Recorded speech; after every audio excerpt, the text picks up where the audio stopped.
troopers and grinders. Welcome to Hank's Think Tank, covering the craziest and cringiest in MMA news for you fucking guys, dude, for you guys.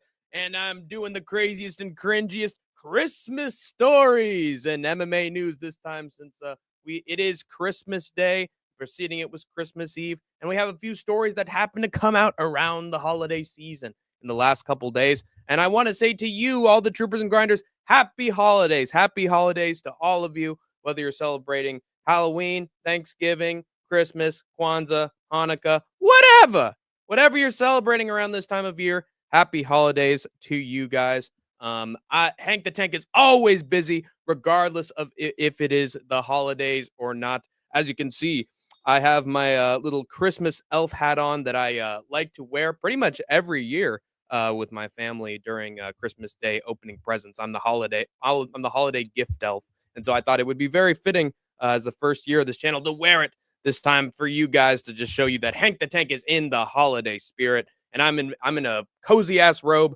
and I also have this, a little bit of hot cocoa, if you will. I got that stirred up. Let's stir it up with some fucking candy cane, shall we? Oh, Jesus Christ. That's good shit. I'm gonna actually stuff that in there. That's good shit. And then I also have military green canteen this time, troopers and grinders, because we are all soldiers in the skate tank army heading into the war zone. So might as well have your camo green flask for you. And I got that for Christmas as well. And I've been having good, happy holidays, man. That is good. Woo! DJ Aiden is here. What is up, DJ Aiden? How is it going? Anakin MMA. Hope you are doing well. The GOAT at Skate Tank MMA, of Skate Tank MMA clip channels. But I see you slacking a little bit, Anakin MMA. See you slacking just a little bit, you understand? And so I need you during some other stream, Daddy. I need you to clip something and post your channel on your time, man, on your time. But I'm saying, if you're gonna make a promise, you gotta keep it next time, Anakin MMA, when it comes to clipping. That's all I'll say. That is all I will say. But man, I'm having a good holiday season. I've been having a very wonderful last couple of holidays, and I'm in a good mood, man. Enjoying my little mug of hot cocoa, and enjoying my flask, and yeah, I'm feeling good, dude. I'm feeling good. So in celebration of the year, and because I am working 24/7 regardless of the holiday season, I am still going to bring everybody the greatest and worst in MMA news. So I'm around the clock, baby. I'm a Christmas elf. In fact, I'm the busiest during this time of year. So might as well get into all the greatest MMA news stories of the week. Hey, what is up, No Chill MMA? Welcome once again to the Skate Tank Army. How's it going, my brother? How's it going, Hank the Tank, my brother? Happy Hanukkah. Thank you, No Chill. Happy Hanukkah. Oh, Javolt. I had some bagels, babula.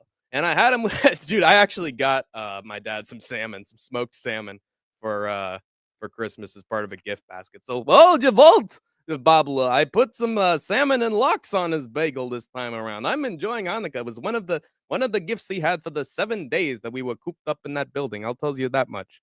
No Chill MMA in chat. Yes, sir. Anakin, I will do whatever it takes to not do whatever Hank just said.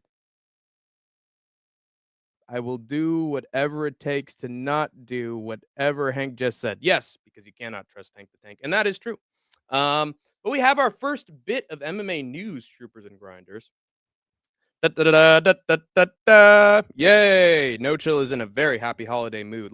For you guys, dude. For you guys, he's putting on a smile, folks. He's pulling out whatever happiness he can from that cold, dead heart of his, and he's celebrating the holidays. Damn it, he's putting in a bunch of effort right now. So give No Chill your respect, troopers and grinders. That man's on a grind. You want to talk about grinding? That man is grinding.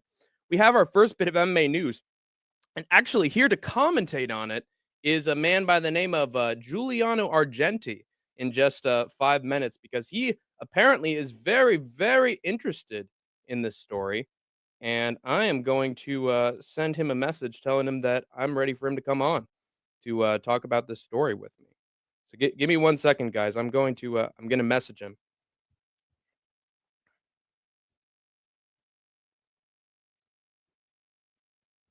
Sorry, guys. Ready to have you on.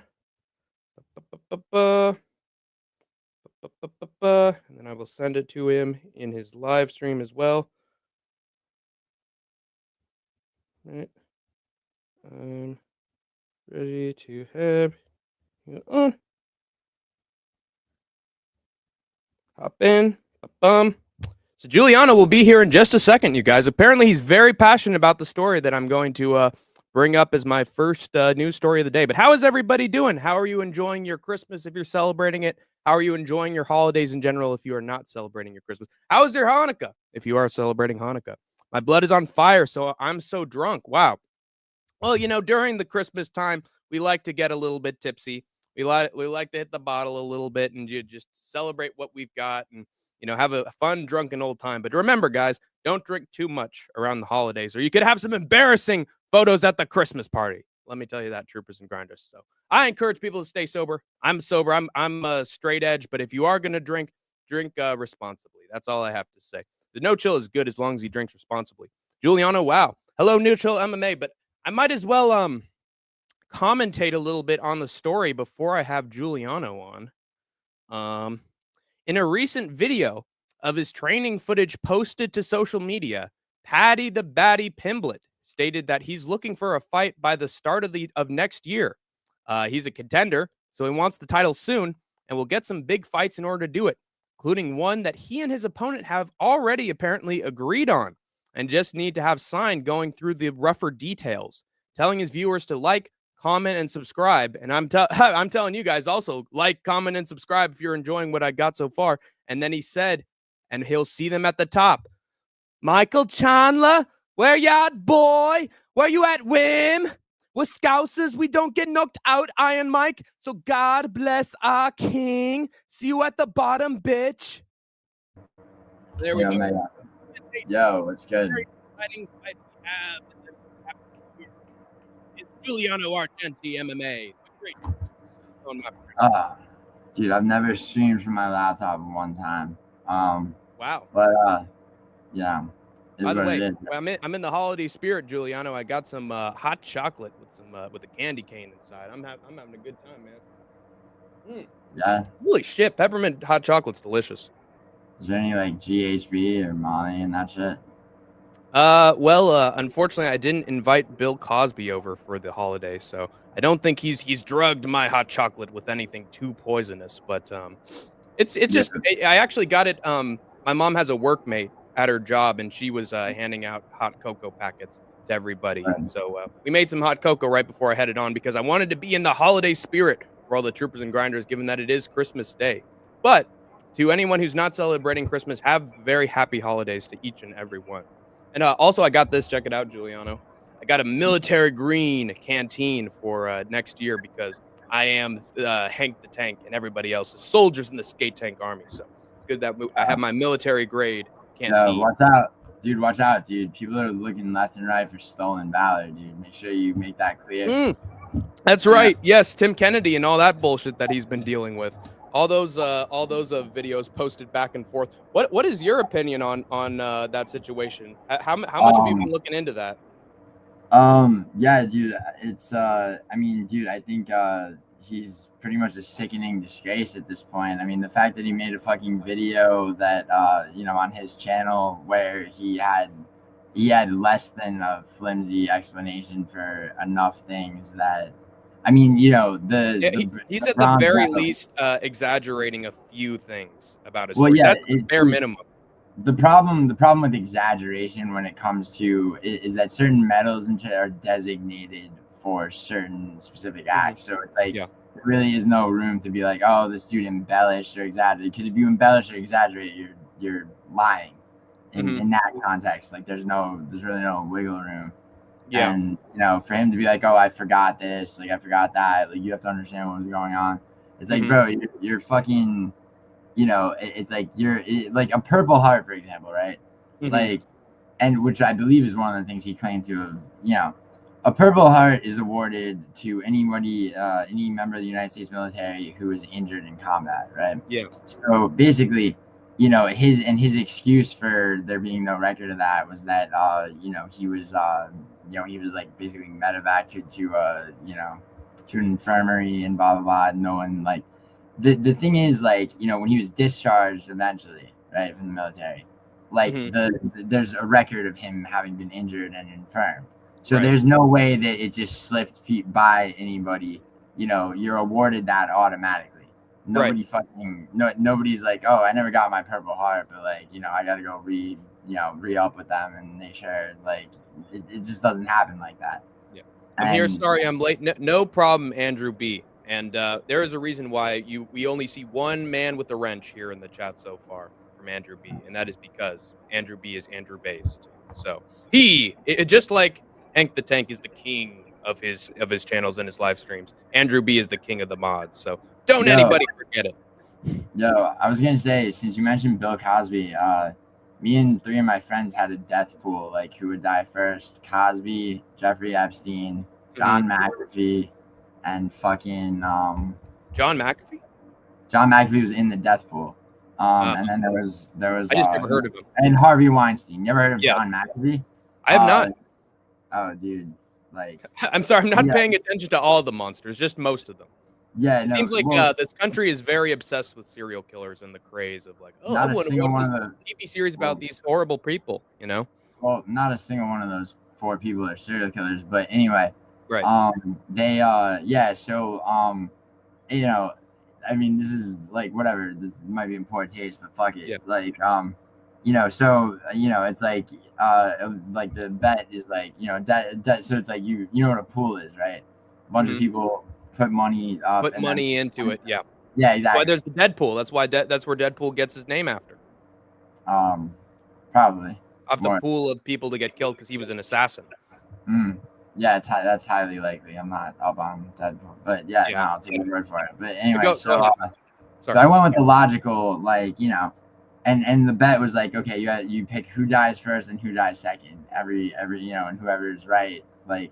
So I go with the logical choice. I go Bill Cosby dies first. He's fucking finally got caught. I mean, he had a good run in his mind and life, but like, the party was finally over. And then incredibly, it ended up being Jeffrey Epstein who died first, right? And then Cosby got out of jail after that. Cosby got, exactly. And I picked because Weinstein had cancer and shit, so I picked Cosby and then Weinstein. My friend somehow fucking picked. He picked absolutely great. He picked Jeffrey Epstein and then John McAfee, and both of them, one of them allegedly committed suicide, in their jail cell. I still don't know that much about the footage. Could have been doctored. Dude, he fucking absolutely got suicided. If you can have an entire list of 100% millionaires and influencers that know about you and have been on your island and don't want to be associated with shit that you did, you're gonna get taken out by one of them. Exactly. And John McAfee actually did legitimately committed suicide in a jail cell. And dude, there you go. Up on John McAfee, all of you. Yeah. But anyway, so back to the stolen valor. By the way, the origin of my nickname, because in the early days, and this was when I was a little stupid, I said it's Hank the Tank. You're a schizophrenic war veteran from the Korean War, because I knew that like I'm young as hell, so no one's gonna associate me with the Korean War. But the reason why I actually got my nickname is because my grandpa was an actual soldier in World War II, and he went by Hank the Tank, and also he was like beating everybody up at the boxing academies during his time as a soldier. So he was a bad man. Dude was fucking huge. I think I'm tall. That guy was even taller than me. Like wide and big. He was just a fucking Hulk. And he actually played for he played for Cal Berkeley as a Bear before he got drafted. So dude's just a stud, and then went on to be like a union leader for decades. So that guy's my freaking hero. That's why I have his nickname is mine. How tall are you, by the way? I'm about 6'1", I think. I haven't checked in a while, but I'm pretty sure I'm 6'1". I finally got taller than my dad, so it's pretty good. Well, I got an inch and a half on you, but you might be might have some weight on me. But regardless, dude, my grandfather. Do you remember when I did the comment, dude? Our battle would be legendary when you said, "Hey, I'm 6'2". Hey, I'm 6'1". So dude, No Chill, I think No Chill is almost the same height as me. I mean, he swears he is. He said that he's a tiny guy. He said he's around like 5'7". No, dude. People fuck with him like that. People are like 5'8" confirmed, but he swears he's 16.5, which I mean, I believe him. Kids with But my grandfather actually was. I mean, not by choice. He was drafted by. Because, dude, I was born in Italy. My family's Wow, I thought it was New York. So you come all the way from. I grew up in New York, but I was not so that. I was 7 years. I spoke Italian before I spoke English. But my grandfather was drafted and had to fight for Mussolini, and and my grandmother, his wife, on that side of my family, her father was an Italian. He was an Italian communist, which so on Mussolini's kill list. So they had to flee Sicily to France, where they eventually tracked him down, and he was killed by the Nazis. But my grandfather met my grandmother in war-torn France as an Italian soldier, like that way. It's the whole story of that's pretty fucking harrowing. Wow, that's insane. Well, that's definitely a story to keep, man. In my opinion, people's stories and the stories of their loved ones should be kept and recorded, because I think it's I agree. I agree with that. There are whole podcast series and buildings and companies that are dedicated to documenting old loved ones' stories. There's this great YouTube channel called StoryCorps that's probably one of the most emotionally gripping YouTube channels I've ever watched, and it takes stories from all sorts of people from all sorts of places, and they animate them sort of like a Pixar or Disney short. I've cried a few times listening to those ones, but I definitely recommend that. That's one of my favorite channels. By the way, we have Pulse Reloaded, who is a very loyal member of the Skate Tank Army, in the chat. I'm sober-ish. No Chill said that he was drunk as a skunk earlier on in the podcast, but everybody's getting a little drink during the holidays. I'm straight edge and I got my cocoa, but if you're drinking, drink responsibly and enjoy yourself. Wait, did you say so? You're straight, you don't drink at all, or you don't? There are occasional times when I'm at a winery, because I'm joining a loved one, relative. Oh yeah, you're up in. And they'll just put a drink right at my table. They'll just assume that I drink, so they put it down. I'm like, well, it would be rude if I didn't, and so on occasion I have a drink, but I don't do it in my spare time. So just the progression of that though, dude, if I cut up a line of Coke and and I really peer pressured you, I mean, it would be rude, right? You really want no. Then I'd say no. Yeah, when it comes to drugs, no. Now there was a moment someone put a doobie in my hand, and I did have that at one point. Yeah, they were just like, "Hey, dude, this is a little weed," because we were in I took a trip to Europe on a film festival trip, and what film festival? Yes. Oh, it was Locarno Film Festival in Switzerland. Yeah, dude, I know that festival. I know. Yeah, dude, it's a good one. I mean, I haven't film. But so you went to. So why'd you go to a film festival? Because I'm a film minor. Oh no shit. Yep. Oh word. Yeah. We've talked about directors and shit. There you go. Yes. There you go. That's why I'm so passionate about it. Yeah. Good shit. Yeah, dude. And so I went on that trip to the film festival, and early days that I was there, it's funny. Some of the people that were with me on that trip, they were just smoking cigarettes. They're like, "Hey, finally my opportunity. I get to be there with the French and the Italian. So hey, I get to smoke just like them, right? It's just I'll quit afterwards. I'm just grab a cigarette actually. Uh-oh. Here comes Giuliano with his cigarettes. Be careful, guys. I mean, it's the first one of the stream. We're gonna get to sig number 53 by the time this one is over. Possibly. I mean, realistically, it could go up to 13, but I mean, we'd have to be really fucking. The stream would either have to go hours and hours, or we'd have to be really grinding it out about some intense shit. Right. I'm just chain smoking, and it's no, fuck you, dude, because this is Chandler never deserved. Yeah. Right. But remember, if you haven't smoked at all, kids, if you haven't done any drugs or done any liquor yet, I would personally, and sorry, Julian, I don't want to hurt your feelings. No, don't. If you, I want to say don't smoke. If you don't smoke, don't start now. Definitely don't start now. Don't start. And so, also, that is my advice. The other but, thing, that I say is if you don't already gamble and I can't talk you out of it, don't start. If you, right, definitely don't start.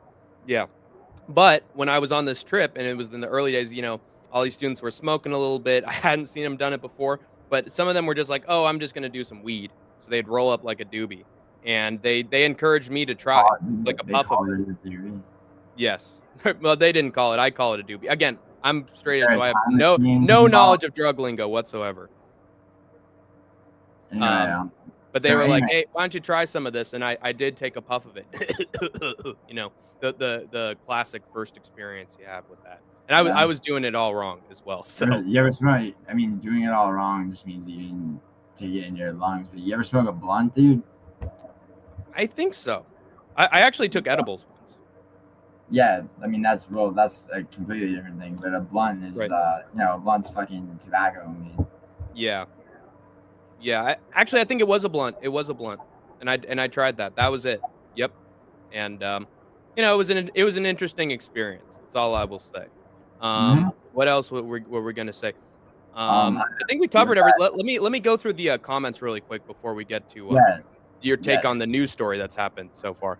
Also, hearing people say that Ignacio Bahamondes versus Jalen Turner might be in the works. I like that matchup. That's fun.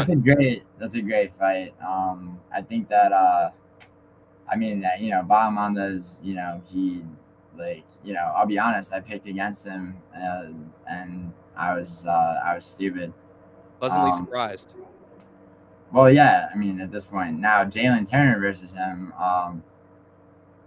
I'll be honest. I think Jalen Turner probably wins that, but I mean, it's way too early for. Can't count Ignacio Bahamondes out as well because his kicks are fantastic. Oh, yeah. Guy's a tall motherfucker and has a lot of range with his strikes. I actually really like that. I think Joe Alvarez beats both of them, by the way, if we're talking about. No, Joe Alvarez smokes him. He takes him down on the ground and beats the absolute tar out of him. If he doesn't finish him on the feet first. No, he finishes people on the feet, bro. He's he won. But he's good everywhere. Because he kicked Elvis Brenner's ass on the ground, I believe. Dude, Elvis Brenner, that was dude, like no one that's one of my picks that there's a few this year where I'm like no one had it for this guy but me. Chaos Williams against Carlson Harris. That fucked up a picks competition with me and Skatesman at one point. I was so close to winning that, and then Harris flatlined. Yeah. Dude, and I had Lerone Murphy too against Barbosa in the main event. God. That was tough for me. That was a tough show to watch for me.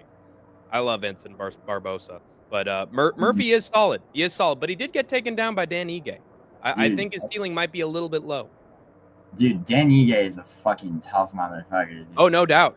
I know that. Lerone Murphy won. I mean, yeah. He did, but it's like, is he the case of a Leon Edwards where he's or a Bilal where he's unimpressive, like in terms of finishing the fights, but he's good enough at winning the fights that he's going to go far? Or is he like, well, he's good enough that he beats certain guys, but once he reaches that certain echelon, he's going to be in trouble? Well, I think that the difference in just style between Barbosa and EA, and the fact that one was a 5-round fight and the other wasn't. I mean, I think Lerone Murphy will show to be one of the fighters that improves with every fight as time goes. He is pretty young. You're right. And he also, by the way, he has the exact same record as Ilya Tafaria. Undefeated. Yeah.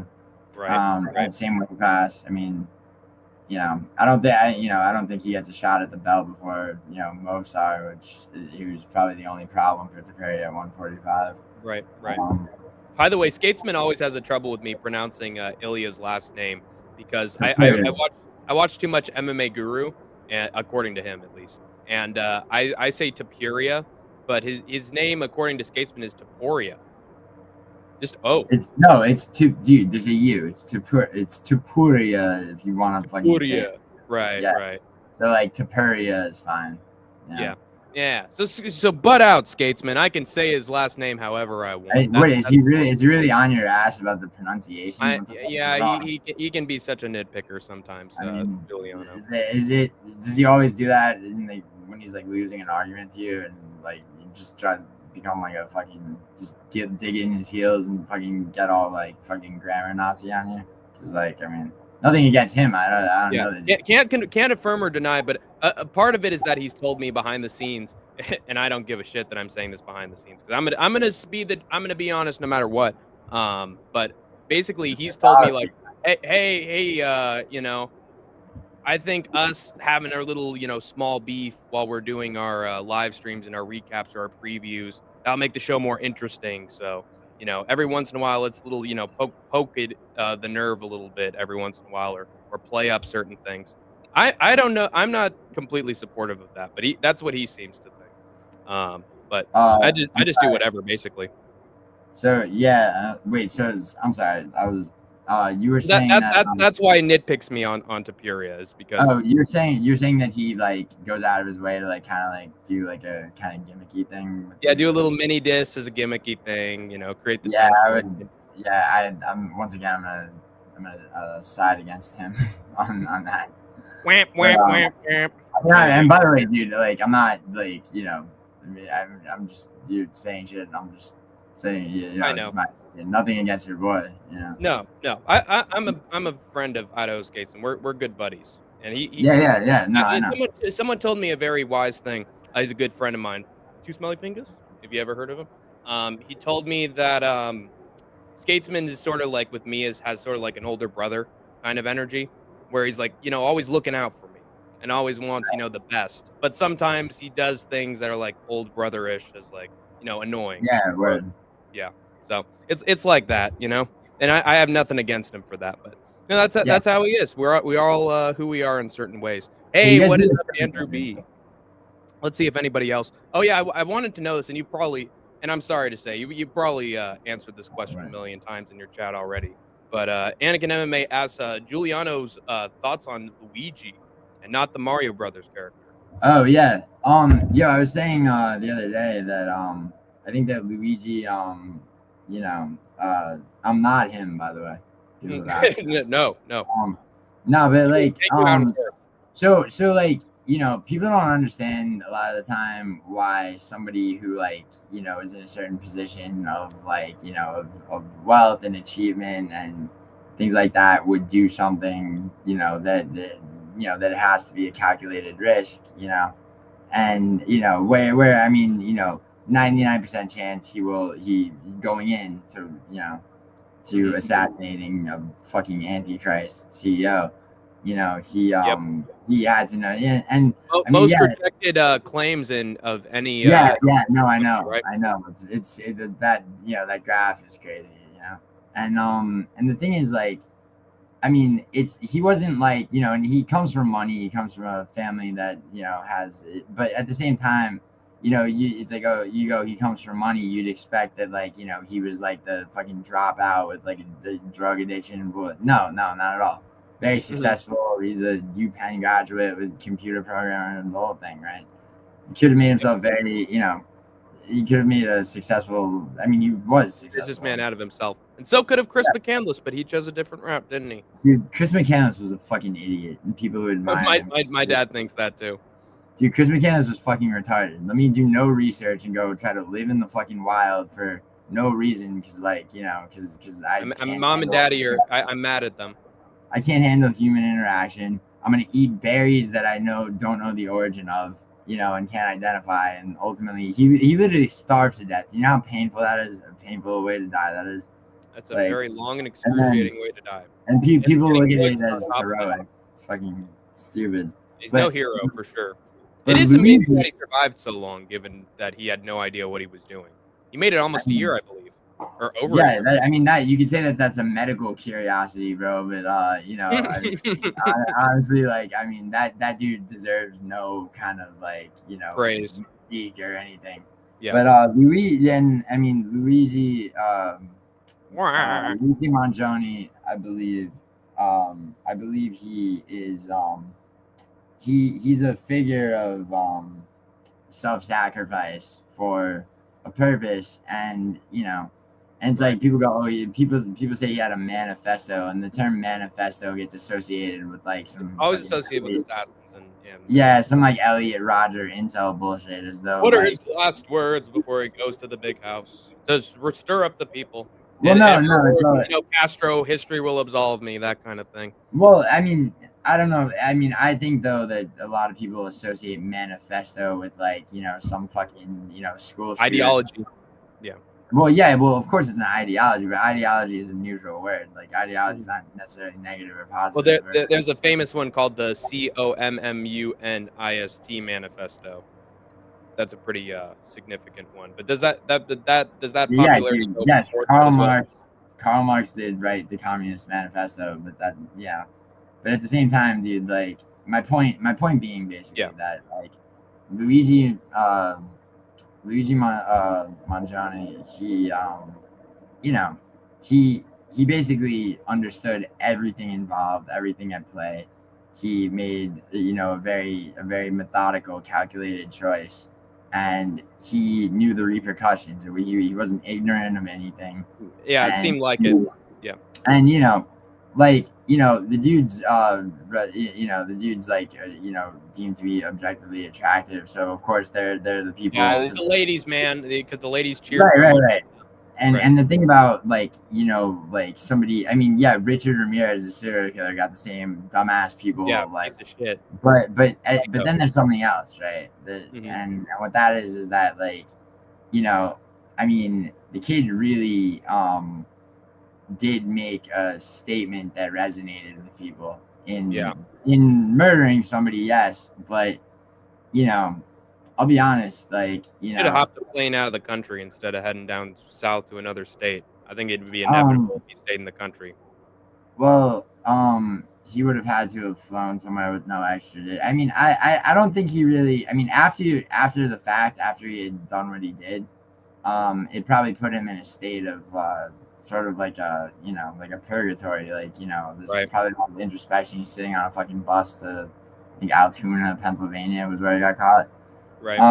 But I mean, that an assassination yielding more praise than anything else, and the outpouring of sympathy for his family and that kind of thing. I mean, his mother had claims denied over and over. I think he himself had spinal stenosis or so there was some diagnosis like that. He was somebody who was very aware of how just absolutely fucked healthcare is. Yeah. One thing I do notice though, and don't think of this as partisan or me being a hack or anything, but I'm noticing that a lot of, because this happened with the car crash in Germany recently as well. A link between a lot of these, assassins or attackers and these things. I see a lot of them respecting Elon Musk and shouting him out and in their ideology or just certain things of it seems that the ones who really try to do something are sort of right wing in their mentality. Well, I mean, dude, before they do it.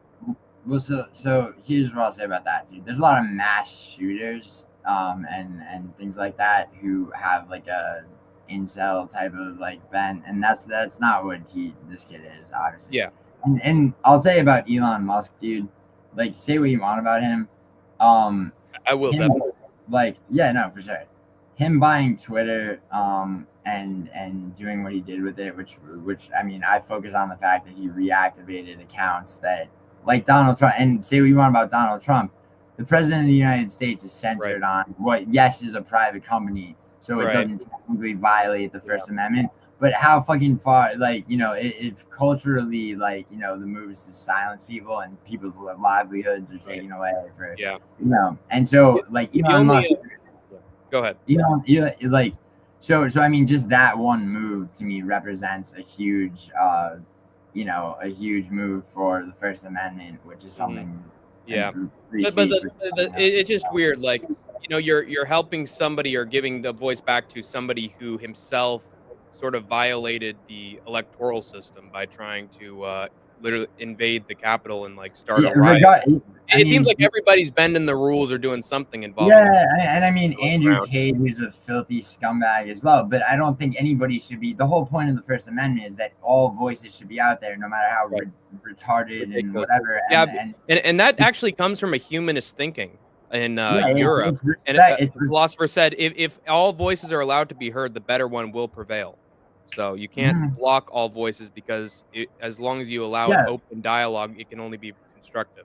And it's respect for the intelligence of the population to basically suss out and deal with it, you know, on your own, rather than being told what's good and what's not. Because when you do that, then all of a sudden, like, you know, people are being programmed. First, it's like just getting rid of, you know, what, you know, and who's to say what's objectively, and you know, so everything should be I will say one counterpoint is that when Brazil was basically telling him, hey, you got to pull your ads because all these NAZI party like syndicates and Twitter accounts and followers are posting like right wing propaganda shit all over your website in Brazil. We're gonna pull our ads or do this to shut Twitter down because you won't do anything about it.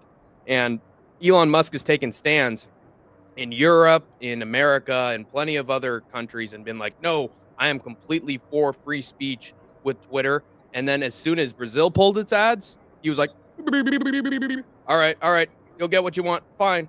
Please just don't shut down Twitter. Don't pull the ads. So I think Elon. What exactly did he? I mean, they wanted him to do something, which was, you're saying, they wanted him to get rid of some of these accounts that were right on the homepage of Twitter that were reflecting, certain propaganda of a certain political direction that he tends to reply to and be like, oh my God, that's so facts, by the way. He does that like all the time. They wanted that shit to be off the homepage. They didn't want it to get just flooded because they thought it was a propaganda machine. And honestly, I can't 100% that. But the argument isn't whether or not it was a propaganda machine or not. The argument is like, you know, should it be censored, right? So you're saying that he succumbed to their pressures. And so what did he do? He deleted these accounts or what? Yeah, and kept his promises, and then they allowed Twitter to come back on. He finally relented. Whereas in other places he's put up more of a fight. Once a country actor was like no, then he was like, okay, fine. He did crumble under pressure.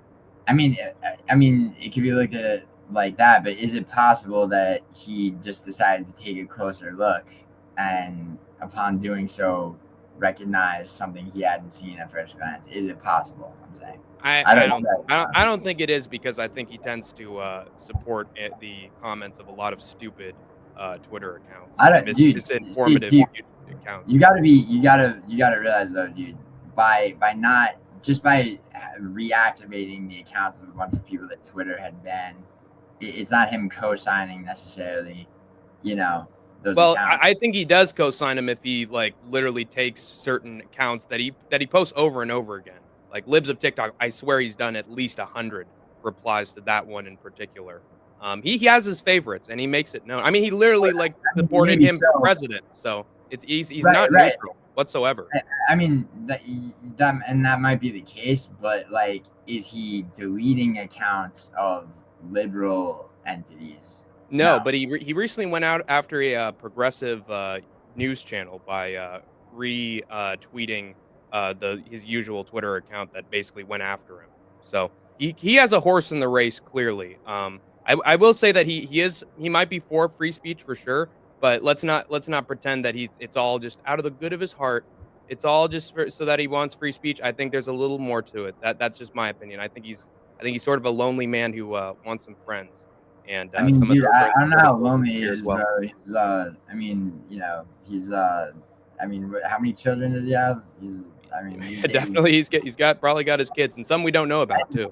We'll see. I mean, he lives. I mean, one thing I can relate to about him is, you know, is living. I have a friend that says I live psychotically below my means, and like I don't think it's psychotic. It's just like very much, you know, like I don't know.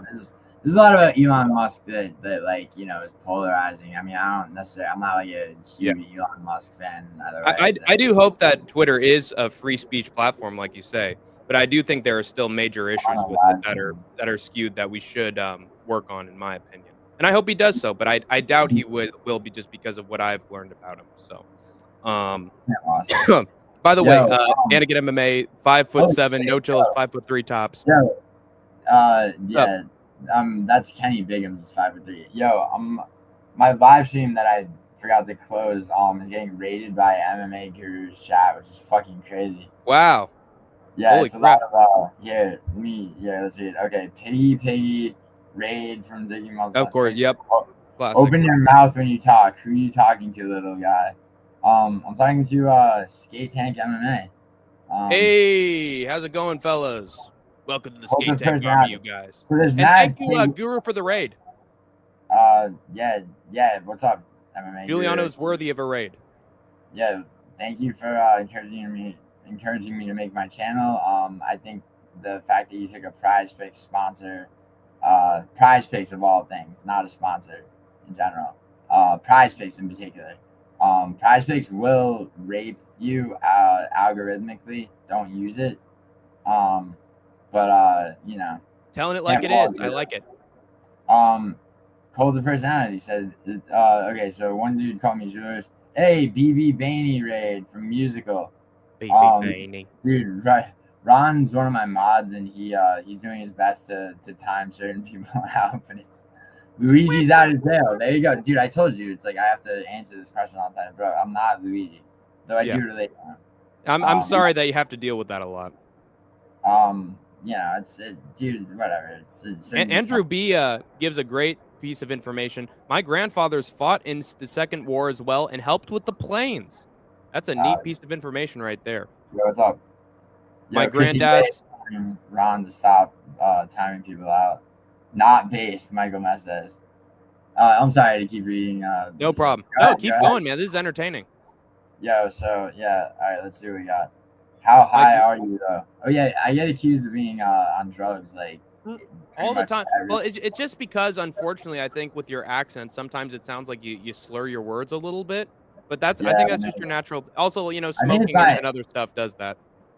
Yeah, for sure. I mean, you know, like people can speculate. Yeah. I was actually, to be fair, I came back from ketamine therapy, which is a legit thing. Yeah.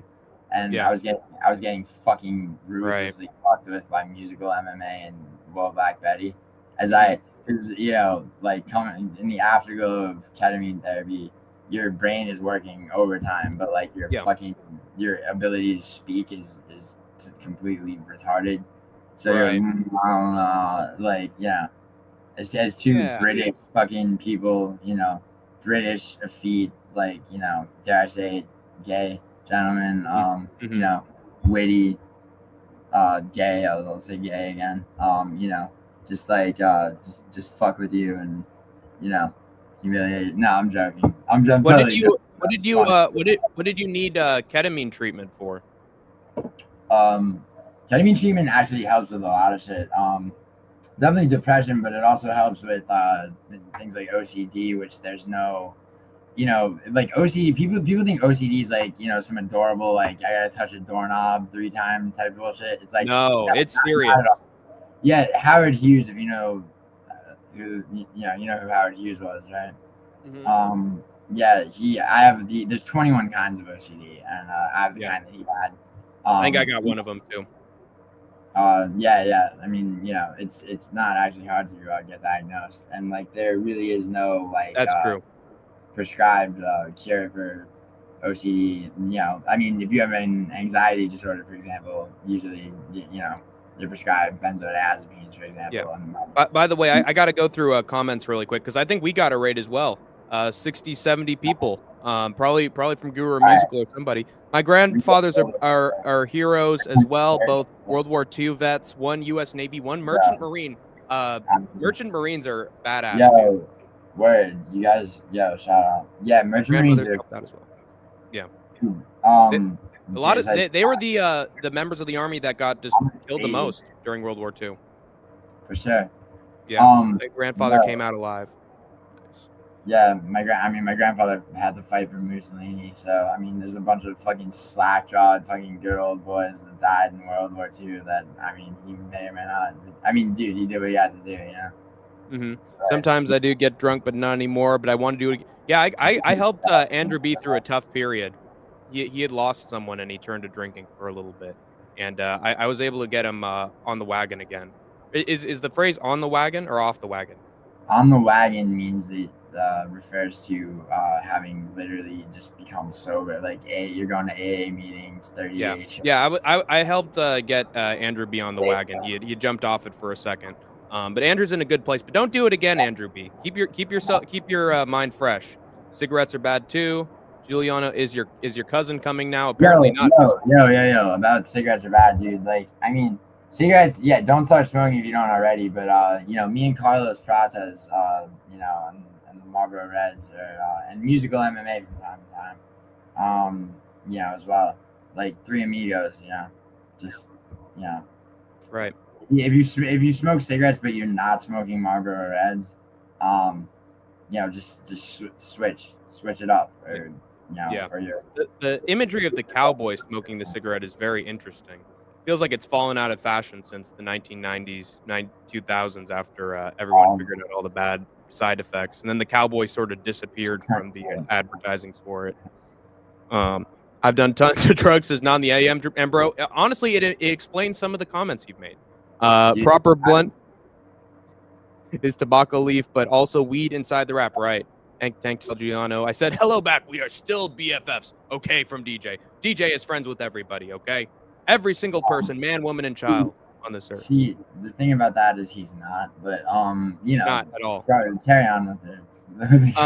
Oh yeah, I wanted to mention, by the way, any raid that I got of 60, 70 people, it's gone now. It's fully gone now, because the piggies are always like, piggy raid. Okay. Oh yeah. I looked over, and I looked over at first. I realized that I hadn't stopped my live stream, and I saw that there were fucking 94 people, like, in Guru raid. I mean, people get clever with pig emoticons and shit. It's people had hanging out. My channel. And I got but anyway, dude, it's funny how people think that, if I have this raid of people who will be here for 10 seconds, that'll help this guy out. But no, we have 74 people for 5 seconds, and then they head out. Like, nothing fundamentally changes after that. But it doesn't matter. Dude. It's fun to me, but I'm just saying it doesn't have that much of an effect, really. I mean, but it is what it is, dude. I mean, the whole like counting this, like, numbers, and not that you do this at all. I'm just saying, like, it's just people are very like, just eyes on, like, fucking the prize. It's like, there's only this many people in your life. It's like fucking. It's like there's someone. You have fun. Yeah, if there's 2 people in my fucking live stream, I'm good. Like, like, I mean, I appreciate, like, the, it's not like fuck off other however many, but right. I mean, I just I think people are a little bit people get a little bit entitled, and then they get spiteful of other people, because they start, it's like, this guy has this many more fucking subscribers, this many more, and that's why I shook No Chill's hand, or did a shaking hands emoji after he actually surpassed Skate Tank MMA recently in subscribers, which I honestly think he should have done way earlier, because the guy makes an incredible amount of content, and he's very creative, and he puts in more work and money into his videos than anybody I've seen. So No Chill MMA is my fucking little brother that keeps going straight to the top, and he really dude, he does have a vision for a lot of things, and and by the way, about something about him and me. There's a Rising card New Year's Eve. Like, it'll start the night of the 30th into the day, and probably stop late evening on the 31st, so nobody's gonna miss their fucking New Year's Eve plans. Yeah. No Chill and I are most likely gonna do, like, a live stream fight companion, probably a StreamYard one, so, like, people can fucking dip in and out. Dr. Ferber, I don't do fan. About that, I'll probably do a prediction. Statesman and I are guaranteed to do our fight companion for Ryzen 2. Statesman loves it, and I like it too. Good. Well, dude, if you're gonna do a fight companion, dude, you want to just all do a StreamYards one, because, like, sure, that way, sure. Yeah, that's because, I mean, we can figure something out. Yeah, we should. So we'll record, but we'll be in the same StreamYard as you guys are. Yeah, exactly. Right. All right, like, sounds good. Yeah. I'm gonna do a prediction video for it too. Yeah, let's plan that. Sounds good. Well, keep in touch with me in the DMs. Maybe we could help. Yeah. By the way, I wanted to mention I actually really like that we're starting to see more tall guy versus tall guy matchups because we had Woodson versus Padilla. That was Dude, a battle that was a of great, giant and featherweight bro, weight bullies, and now we'll have Turner versus Bahamondes apparently. dude, the Battle of term the weight bully is fucking retarded to me because it's Really? like, you know, if you're a certain, because if you're a certain height, bro, like you're cutting weight down, you know, it becomes like you saw it with, I mean, don't get me wrong, Joaquin Buckley, dude, I had him, actually picked him third round TKO against Colby, but Joaquin Buckley moving down to I had him 170. by round 3 knockout as well. Joaquin Buckley moving down to 170. That's not, you know, like he belongs there, right? I mean, getting knocked out by Chris Curtis at 185 and all that. So he comes down, fucking fucks up Vicente Luque. Yeah, it's a choice. It's a choice. All the fighters do at one point. What I was gonna say is Ruzaboev, right? 6'5". Dude, I mean, you can make an argument that middleweight is too much of a wake up, but I mean, the way he's built, he belongs there. So for him to cut down to 170, bro, he had no power in his fight with Buckley. Like, you know, he could just, you know, too much of a sacrifice, you know. And so, like, you know, I mean, Jalen Turner, the way he's built, it makes sense to, you know, because I mean, that guy probably walks around max 180. Right. Joel Alvarez as well. I mean, you know, Sean Woodson, dude, he's the same fucking height as me. And I mean, I'm fucking thin for my height, dude. Like, you know. So, sometimes it's just in the cards that this weight division works for you, and but you have to say that sometimes people really do get height and reach advantages from it. Well, I mean, but height and reach, quote unquote, advantage is not always an advantage unless you know how to use it, bro. Know how to use it, yeah. Dude, Johnny Walker, you saw Johnny Walker fight Volkan Ozdemir. He got Ozdemir got way inside him and fucked him up. And also Azamat Mirzakhanov at 205, dude. Dude, fucking Walker can't land a jab to save his life. Well, I mean, dude, you know, you got to think that you know, and I have Guzkov beating him as well, but he's gonna sleep him in Johnny Walker fashion too. Dude, Mirzakhanov, dude, he knows how to be 5'10" at 205. Oh yeah, he's very underrated. He might be a dark horse. I'll be honest. I mean, dude, he's undefeated. I had him beating Menefield, like, you know, and he fucked him up, like, completely.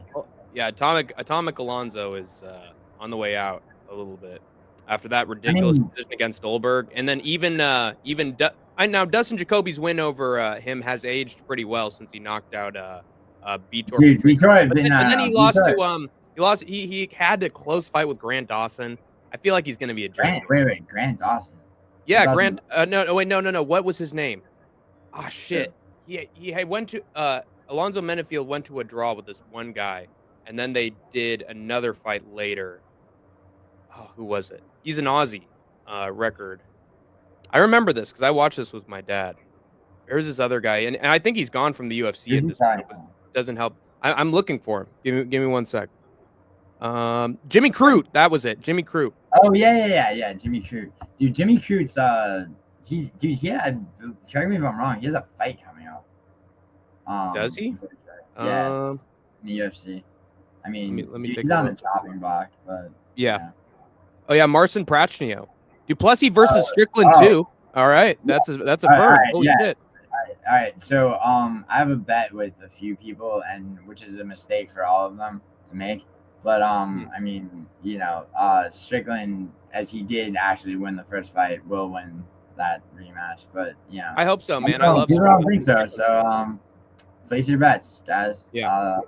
I hope Woodson versus Ige happens next. That's definitely a fun fight to make. I'd actually give Ige a solid chance in that one. Your boy would. I would. I mean, he almost got beat by Alex Caceres. You have to consider that. You got honestly, I think it was highway robbery that they gave Woodson that decision over Caceres. I don't know about that, man, but I think that dude, I think Sean Woodson at 140, dude, I'd like to see Sean Woodson fight like Giga Jacase, sorry, like that'd be a good fight. And does Josh Emmett have a fucking fight yet? He doesn't. He's been off the radar for way too long, honestly. Gets a beautiful knockout of Bryce Mitchell, and then nobody knows what to do with him now. He did an interview with MMA Junkie that I fucking know about but didn't watch. Right. Yeah. He was gone. He was gone for a while. He had a reason, apparently. I forget, personally. I might look into that. I might actually look at that interview after this. Lane's trying to tell me right now that Strickland did not win that fight, and like though she is correct on the books, and I know she's salty about me picking Gane over Volkov and getting that right technically. Yes. You know, like I'd go so far as to say the robbery of Strickland was even worse than the quote unquote robbery of Sarah. I think Volkov. There's very Not good really, argument he won that fight. Not really. Anyway, though, you guys sounds like the other woman if you had one. Boo, degenerate. Dane's a degenerate, so don't be too hard on Dane. I'm the bully. He spent 2 weeks at my house. Funny. Idaho Skatesman owes my half rent, $15, little man. You got to ask Skatesman about Degenerate Dane. Degenerate Dane's a good buddy of Idaho Skatesman. They've met on several occasions. He was actually at the 168 show, I believe, with Superlek and Jonathan Haggerty. And they got drunk as skunks on that event. But he's a good buddy of Idaho. He doesn't mean any of that. But I think we've spent a lot of time chatting. Well, and it's almost been an hour. Let's get into the Michael Chandler Paddy story. What do you think about it personally? So actually, can I get my take first before we go with yours? Sure. I have mine written down. This is a great fight if it's happening, with both lightweights having a fair chance of losing. Paddy is a great grappler and BJJ expert, but he leaves his chin wide open sometimes to get cracked. You reading from notes, man? I do sometimes because I have my news stories that I write every week like a journalist. However, Chandler has also found a way to lose exchanges in pretty much every one of his fights, especially against taller opponents. And on the ground, Chandler's hard to submit, as we saw in his Oliveira fight, but he has been submitted by Dustin Poirier, and he's certainly not winning the rounds if he's got someone on his back for 4 whole minutes. So Paddy has a chance of winning both by submission and decision, in my opinion. I think this is going to be a fun, unpredictable scrap if it is booked. I'm leaning toward Paddy, given I see more value in his game plan for this fight than Chandler's. But Mike's got a good chance here, and I just hope this one gets announced sooner than later. Good jump up the rankings for Pimblett here. So that's my opinions on the fight in terms of predictions. But you got your opinion regarding the lightweight rankings. And yeah. Well, first of all, I was saying for a while that purging of the rankings in several weight classes needs to happen. Colby, for example, at welterweight. In the lightweight rankings, lightweight being arguably the toughest division, you could rate that a couple of ways. That for example, no champions ever defended the belt successfully more than 3 times. Islam will break that record. Right. But purging of the rankings, right? Who comes to mind? Beneil Dariush and Michael Chandler, right? Mm-hmm. So I was saying for a while that give Chandler to Moicano and give Dariush to Pimblett. Turns out the opposite is happening, right. But it's more or less exactly what I called for. So you called it basically. I mean, kind of, yeah, but without fucking talking about like what I called it, like I think it's good for the division, but also I think it's more interesting the other way around now that it's happened. Now that I think about it. Because I really like the idea of Chandler versus Paddy. I think that's a great match. Yeah, and I mean, Moicano versus Benny was also a fight that I was in Money Moicano's chat when he had just won against, I believe it was Jalen Turner, and I told him, dude, you should fight Benny next because he's only like 3 spots above you. Had a tough loss to Armin. I feel like it'd be a good test for you, and you'd go up the rankings. And he was like, I will think about it, my brother. Beneil Dariush is one of the people on my radar, my brother. So we got it later than I wanted, but we still got it. Yeah, that tends to happen with the UFC. People bitch and talk about how this person doesn't deserve this. Things come out in the light. It's like eventually justice is done. I mean, rough justice at times, like Reyes on Smith or it takes a while for change, but it comes eventually. Yeah, exactly. So I was gonna say that Beneil Dariush. I mean, bro. Like Saryuki, it's like So if you remember the co-main on what was the main event, it was Saryukin versus Dariush's last fight. The co-main was where Jalen Turner essentially beat up Bobby Green. Sorry, King Green. Beat up is one term. Almost committed manslaughter is another one. That ref. Well, I mean, it's completely on the ref, and I mean the King is dead, but then he then came back, you know, and actually came back against Jim Miller and looked better than ever. This is a very unpredictable sport. For sure, and well, better than ever actually. Well, but when he slapped Grant Dawson, but he dominated him. It's been a while since we've seen a dominant Bobby Green fight. Truth, and I mean, you know. Anyway, though, what could top that, right? After that co-main event, Armin Saryukin comes and sleeps fucking Dariush. That was a great feint, by the way, using the knee in order for him to not see the right hook that's right behind it. That was a pretty good technique. Truth. And I think that like as much as you know, Dariush is, if you did Dariush Chandler wins, right? In my opinion. So you know, that being said, right? You know, I think Benny still has a chance in that. It's a smaller chance though. I feel like Chandler is a guy who's like, and Guru actually made a great point. Like, and I think a few predictors have said it too. You know, Michael Chandler. Ooh, when's he gonna catch him with that big punch? When's he gonna catch him with that big punch? And it's been so long since we've seen that big punches that's like truly put him out. Since Dan Hooker, like we haven't seen a full-out knockout from Michael Chandler since Dan Hooker. So he's also, I mean, dude, that the front kick to the the front kick to Tony, but he was also getting beat up by Tony for most of that thing before the head kick landed.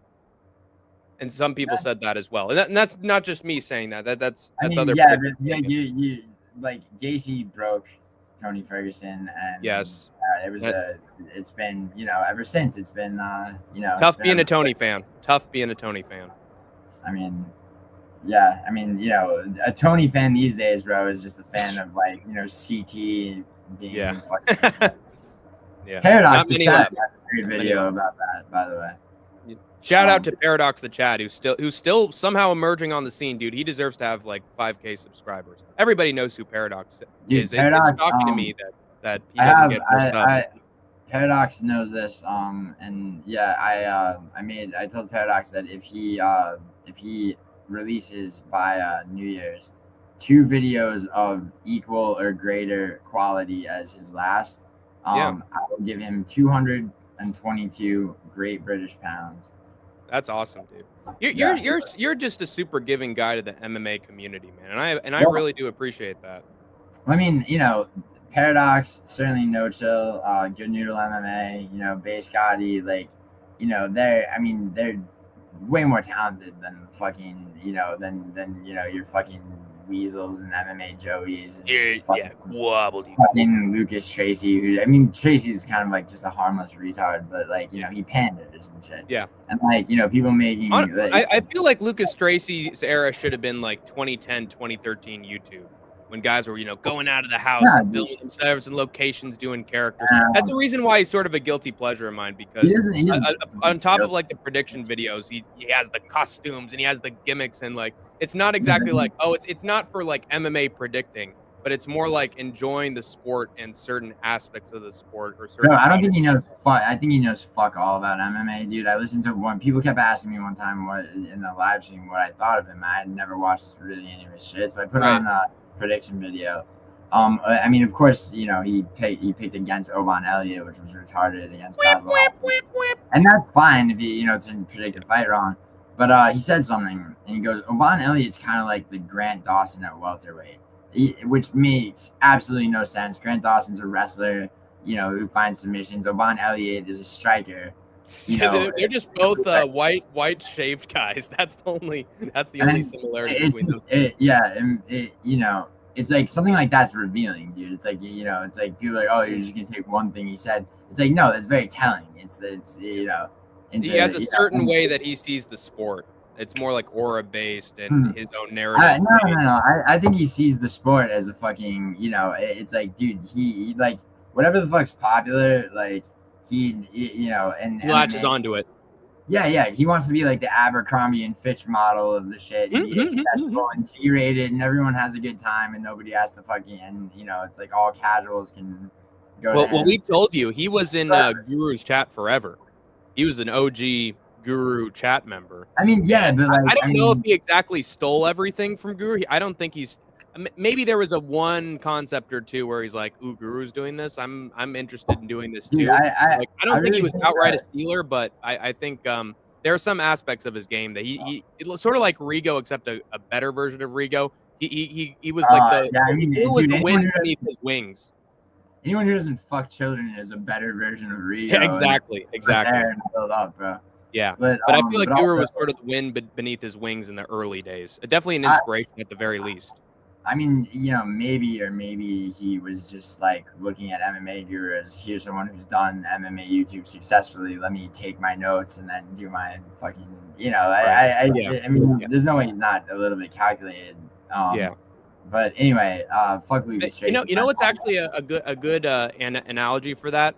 There's like let's say there's like a Guru interview, and then there's the schmo, or there's an interview between like Joe Rogan or Megan Olivier and a fighter, and then there's a schmo interview where it's like Megan Olivier is very like on point, or Laura Senko is better. She has her talking points. She has things that she wants to say. She's very official with it. She's hired by the company, so she doesn't go toe the line too much. Whereas the schmo is sort of like, I'm gimmicky.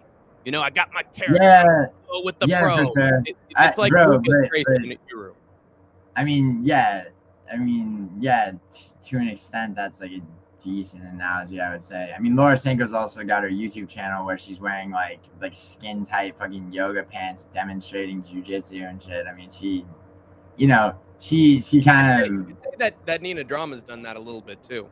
Yeah, and I mean, Nina is a personal friend of mine, and I don't have any problem saying like, yeah, she has done the same. But at the same time, like Laura Senko would never admit to anything like that. Whereas, like, I'll say this for Nina. Nina's admitted to a lot of things, surprisingly.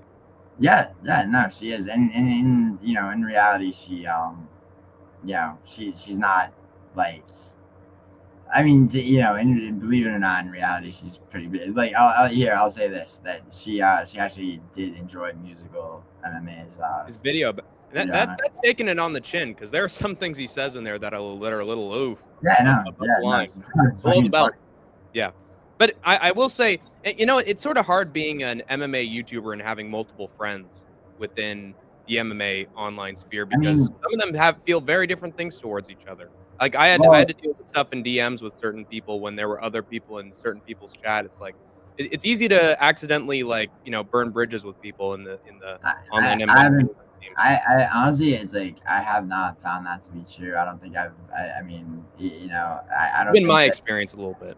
I mean, but and the thing is, like, I mean, we say it's easy to burn bridges, but like, somebody who essentially, like, I mean, to burn a bridge, you have to really deliberately, you have to take a hard. Maybe a better thing would be there are times that relationships have sort of fractured or have like not been in the same place when you expand other people. I mean, and that's I mean, my channel honestly is fairly young. I mean, but I've gotten in deep with like, a lot of shit, and I've found myself in situations where I had to either defend myself or like, platform something to out. And I've told you this in chat too. It gets exhausting sometimes. I mean, I think juggling multiple people in your life, Yeah, but like, I mean, I think the best way to deal with it, because I mean, at the end of the day, it's 99% fucking stupidity and so exactly, and childish shit. Yeah, and the best way to deal with it is to just fucking go live with someone who someone has a problem with you or whatever the fuck. You go live and you fucking hash it out. I mean, that's I mean, 3 times over, that's happened with me, and it's By the way, I got to go through a chat for a little bit because I've been behind. Go for it. It's going because I'm interested to see what happened during that time we just got 70 people all at once. Hey Dane, good show so far. Great questions.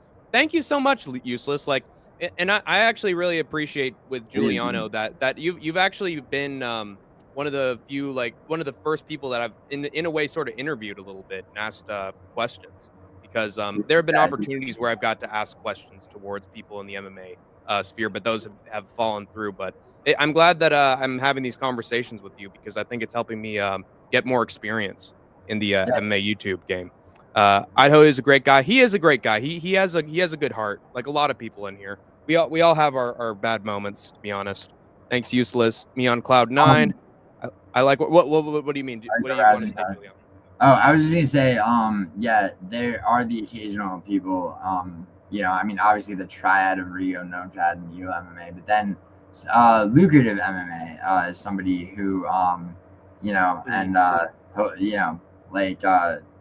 not, not to tease something, but yeah, there needs to be, that person needs to be eviscerated.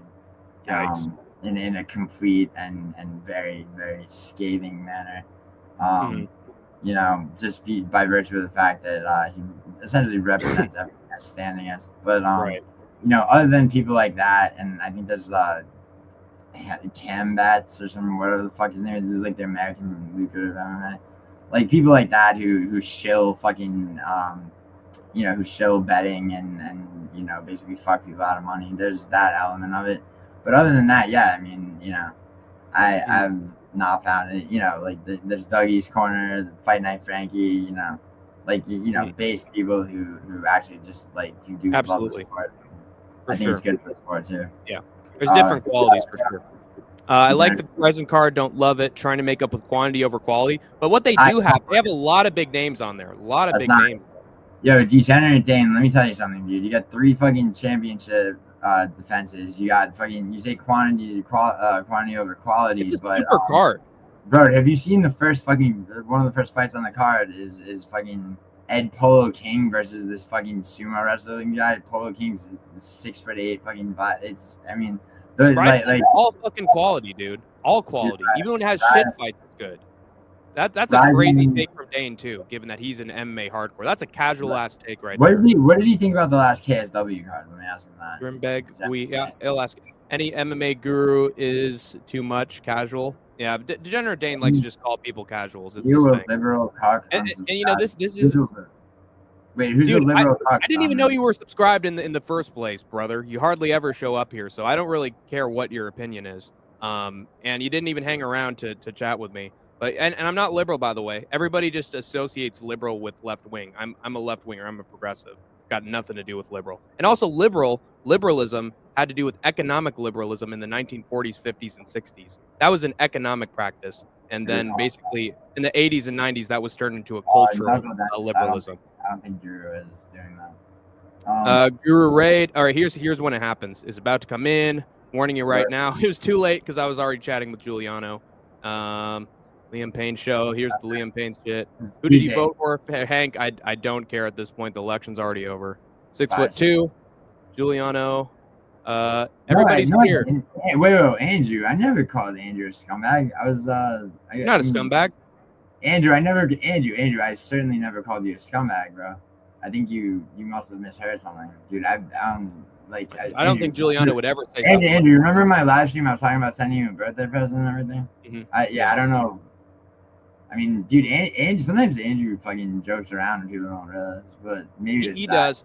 If so, he can initiate shit with people sometimes. Like he literally made Ronin MMA stop live streaming for a short amount of time. I mean, that's seemingly not hard to do. I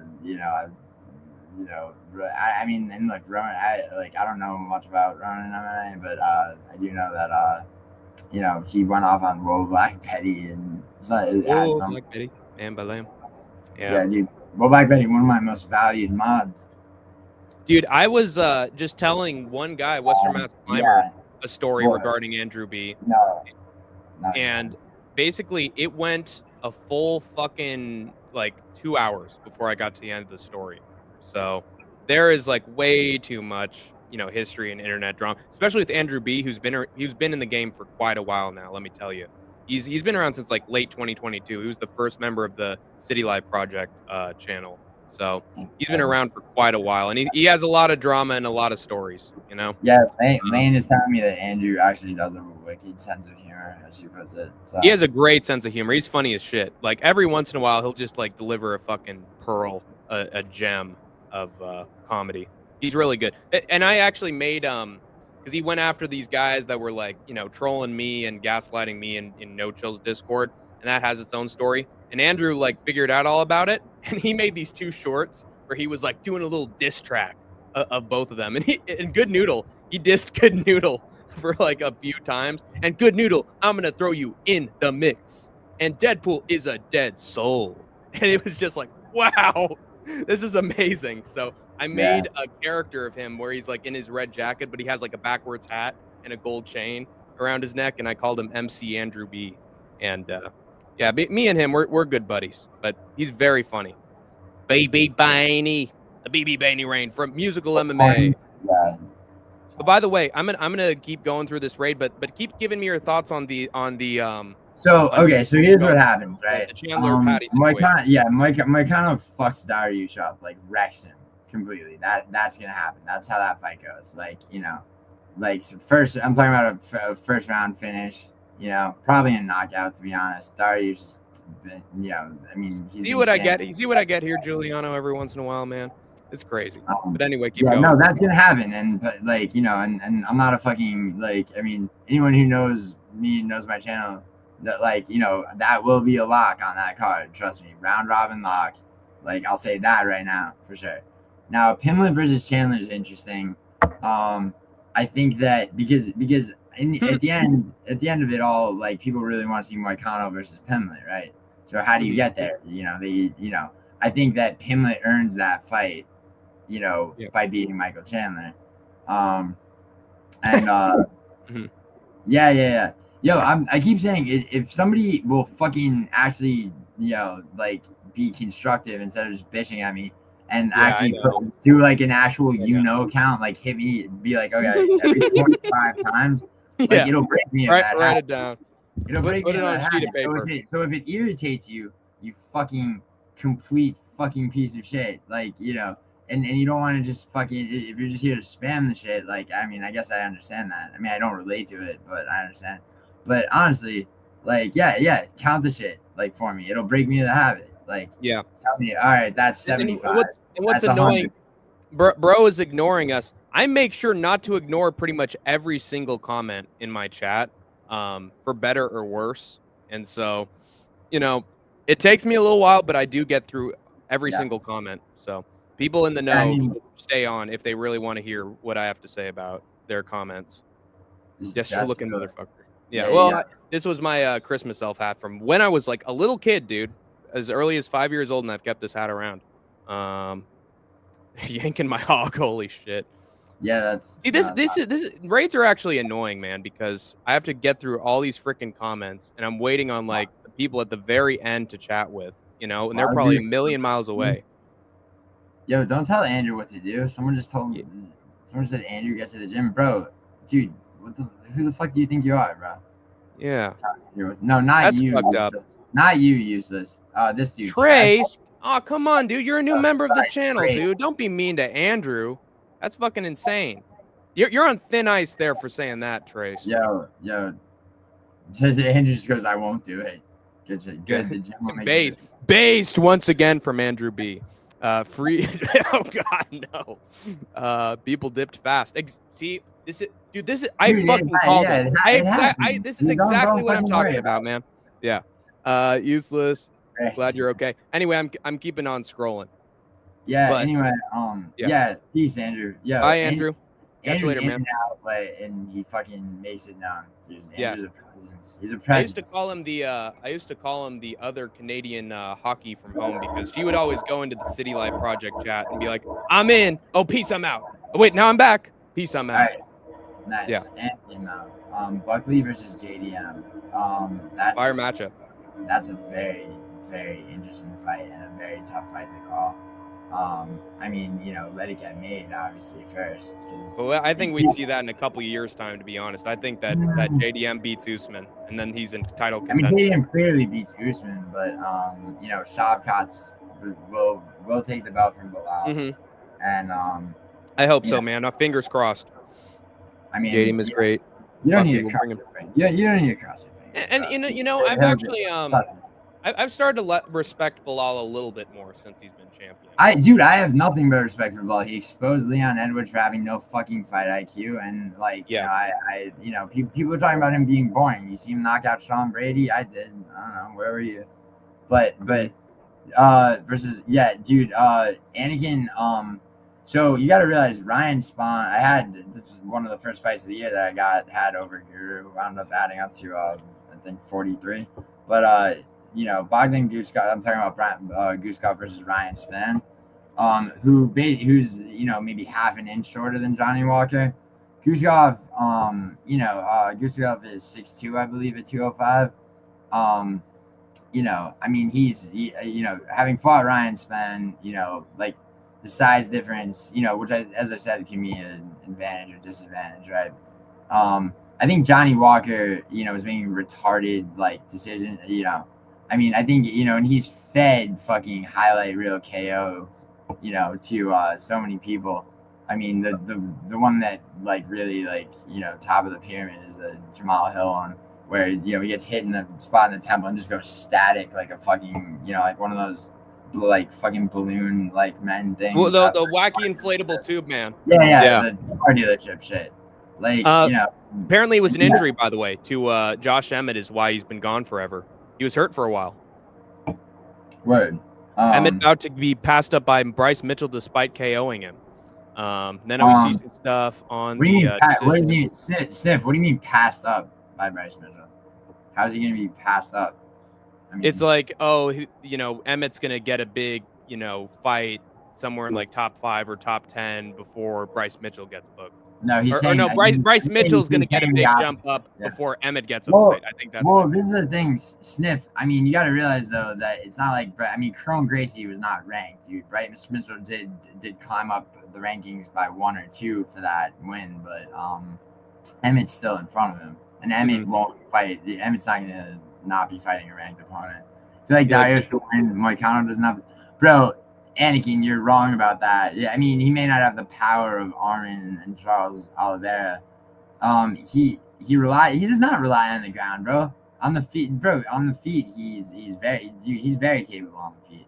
He's very capable on the feet, dude. And dude, his striking is far and away on point, dude. Renato Moicano is good everywhere, although his grappling may beat his striking, dude. The level to which he is risen, and he has improved since moving up to lightweight. I don't know if you know Hank, but Moicano used to be a featherweight. This year actually, starting with win over Drew Dober by decision, fucking Jalen Turner finish, and the Beneil Dariush, dude. I had him against Beneil Dariush. He was a crazy underdog. See, I try not to pay attention to betting lines until I've actually done my predictions. Oh shit, yo, Lane's straddling live streams right now. Anyway, I don't think Dariush has a fucking chance in hell against Moicano. I'm gonna lay that out right now. Now Pimblett versus Chandler is interesting, right? Because I mean, Paddy Pimblett can strike, and but the thing is, like, Paddy Pimblett's so much faster than people realize, and right, he has. His instinct for countering is amazing. It is, and it's also, he can, I mean, what is Chandler gonna do if on the ground against Paddy Pimblett? He's fucked, and Pimblett has a speed advantage. The thing is, Chandler, I think that Conor McGregor basically fucking ruined his life. He's the time that was spent waiting for that fight to happen, which Chandler would have won, by the way, but it just wasn't. It's just never gonna happen. And because of that, and he had to make peace with that, and so it's like, all right, do I rematch Oliveira? That's a fight he couldn't possibly have won. No. I mean, yeah, his like resurgence in the 4th round, 5th round, right? In that fight, in the narrative of that second fight, or arc, or however you want to put it, was was somewhat impressive. Nowhere near as impressive, by the way, as Oralby rising from the dead and fucking. I mean, that might have been the best fight of the year. Oralby versus Rebecca. That was a good one. And give me your thoughts on this, Giuliano, because I have a very different perspective compared to other people who watched that fight, and I sort of got a lot of shit for it as well. But I saw that horrid decision going not for Kretinov's way after the Leal fight, which I clearly had Leal winning. With that? No, I had Renat winning, but I understand what the problem was, in terms of it. So he did not. It was a 29-28 by my scoring, right? Mm-hmm. One judge gave him a 30-27, which is definitely wrong. The problem was that one of them was some random ass motherfucker who nobody knows his name, and he just showed up. Regardless, probably outside the arena. The problem that I had, and it made, which you could find which judge did what, but the 29-28 by the other two judges were not the same rounds. You get me? Yeah. So basically, one judge gave rounds 1 and 2 for Kretinov, and the other gave rounds 2 and 3. So basically, and there was a clear round for Kretinov. And I'm trying to remember. I think he won. I think he won round 1, and then he got the shit beaten out of him in the later round. Nah, dude, he didn't get the shit beaten out of him at all. He took a couple of damage. He did get outstruck though, in my opinion. No, he didn't get outstruck. He outstruck. I mean, the argument for Leal winning was, I believe, was the whole quote unquote damage based scoring, which is flawed in that a lot of people base it on someone who's who's more cut. It's meanwhile, dude, anyone who's ever trained martial arts whatsoever understands that a fucking if I land a side kick to the liver, okay, from the standpoint of the fighter who just took that fucking shot, that's way more damage than an elbow that cuts the skin over your orbital bone. Yeah. It's just any fighter will tell you that. I can tell you that from fucking just training Muay Thai and Taekwondo. It's so damage based scoring, the optics on what actually constitutes genuine damage. I mean, it's is it who just makes the other person who's more bloody loses? That doesn't really make sense. No, and I don't think that either. I from what I just watching the fight, I feel like Leal was hitting him with some bigger shots that were physically responding to. And so let me finish the story. So I thought that Leal won the fight, very close fight, but then seeing the 30-27 scorecard, I was like, okay, this is just you're clearly just giving it to the Dagestani because they're in Abu Dhabi, and so once the Oralby Rebecca fight came around. And I was just like, oh, he's hurt Oralby. They're having that was a robbery, in my opinion. In my opinion, that fight was a robbery. Back and forth fight. But I thought to myself, dude, if Rebecca doesn't finish Oralby, they're just gonna give it to Oralby. That's what I thought, just based on that fight. Fucking and so I thought that fight was a robbery, dude. They gave giving the first round to Oralby because he took a left hook, and then another left hook, and then a couple of jabs, and it fucked his eye up a lot. I don't give a fuck how fucked his eye up was. His eye was bro. He owned that round. He commanded that entire round. Yeah. And 15 seconds, and yeah. So I was thinking to myself, if he doesn't finish him, then the decision's gonna go Oralby's way, in my judgment. And so I was actually sort of depressed. From round 2 onwards, I wasn't like, oh, this is a great fight. It's like, oh, no matter what Rebecca does, it just doesn't matter. The judges are going to have it his way. And everyone was like, man, Hank's depressed in his fight companion.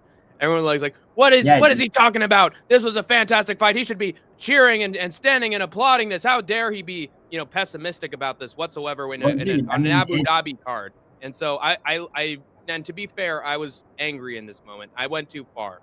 And I there's a soundbite that Isha still has of me where I said, I don't give a fuck if the decision's rigged. I screamed that at that point.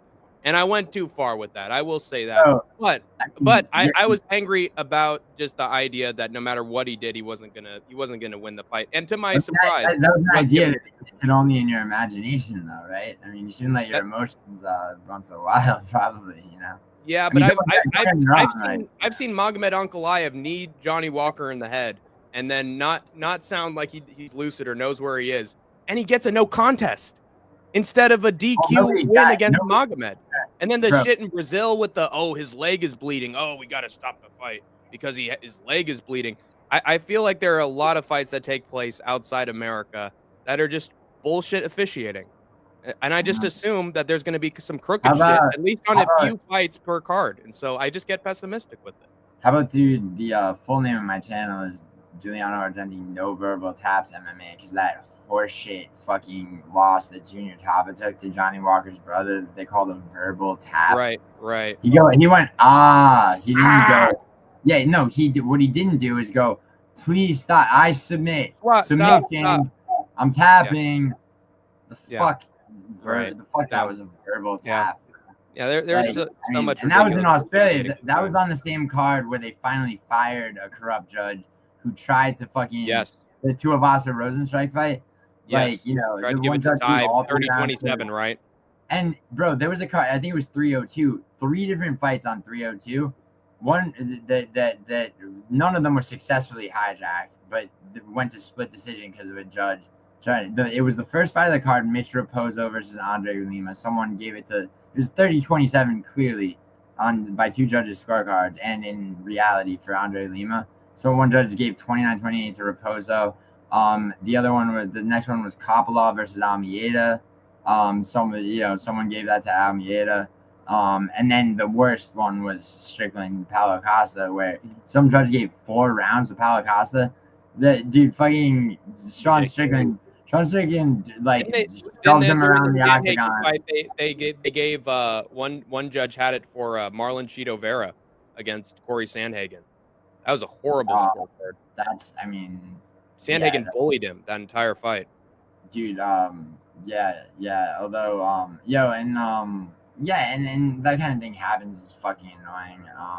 Yeah. You know. But the point we're trying to make here is that just general officiating for certain cards and just random. You're always going to get a freak show of the week with the UFC in terms of. Well, that's not necessarily true, but I mean, I will say that the firing of that last judge, probably made some. I mean, I'm trying to think about robbery. I mean, I guess people point to Volkov gone. Sergey City, I did pick Sergey City to win. That was a robbery. He lost that. Unanimous robbery. Yeah. Mm-hmm. I was the only one in chat saying that Pimblett Chandler should happen, and what do you know? 3 months later, it gets booked. Actually, Sniff. If you were saying that I was talking about Moicano and Pimblett, taking out Chandler and Dariush for a long time, but I had it the other way, logically. But I think that Pimblett's he's lower down in the rankings, so I think he earns the Moicano fight. After beating. At the same time, I'm sort of happy though that both men are getting bigger jumps up and having to fight each other, because with rankings sometimes. Well, no,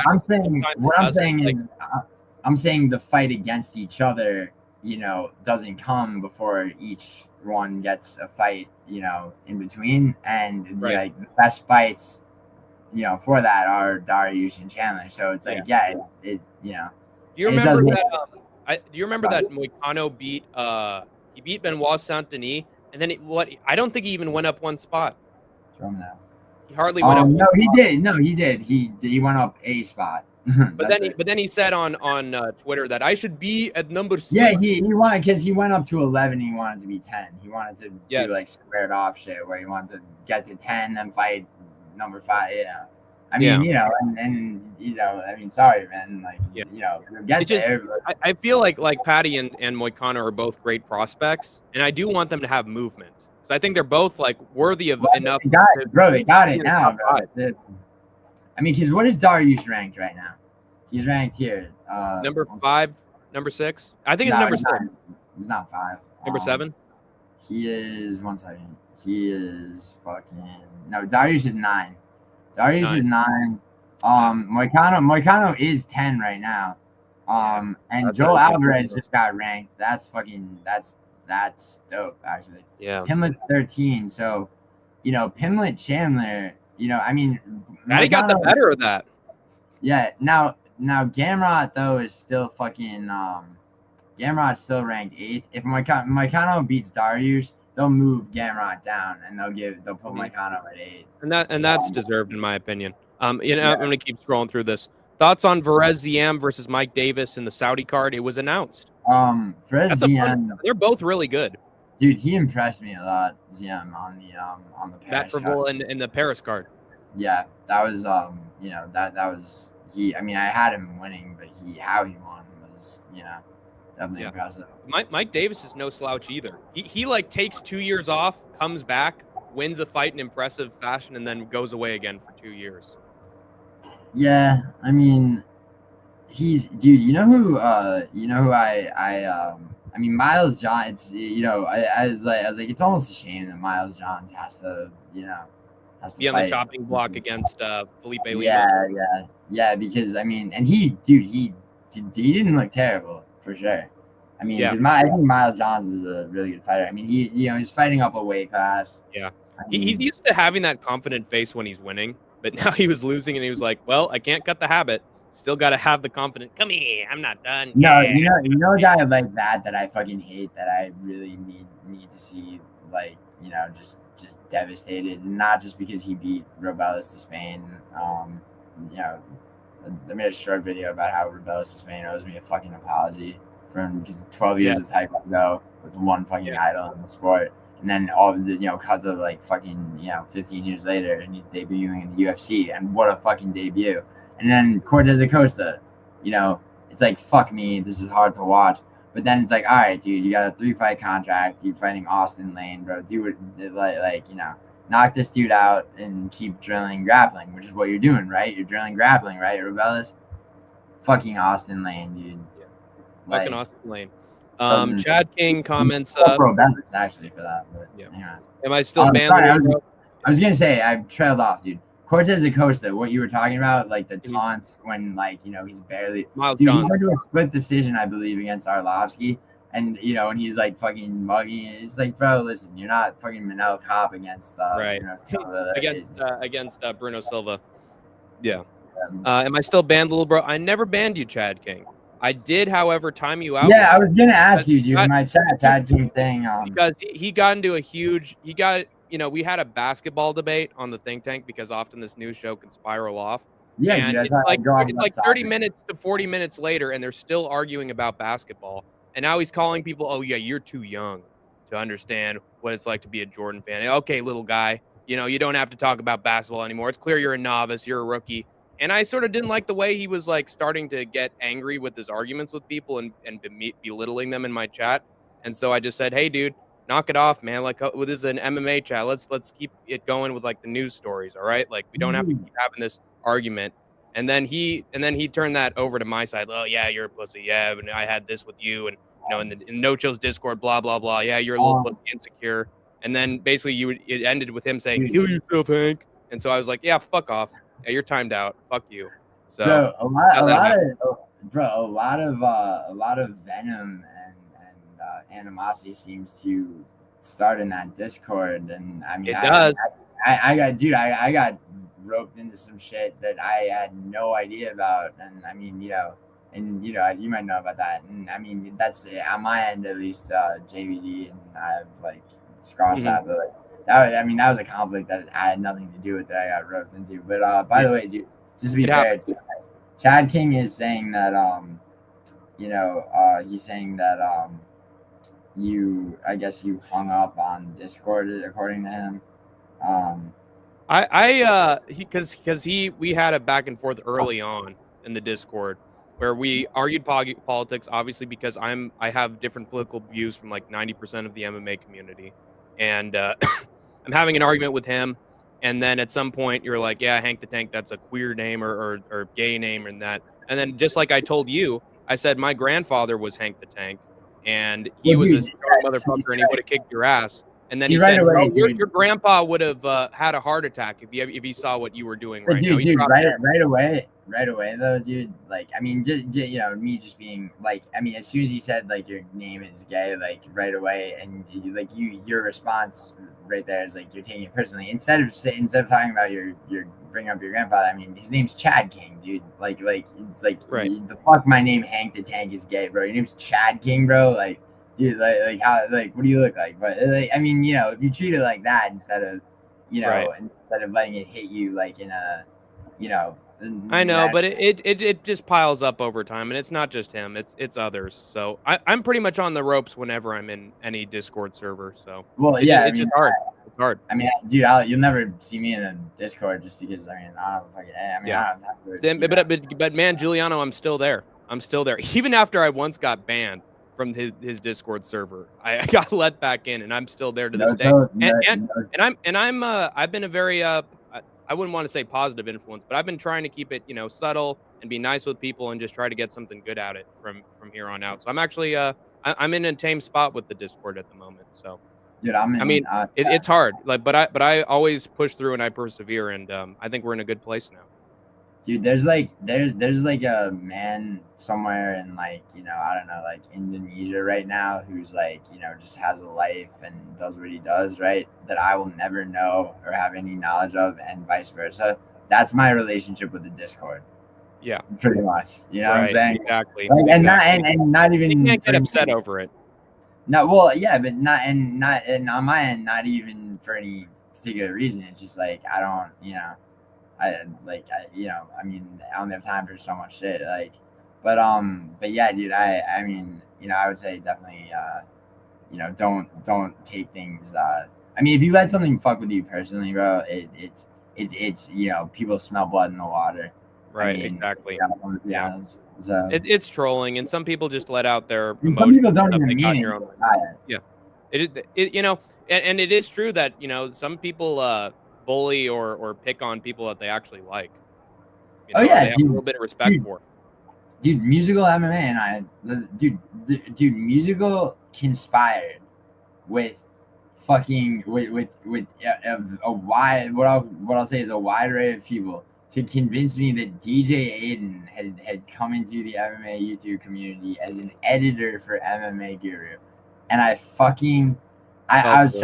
was like.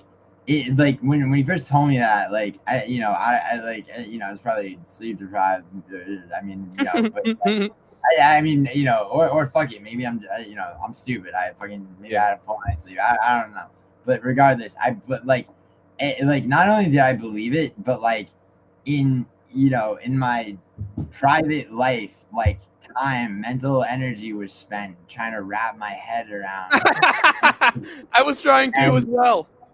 And like musical wanted me to exist in that state for as long as possible, just for his own jollies.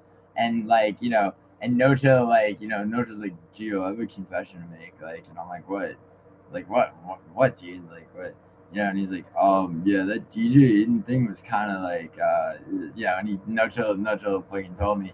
And fucking, and I was just like, I'm like, hey, it's like, I'm like, just fuck me, dude. I'm stupid as fuck. And yeah, and musical's like, god damn it, like, yeah, like, he wanted a record to be set for how long I can, possibly believe that.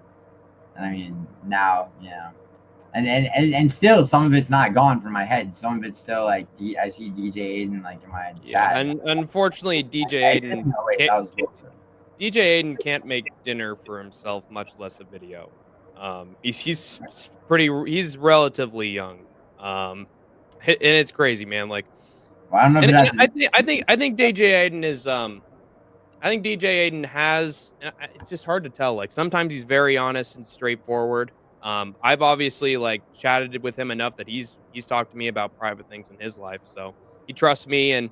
But the thing is, like, I think he's very obsessed with like promoting sort of an image or brand. Like, and I have some of those people. Like, there's a guy named Kobe Wiggle in my chat who loves the Wiggles, loves to talk about the Wiggles, stuff outside of MMA. And I'm like, oh, that's cool, this or that. But he keeps it on topic, and whenever I tell him something, you know, he still like gives me a decent response. And Andrew B does that too. But like with DJ Aiden, it's more like he's on a one-track mind and he doesn't want to talk about MMA, but he likes hanging around MMA YouTubers and getting involved. According to No Chill, he doesn't know what MMA is, and yeah, and he DJ Aiden, in my experience, he'll be in my chat and he'll tell me like facts about his life, which some of which are dubious, and I mean, or all. But and then also he'll ask me where certain people, where's Paradox the Chad, where's Liam Payne, like, and then it'll be like DM Liam Payne, DM, and it's like I'm like DJ and and then Paradox will show up, but and Paradox appears in my chat often. Like Paradox can't just like show up. He's like he's like fucking, I don't know if you ever watched Dragon Ball Z, but like when Vegeta comes in and like kicks fucking Android 19 off Goku. It's like right, and then goes. It's like that's how Paradox chat enters my chat. He fucking so, and it's always at the perfect moment. It's like some like fucking some Rio person or whatever, like or just some dickhead like showing up spamming bullshit, and then bang, timed out by Paradox the chat, and I'm like, oh shit. Yeah, Paradox, I got my finger on the trigger. So dude, as a mod, dude, you got an itchy trigger finger. For sure.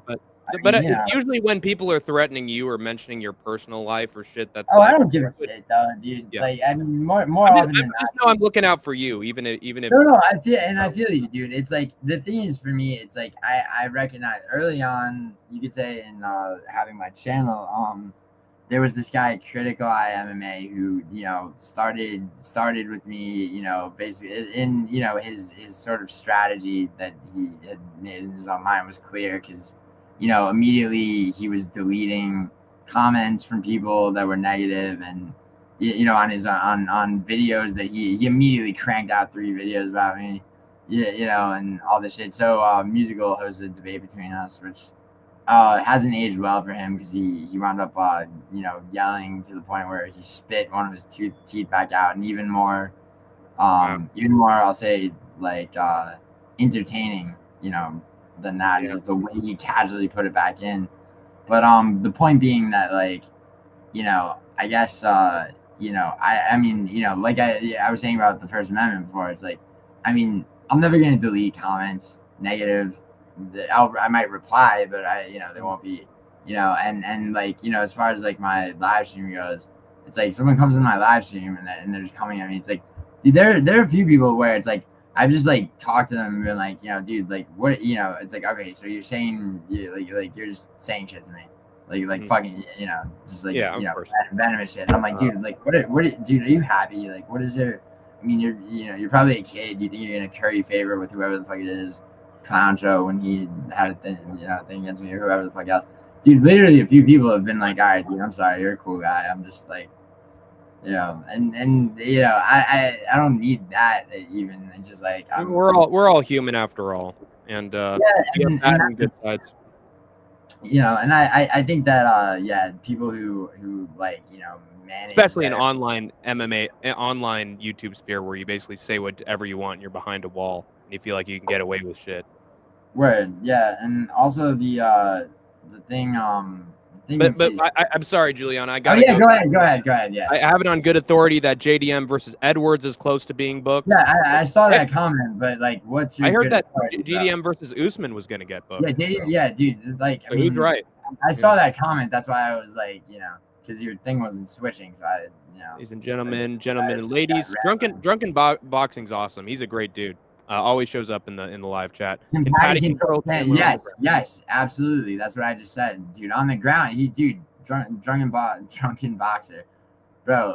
Absolutely. Is he asking that sarcastically? Because obviously he can. Like Pimblett, that fight goes to the ground.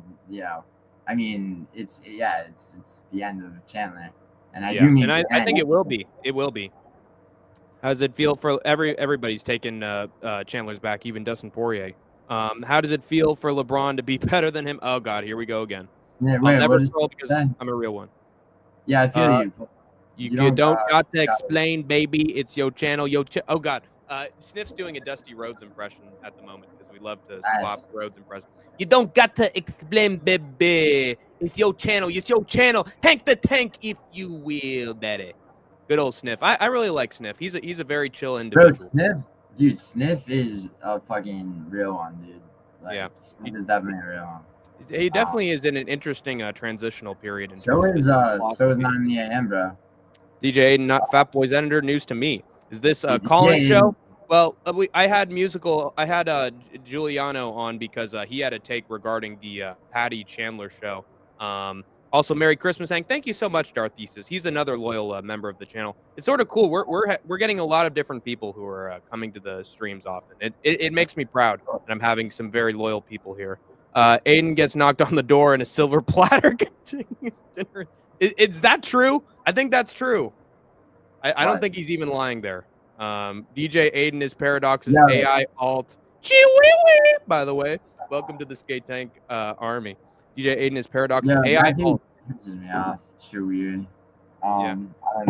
Did you see that footage of Raul Rosas Jr. filming himself at his grocery store because he's not getting paid enough? No, I saw a video of him fucking just rocking some dude that fucked with him, or like shoved him or shoved one of his friends though. Mm-hmm. And then also I saw a video of Austin Bashi being interviewed denying that they look alike, even though they definitely resemble each other. Look alike, yeah. That's fine. They can run with it as a joke. Yeah. JDM versus Usman is a rumor. That is, to be fair, that is a rumor as well. Yeah. JDM won't make it on. Yeah, JDM's not gonna make it on us. It's like, by the way, it's like the third Aussie card in fucking like 9 months, or actually a little over a year. But JDM, may I join for a second? Sure, man. Pulse is a really nice guy. I think you'd have a great conversation with Pulse. Yeah. We'll let him. Sup, dudes? Thal, the GOAT. Thal is here, man. But I finally got through the comments. What were you trying to say, Giuliano? Just about there's been a lot of fights in Australia, which has actually been fine, except I'm very happy. I thought Gamrot was fucking overrated as shit forever. I'm so happy about the Hooker Gamrot fight. Me too. I think he deserves someone to humble him a little bit, put him down lower where he deserved to be. RDA fucking dropped him a million times. Yeah, well, RDA. Jeff Neal took mid RDA. That's true. There's a fighter at flyweight. His name's Jesus Aguilar, who. He's an interesting case. He's on. He's off. Well, actually, on the Dricus Izzy card, he was the first fight, right? And he was fighting an undefeated 8-0 undefeated prospect. And he rear naked choked him. I didn't see it coming a mile away. So that was crazy. I did, more or less. As a professional gambler and shit, and the way that I do my shit is like I do a fuckload of research. That's just, nobody wants to hear it. It's like, how do you fucking? Well, you fucking have to do the research, right?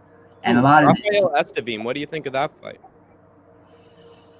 I'm gonna take Aguilar, probably, almost certainly. Nice. I'm gonna have to watch a lot of tape on Estevin, but as I did with Stuart Nickel, and dude, sometimes I have to VPN myself to other countries and shit to watch it. I watch so much fucking regional MMA, it's crazy.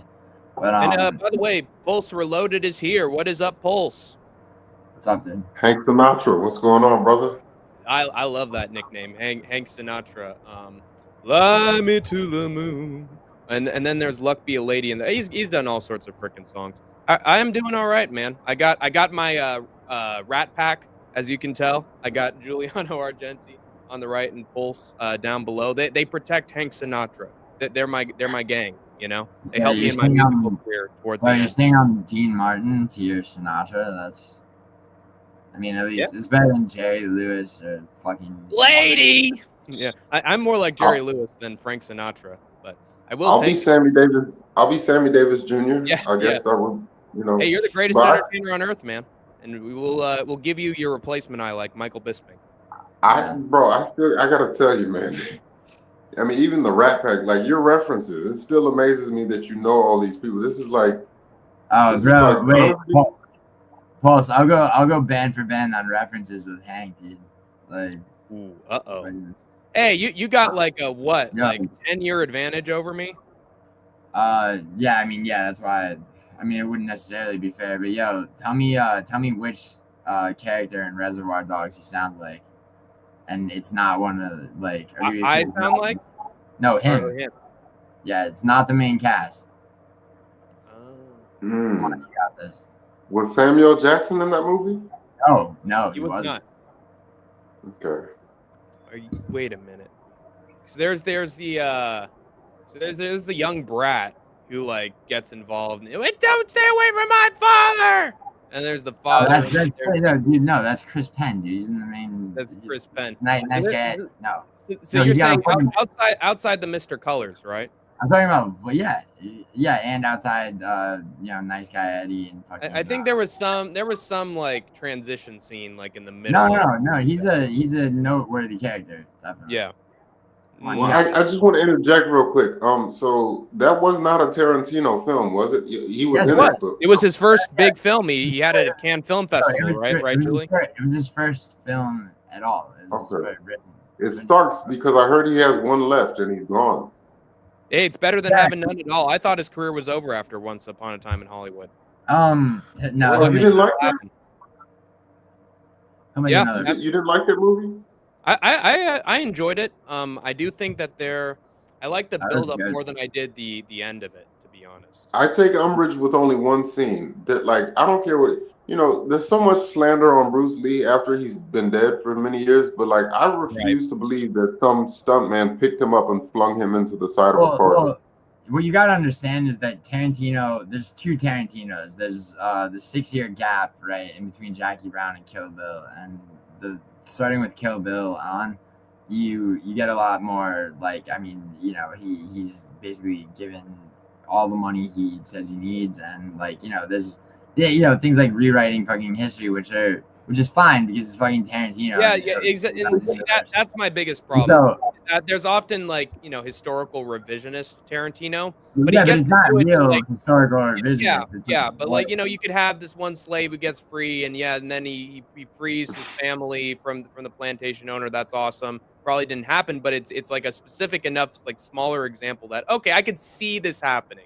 In Django Unchained, yeah, they destroyed Hitler, but that's entertaining. But like to have like a moment like the Manson family killing.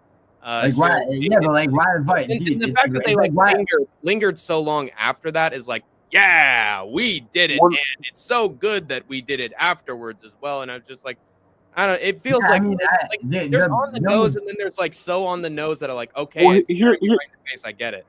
Here's my thing. Okay, so in Inglourious Bastards, he had, I believe he had Adolf Hitler getting riddled with bullets. I believe in real life, Hitler took his own life. Yeah, yes, man. But that's the point, dude. It's like, I mean, it's like, who else is gonna fucking like have like a Jewish group of mercenaries like carving swastikas into the foreheads of Nazis? Like, dude, that is fun. That's pretty fun. I mean, stuff like on the sidelines with what's the name of the? Ooh, that's a bingo.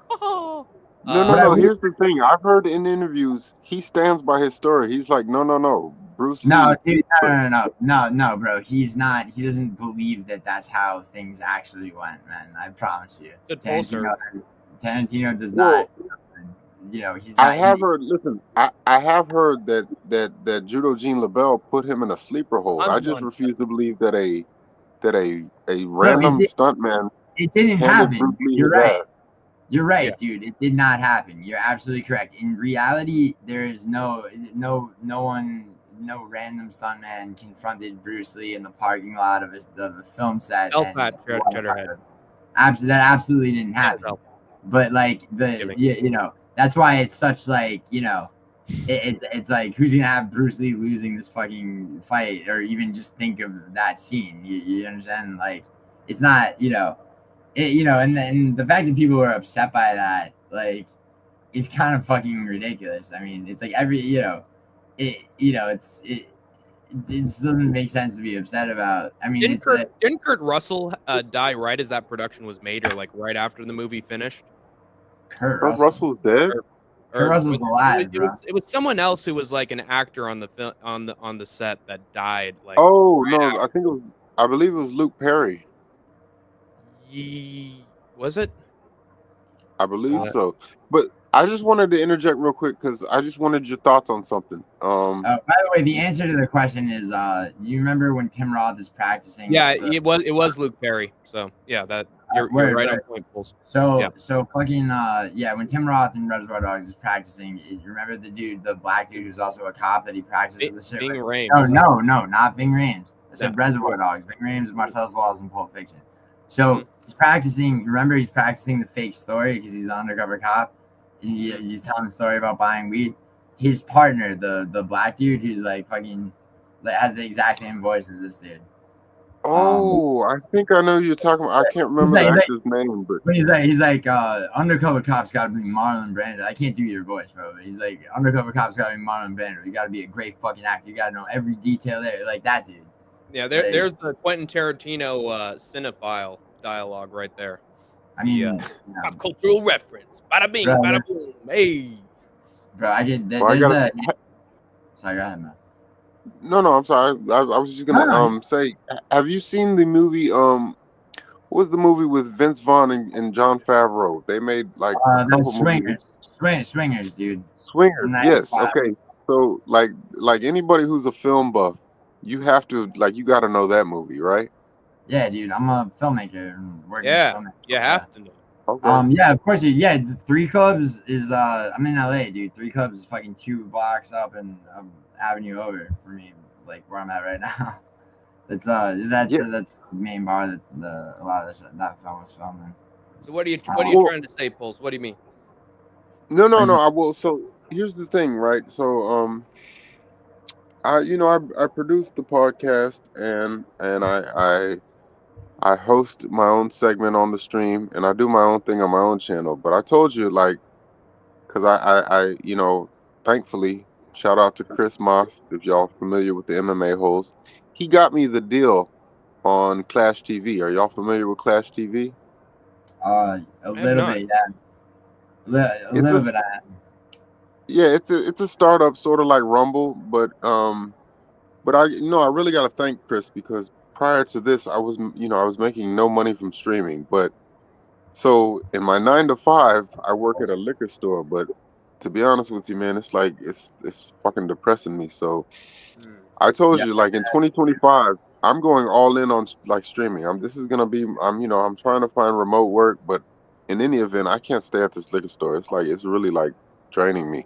I get it. So where do you mind if I ask where you're at like geographically? It's no problem. I'm in South Texas, the Houston area. No shit. Yeah. I lived in Texas actually for 8 months in 2017. In Denton, which is like just north of Dallas. But I have some friends from around Houston, from like right. Okay, I was born in Dallas. Yeah, I know Denton. I'm familiar with the East Texas. My one friend, he grew up. It's kind of a rich suburb. You know, Spring. It's like a kind of rich suburb of Houston. Yeah, absolutely. Spring. Yeah, I'm going there tomorrow. Matter of fact, it's on the other side of Cypress. Yeah. No shit, really? Yeah. Is that where the liquor store is, or are you going there for? No. The liquor store is in a town called Richmond. Okay. Richmond, Rosenberg area. But to be honest with you, man, like all I really want to do, all I want to do is stream like 7 days a week. Yeah, and I think you got the voice and the attitude to do it, Pulse. You just got to work at it. Like I was a complete novice going into this podcast. I had a buddy literally invite me on to do a podcast. And I said, Who, Idaho? Yeah, Idaho. And so I worked at it, and I've tried to hone my craft a little bit, and now I've found my thing. And I have my little props and this or that and the gimmicks, but I really do pour a lot of effort into this thing. So all it takes is hard work, man, and trying to find something that works. No, I mean, listen, I the thing I like about Bro. So our stream is primarily centered around combat sports, cage fighting, boxing, kickboxing, and such. But I want to branch out. Like I want to do I want to do a show basically discussing current events in media and It's pretty good. everything, like movie reviews, the whole nine. But I have so many ideas, and I've been told, I don't know if people are gassing me up or what, but I've been told I have a soothing voice. I don't know, but Yeah, you got You no got, bro, you have a very, very, very, dude. Like now that you've been talking more, dude, you know what Curtis Mayfield sounds like when he's like just talking. It's I'm probably dead sounds serious. like that, well, doesn't it? You ever seen that is you ever seen the first Dirty Harry? Like with Clint Eastwood, like sure. Curtis Mayfield, dude. There's this weird scene. So the dude that plays the Scorpio killer, like like the villain, right? He needs to make it look like Clint Eastwood like fucking beat the shit out of him, like, to try to like frame him for that. So he goes to like this like back alley and shit, and Curtis Mayfield is just chilling there, sitting on a chair, and he's the killer like lays out like a fucking band, right? Like, and the dude's Curtis Mayfield's counting the fucking money, and he's like, "You sure you want all of it?" Good to see you, And man. like, yeah, what's Welcome up, to dude? Tank He's Army, like, "You man. sure you want all of it, right?" And you don't know. What's up, Kiwi, bro? He's from Australia, right? Or Yeah, New Zealand? Yeah, New Zealand, Yeah. New Zealand. Yeah. Anyway, dude. So yeah. So basically, what he's paying him for is for him to sit in a chair and for Curtis Mayfield to be like, "Sure you really want $200 worth?" And he just beats the shit out of him. So it's like Curtis Mayfield's whole character is a guy people come to get the shit kicked out of them for various reasons. He's the Like, pusher man. Yeah, I mean. See, that's what I'm talking about. Like the impressions. That's my dad's music, man. That's maybe for my time. Like about all this stuff. Yo, you know what across 110th Street, like has the edge on Pusher Man, even though that shit's fire. How is that?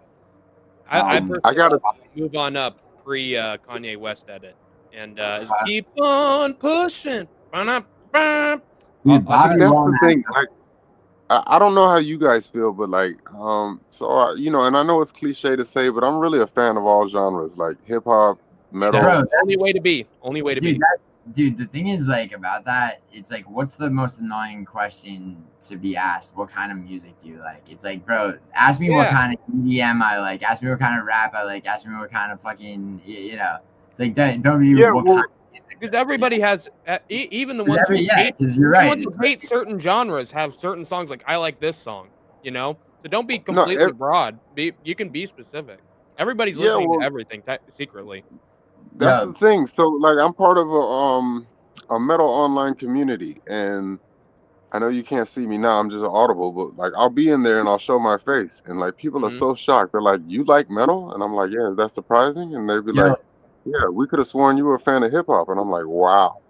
I've had people who are like, I'm tattooed from head to toe, and I love this cartoon, or I love the movie Amadeus, and everybody tells me, oh, I can't believe you like that movie.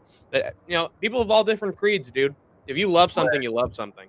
I mean every genre, like country and western, classical, everything. Yeah, damn right. Let me ask you a question. Let me meet you in the middle between rap and do you like you like Bad Brains? Ooh, that's so a good genre. Yeah, no, I'm familiar with them. I'm not gonna lie. So in terms of metal, I like new metal because that was my era, the early 2000s when I came up.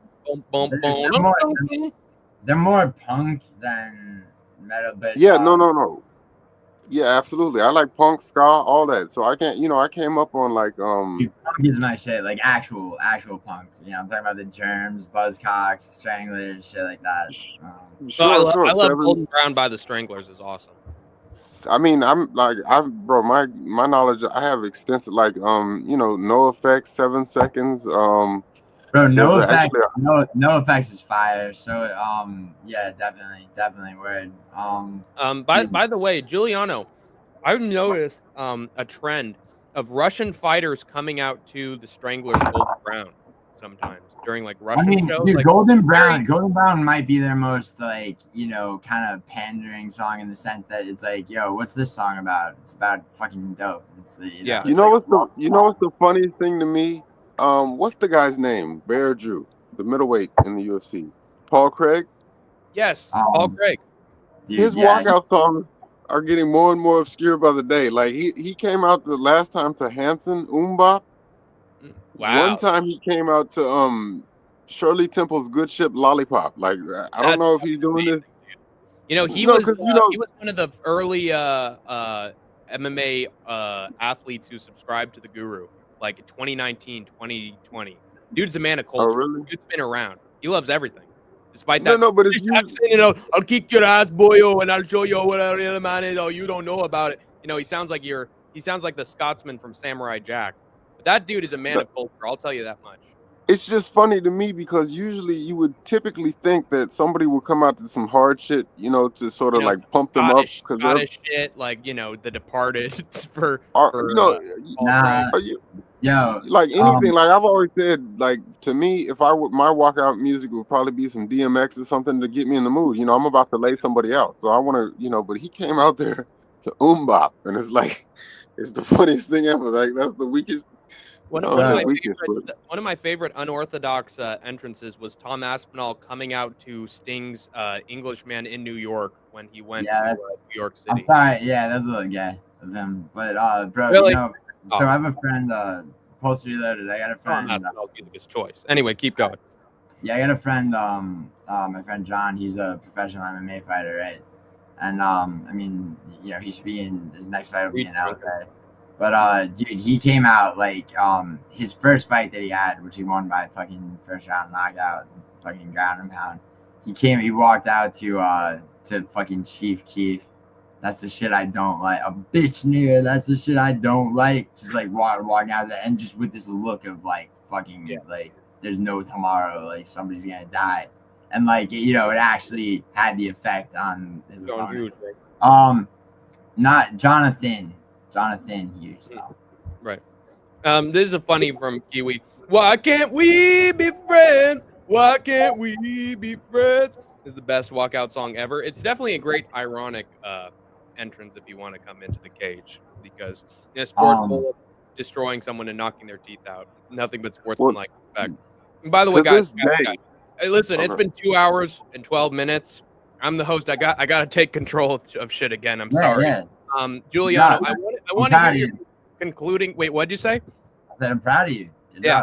Juliana, I want to hear. I'm not going to let this be clown show where it's like 8 hours later at 3 a.m. in the morning. Right.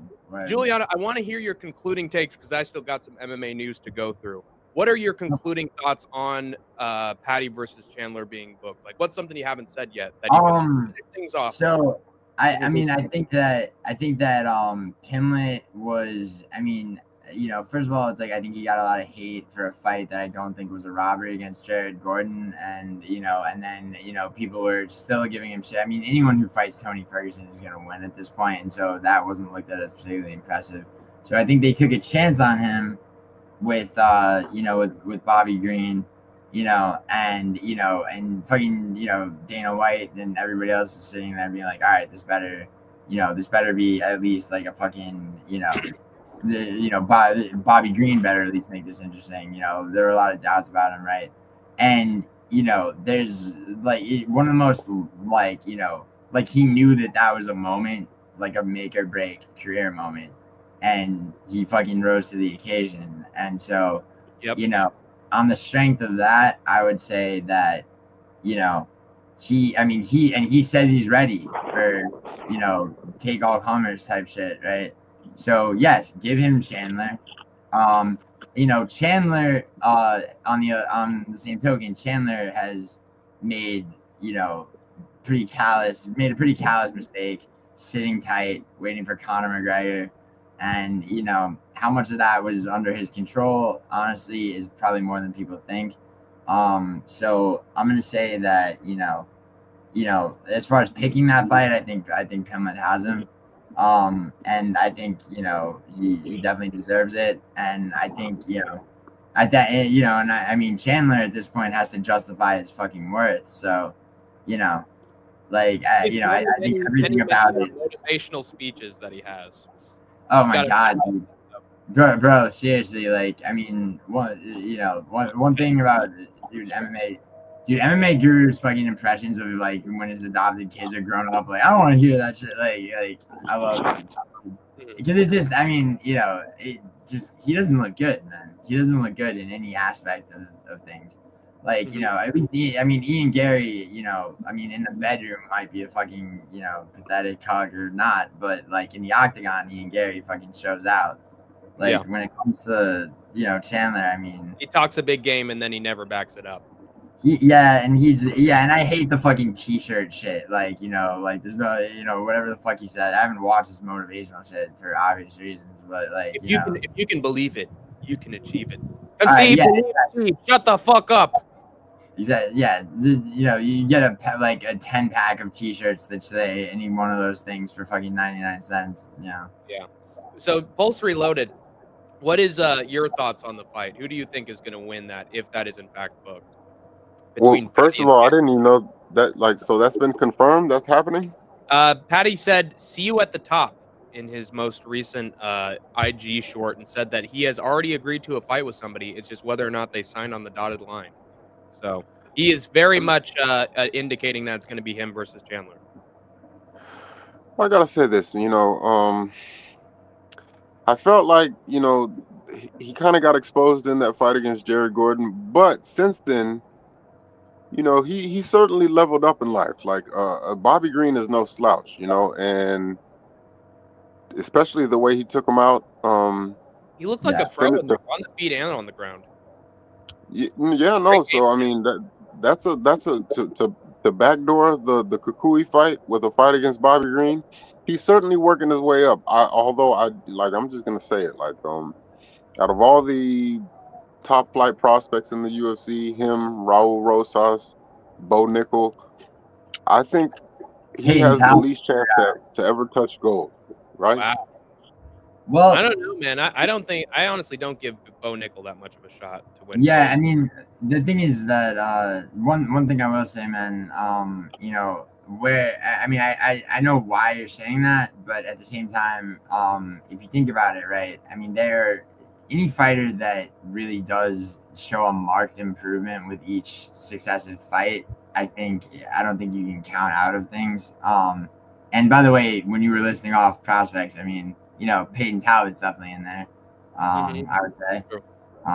You know, and I mean, you know, and you know, you have situations like with Joe Pyfer where, you know, it's like, I mean, you know, people call that a fraud checking. I mean, he wasn't ready for, you know, Hermansson, and Hermansson's not chasing the belt anytime soon. But, you know, and then he fought after that. He fucking, you know, he completely destroyed Marc-Andre Barrio, and like, you know, so what's Piper's next? Does he get a ranked opponent next? You know, right?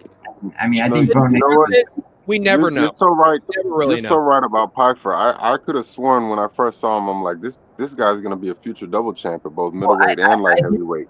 I think they got in his head because they had him doing so much press with the whole, like, you know, like shitty childhood, and bro, I had a fucking terrible childhood too. I'm not making light of that at all, but like, I think they saw that as marketable, and like, and he said himself in the post-fight interview, you know, after he lost to Hermansson, that it's like, you know, the amount of fucking press I've been doing and everything like that. Like, you know, he just, you know, like it was too, like, you know, too fast. You know, I mean, you know, he knocked out he had finished 3 people, and he deserved the ranked opponent. It's not that wasn't too fast. It was the level of, you know, the promos cut on that fight, you know, the interviews, like, you know, it's fucking with the dude's state of mind, and you know, some fighters can't handle that. I want to respond to Anakin MMA. Bo is for sure a contender. Beat Paul Craig, who Magomed and Hill couldn't. First of all, it's a different Paul Craig. He watched Craig, and second of all, he never took him down to the ground and only fought him on the feet. It was two grapplers fighting on the feet. In my opinion, his stock looked worse than Paul Craig and Magomed, and they got, you know, oh, it's in the triangle. Oh shit, it's tight, it's locked in. They had to get caught in that trap, whereas Bo looked like shit pretty much the entire fight. Yeah, I mean, they both looked like shit, and they're two grapplers fighting entirely on the feet. Talbot, by the way, would have fucking smoked Paul Craig. I gotta say, Paul Craig, there's a fucking, you're talking about a 50-pound difference. I know, but if Talbot was at middleweight, though, I think he would have taken him out with a simple 1-2. Just like Kyle Baralho could, and Bo Nickel could not. dude. I have to say, so my co-host on Bro Plata, he's so high on Bo Nickel. He's like, this guy beats every 85er currently, except for with the exception of. This is what I told him. I said he's adamant that he's so confident that he could beat every 85er with the exception of maybe Kamzat. And I said. I told him, I'm like, so okay, yeah, he went in there and Anthony Hernandez would completely submit Bo Nickel, and I'm not saying that post the Paul Craig fight, dude. Bo Nickel's one of those fighters that was very carefully managed by the UFC. I mean, in 2 years he fought 4 fights, right? Peyton Talbot, fucking Cody Brundage for shaking him off. Cody Brundage, Val Woodburn, and that was my point. I'm like, so you mean to tell me he can hang with the top guys? I mean the top guys at 85. I mean, I'm talking about like Vettori, Adesanya, you think he can beat all these guys, and he's so adamant that he can. I say his ceiling is. I mean, this is the first real test. Like Paul Craig was his first real test. Let him fight Michelle, and he did beat Paul Craig. So it's like a ranked opponent next, or fuck off. Basically, is what I say. I agree. And give him outside the rankings. If you're actually the big deal, and you're gonna keep telling your people that you're that in interviews, like, oh, I had perfect performance. Oh my god, I deserve a top 15 contender. All the people in my team told me. Then actually fight a top 15 contender. And it's not exactly Bo's fault either. Like, UFC just refuses to do so. I blame the UFC more than anybody else. The UFC really allowed for him to sort of like, just appear once every 6 months, and and then it's like, so next give him Michel Pereira after Michel Pereira took a fucking staggering loss to Hernandez and is still ranked, and see if he can even hang with like a 13 through 15 ranked opponent. Well, every so often the UFC will have a prospect with a lot of hype around them. Sometimes they're right. Like I'm not gonna lie, I heard the name Conor McGregor about a year before I actually saw the guy fight, and he lived up to the billing, obviously. But every few years they'll have a guy like y'all remember Mirsad Bektik? I do. He was a lot of hype around him, and he's no longer in the UFC. And I also Edmund Shabazian. They were like, Edmund Shabazian has a fight coming up, and I think I think Shabazian has a cardio problem. That I mean, so many people's obvious weakness. So many people are fire if they're like. Honestly, I'll go so far as to say, if Shamil Gaziev starts right now, he should be in Bahrain doing wind sprints up and down fucking hill, because let me get you guys' opinion on this. I have the perfect, I don't know what Sean Shelby and McMaynard are gonna do next, but I have the perfect matchup for Bo Nickel. I just want your guys' thoughts. I believe the number 9 ranked fighter is Brendan Allen. How about him versus Bo Nickel? That's a good proving ground right there, like that. Actually, the fight to make for Brendan Allen is Anthony Hernandez, because they're the 2 best grapplers, I believe, in the division.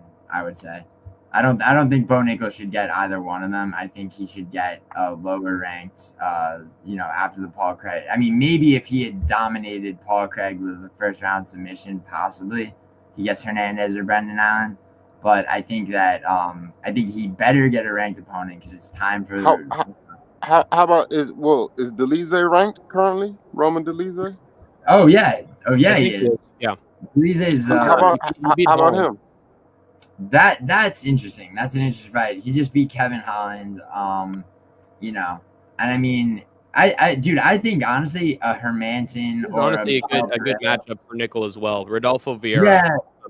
Yeah, but he should. I mean, Betty would be correct if it's just time to see if he can fucking.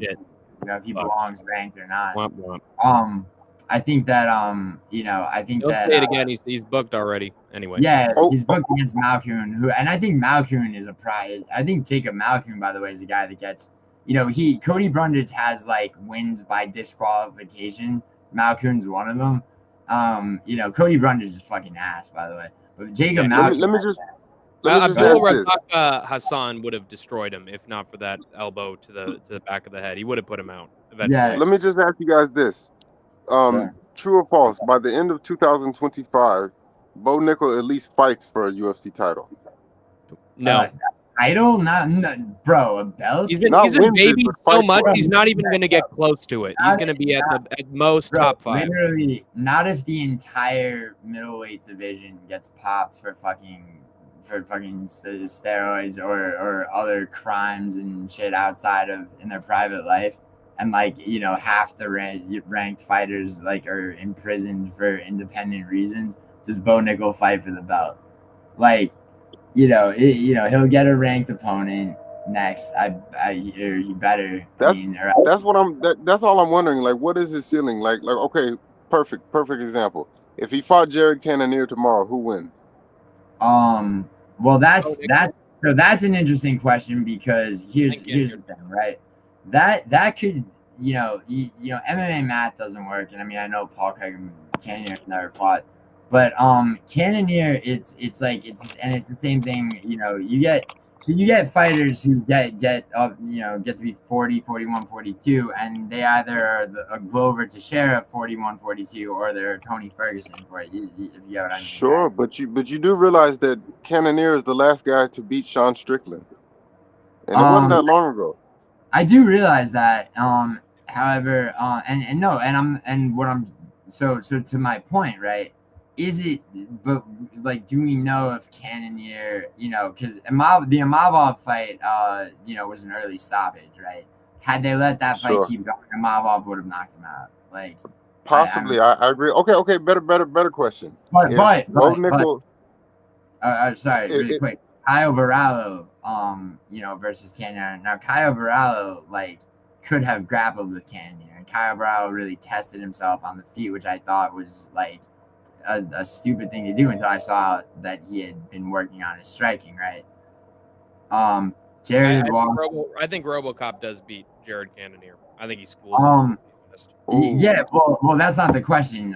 He was asking if Cannonier beats Nickel or Nickel beats Cannonier, and I think that the answer to that question is yes. Bo Nickel has it within him to beat Cannonier.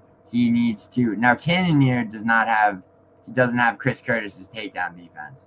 Now, that doesn't mean that Chris Curtis beats Cannonier. What I'm saying is, like, Cannonier can be taken to the ground. Bo Nickel gets Cannonier to the ground, he submits him. It's funny you mentioned RoboCop. I mentioned it earlier in the chat. I'm telling you, I have it on good authority from valuable sources, credible sources rather, that both Edwards and Della Maddalena is going to be next, and I have it on good authority that RoboCop will be facing Paulo Costa coming up. Dude, RoboCop already has a fight. I mean, like, they're booked. Like, I don't understand what good authority this is when everyone else is good authority, bro.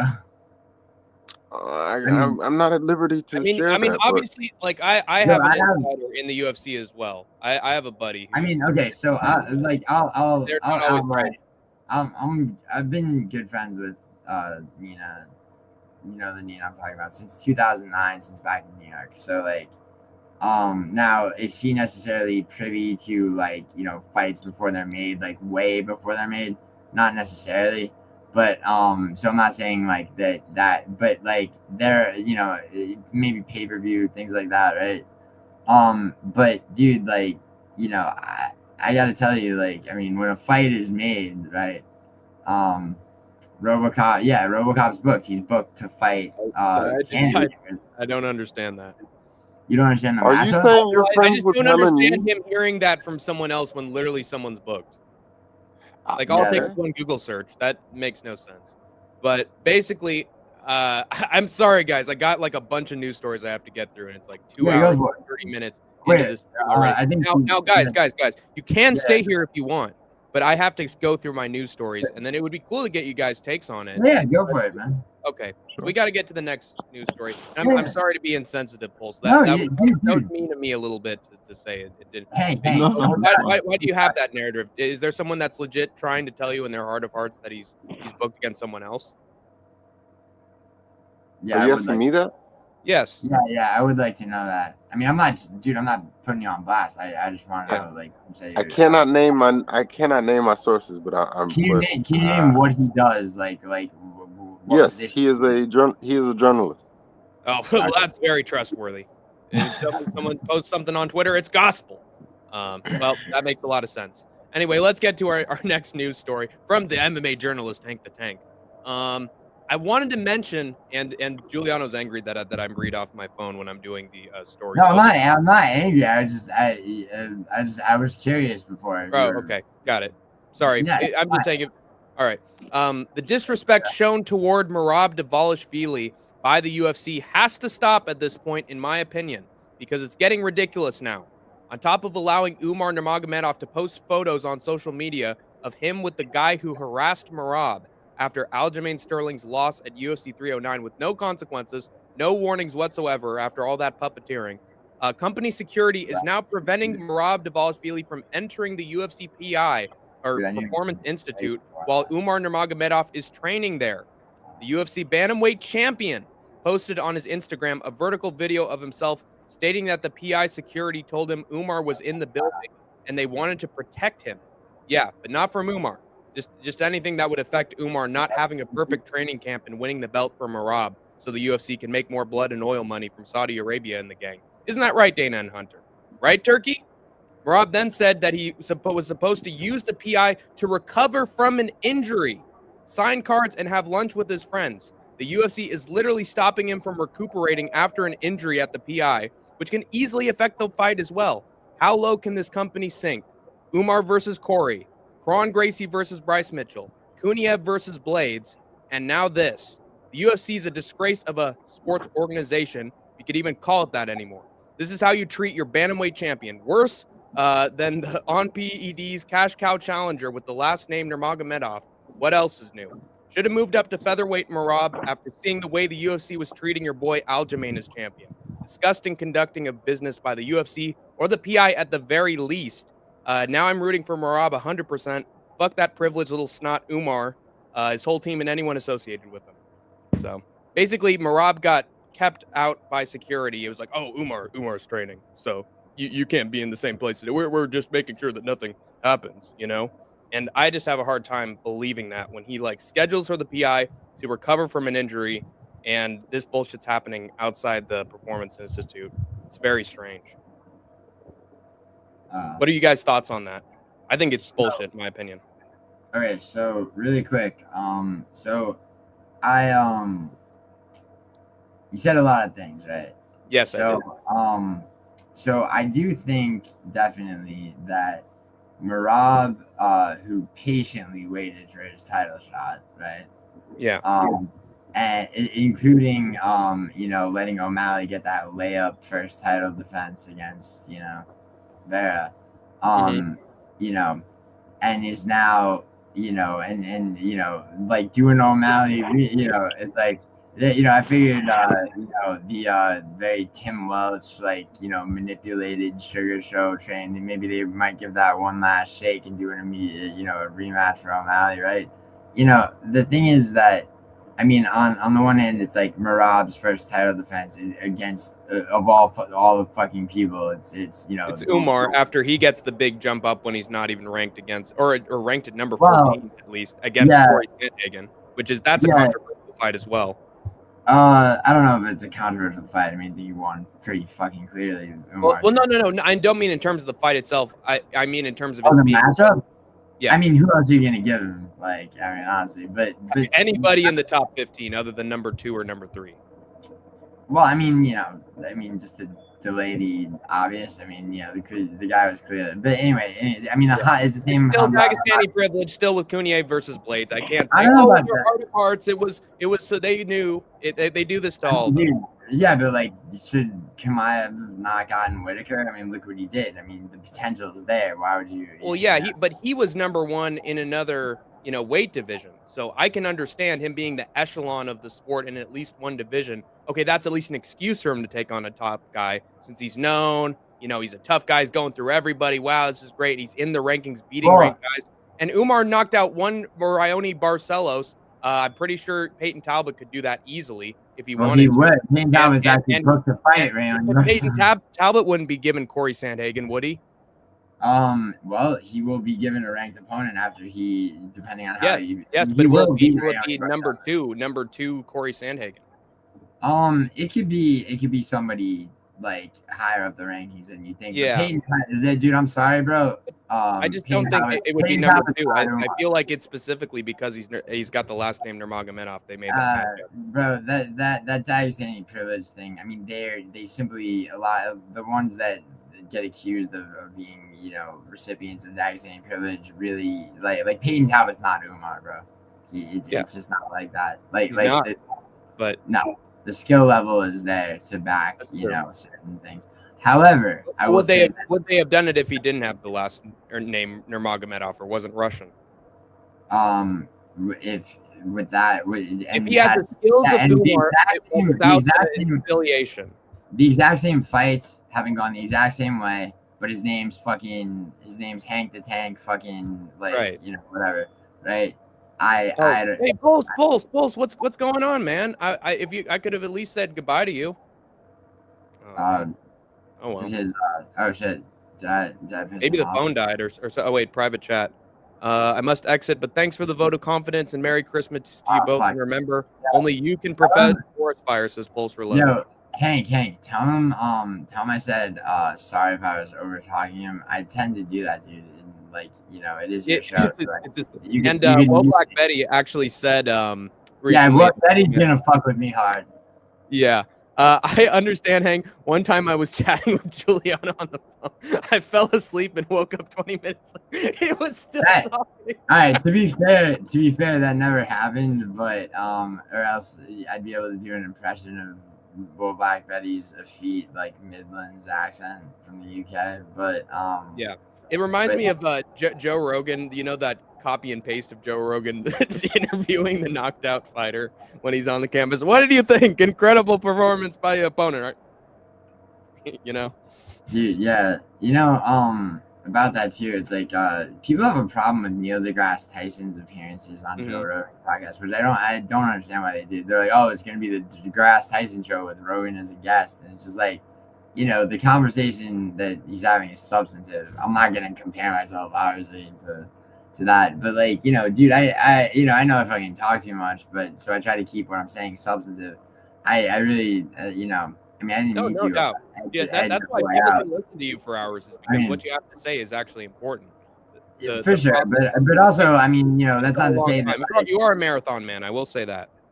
For sure, and I found your boy interesting, and I'm pretty sure he's a very nice guy. He's a pleasant fellow.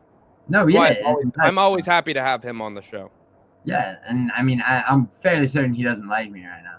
So if given the opportunity, I would like to, maybe I don't know, tell him, tell him I'd like him to DM me so him and I can talk, because for sure. I think he could use all the help he can get with this. Dude, and I'll do what I can for him, and I don't know if he bets or not. If he doesn't, I don't encourage starting, but if he does, I will make sure that he definitely never loses money. I'll stop saying that. Last time Umar approached him, Merab threw a singlet at him and gestured to the wrestling mat. Yeah, no. Dude, do you remember Merab yelling about respect in the press? Hey, you don't respect me, and you get this great jump up the rankings, and that is not respectful to me. I had to wait for Aljo, and it's UFC. It's crazy. Well, that's what he was really thinking. What he was actually saying is you don't respect the UFC, you don't respect the privilege. But yes, see, and that's the thing. It's he patiently, and when I say patiently waited, bro, he's like, you know what, Aljo's my friend, blah blah blah, and then it's okay, Aljo got beaten, moved up a weight class. What is this layup first title defense bullshit for O'Malley? Finally Merab got the fight. I don't give a fuck what anybody says. He dominated O'Malley. 9, 10. You do that fight back 10 times out of 10. He fucking kills me again. Pulling strings. He's a legend of the organization. His fighters get flavors, all sorts of different flavors. But Khabib's not pulling strings, dude. Khabib's not affiliated business-wise with the UFC. He does. Did you see that Roku documentary about the UFC? Did you watch that all the way through? That was an interesting documentary, because he was at the table during a meeting between Dana Usman and Ali Abdelaziz, and Khabib was just there, and he was what year was that, though? Was Khabib still 2023. Interesting. And it was he was around, and Dana was like, "I like what Khabib's saying, not you, Ollie." Sign the contract. It was Khabib, Kamaru Usman, and who? And Ali Abdelaziz, the Rat. Yeah. So, and who else? At the table. Yeah, but who is hosting the table? Like Dana. Okay. I mean, that was fascinating. It's but the context of that fucking that like summit meeting, if you will. What do you know what I mean? What I'm asking, what was it? It was a conversation on whether Usman should fight down for Shavkat in order to, get back his hype after Edwards beat him or and so yes, after Edwards, it was before the Chimaev short notice replacement. And it was like, Usman should solidify his legacy. He shouldn't be taking on this guy or that guy. He shouldn't be waiting for the title shot. He should fight someone to prove that he is the number one contender, and that is Shavkat Rakhmonov. And Khabib said that. And Ali was like, no, I must protect my client. He has the right to do this, that, and the other. And Dana was like, I like what Khabib's saying. Isn't he awesome? What was going on, Julian? I was going to say, Jay in my chat makes a good point. Basically, he's essentially saying that, other than Sandhagen, people between Sandhagen and Umar in the rankings were avoiding him. And for obvious reasons. And there's some truth to that. But to be fair, Umar was the one saying that. So can we really believe him when he said that? Well, they, think about it, the gaps in his fights, right? They probably tried to make fights with, several people, and I do maybe. That. The other thing, dude, is that, but on the same token, right? To your point about Merab, you're fine. I appreciate the opportunity, bro. Yeah, but Pulse Reloaded, come on, bro. There's dude, I really do think your streams are gonna pop off, dude, and I'm already a fan. Dude, of course there was no conflict. I feel like I just talked incessantly, and you kind of dipped, which is all good, dude. I have a tendency to do that. That's why it's like people need to fucking reel me in. If you've been looking at Hank the Tank's camera, there are times where I've checked out mentally a few times here so far. No way. I pushed through. Bro, that's why I do my prediction videos with my friend. Yeah. And Michael Kieh, Hank Argenti MMA. I'm glad that we, the mega powers, have worked together, bro. Oh, yeah. Wait, Michael Key, what are you implying? Are you implying that, that Hank and I would get married and he would take my name? Because knowing Michael Key, knowing Michael Key, that's he goes to strange places like that. No, I'd never replace my partner, the Idaho Skatesman. Although No Chill and Idaho have made jokes about him, No Chill being Hank number 2. And then DJ Aiden is Hank the Tank number 3. And I got to say, those are two pristine choices, especially DJ Aiden. Gio is nice. No vitriol, no dumb shit. I rock with him. And that's the reason why I hang out in his chat too. Same reason. By the way, Matua knows fight. Dude, No Chill, Matua, even more than I do, and that's saying a lot given how much regional MMA I watch. These guys know deep. They go deep cuts on fucking, dude, Matua can tell you. It's like you ask Matua to name 3 prospects from fucking Mongolia, bro. He's got 6, Matua should honestly do a cameo appearance for No Chill MMA since he's doing. Dude, Matua and No Chill, dude, Matua, the Rising card coming up, dude. You're definitely dropping into No Chill and I's fucking fight companion for sure. You said that No Chill can't wait to do Malta, right? Are you doing a cameo for Malta? I believe so. I'll whether I just get the prospect that I'm giving him he features, or I don't know about that. I don't know exactly when he wants to do his part 4, but because that it seems like a long way away, but that Rising card starts in about exactly 5 days, so I gotta do a prediction video, and there's that that, dude, that's gonna be dope. Seriously, that Rising card, and promoting shit like Ryzen and KSW earlier. I mean, people don't know about a lot of People forget, man. Dude, people never knew actually a lot of the time. People will say there are people that will say UFC when they mean MMA. Like, right. It's like, oh yeah, he's I went to a UFC gym. I'm like, you went to one of the fucking kind of failed promotion UFC gym. And like, yeah, like, mixed martial arts, like it's like, yeah. And I mean, that's kind of a testament to Dana White's business acumen, which a lot of people, underestimate. Anyway, I'm Merab. He can still advocate for his fighters. I had a fever dream last night. I was sitting inside a gas station, and the donut said that Armin is going to be the champ. He also said that, dude, that is way back. Where did he say he had a dream? Dude, that is a dream, dude. That is a dream. That's a fantasy, bro. Yes, but he's the God is coming to him, Giuliano. God is coming to him with these great God is telling him lies, bro. Scandalous. Yeah, maybe it's actually the devil. Yeah. Yeah, devil magic. Yeah, I know that's what's helping the Chiefs win their games. That's for sure. He said he had some other dream or something. But so and so beat such and such. Tell me what that was, Matua. Umar has 6 wins in the UFC without last name. No title shot. One more win would have been it, but bantamweight is so stacked. Bantamweight is very stacked. Do you remember the name for the duo that was me and you? I think it was like Giuliano MMA. No, me and No Chill. Netflix and Chill, because I read and shit for Netflix, certain Netflix shows and shit. I see. Right, that makes sense. And I'm betting about. Do you think UFC will sign some PFL guys? I hope Dakota Jacheva, because like here's the thing about WMMA, right? I was talking to No Chill about this. It's like we're not gonna get another MMA. Oh yeah, here it was. My dead grandma spoke to me in a dream.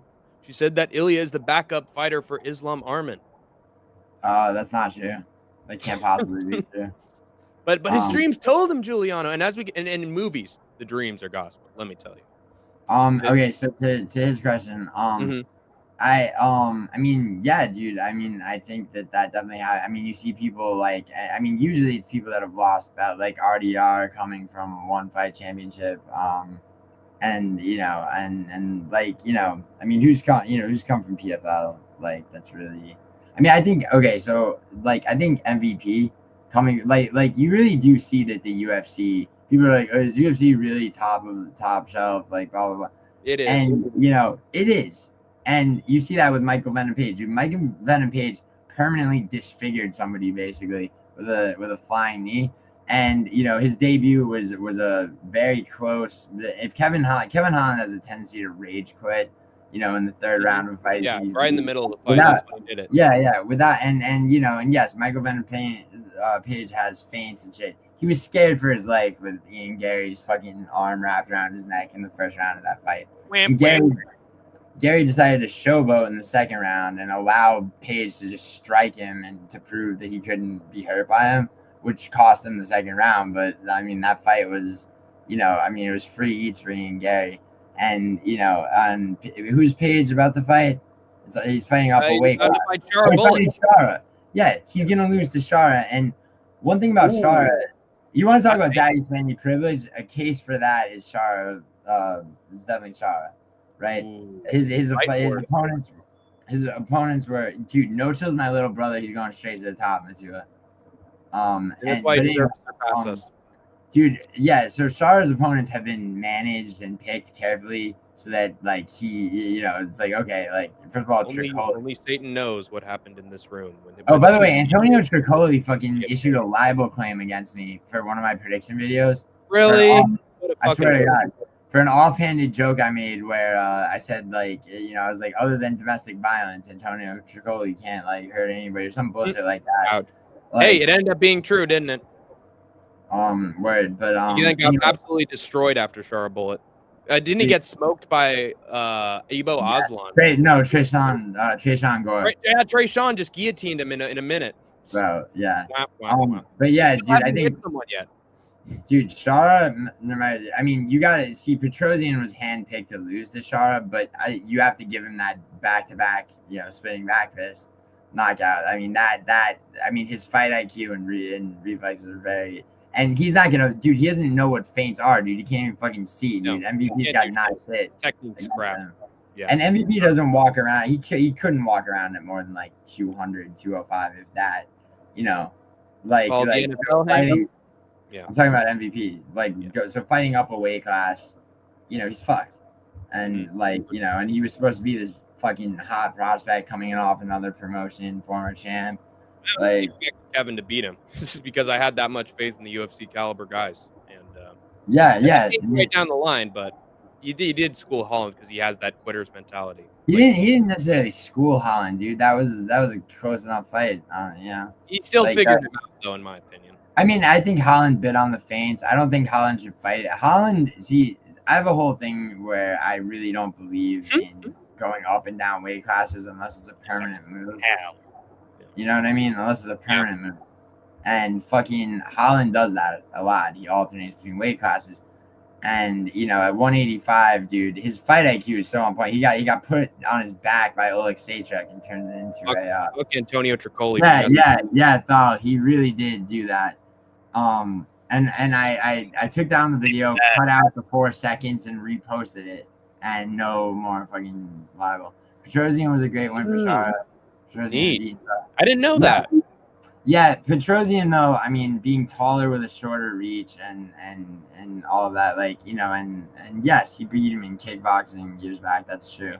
By the way, I do follow the NFL, Michael Kie, and I am fully rooting against the Chiefs, but I expect them to go all the way as usual. The Chiefs. The Steelers. I'm rooting for the Falcons and the Commanders to make it into the playoffs at this point. Dude, that's what I'm most interested, because we're gonna have a new NFC champion because the 49ers are out. So that's what I'm invested in. I'm not invested in the Super Bowl. The real ones know. Yeah, I mean, it's all about who's gonna win the new world championship. Dude, I used to bet college football and NFL. You know, and honestly, it's like to be a truly professional gambler where you're winning, because you have to, like, you really have to love the sport as well. And, you know, I felt my passion waning, so I quit doing it. But not that being said, I had 3 NFL parlays today. Nice, good shit. Did all right. Yeah, football can be a hard sport to predict. Like, literally, you know, I'm a Raiders fan, and I went from the Raiders literally losing by a field goal to the Vikings, to the Raiders scoring nearly 70 points against the Chargers. So the results of games can be very random on any given day. Huge game. I'm looking forward to it, and I'm gonna watch primetime Sunday night. That's gonna be a fantastic game with huge stakes between the Falcons. Dude, I'm watching soccer, bro. It's starting at 4:30 a.m. You're on the same time zone as me, bro. Men's Premier League. Where's Fairfax? What? Ashburn. There's a Fairfax everywhere, dude, and probably in every state. You know. Anyway, dude. Shara beats MVP. I think. And you. Go ahead. Yeah. Let's get to the next piece of MMA news. Alexander Vulcanovski is becoming a parody of himself now. He said in a recent Q&A that he would fight light heavyweight Alex Pereira if the money was right. To be fair, he said who wouldn't, and that anybody at any weight class would fight Pereira with the right price. I'm not completely sure about that, maybe. But still, stop taking fights based on money, Volk.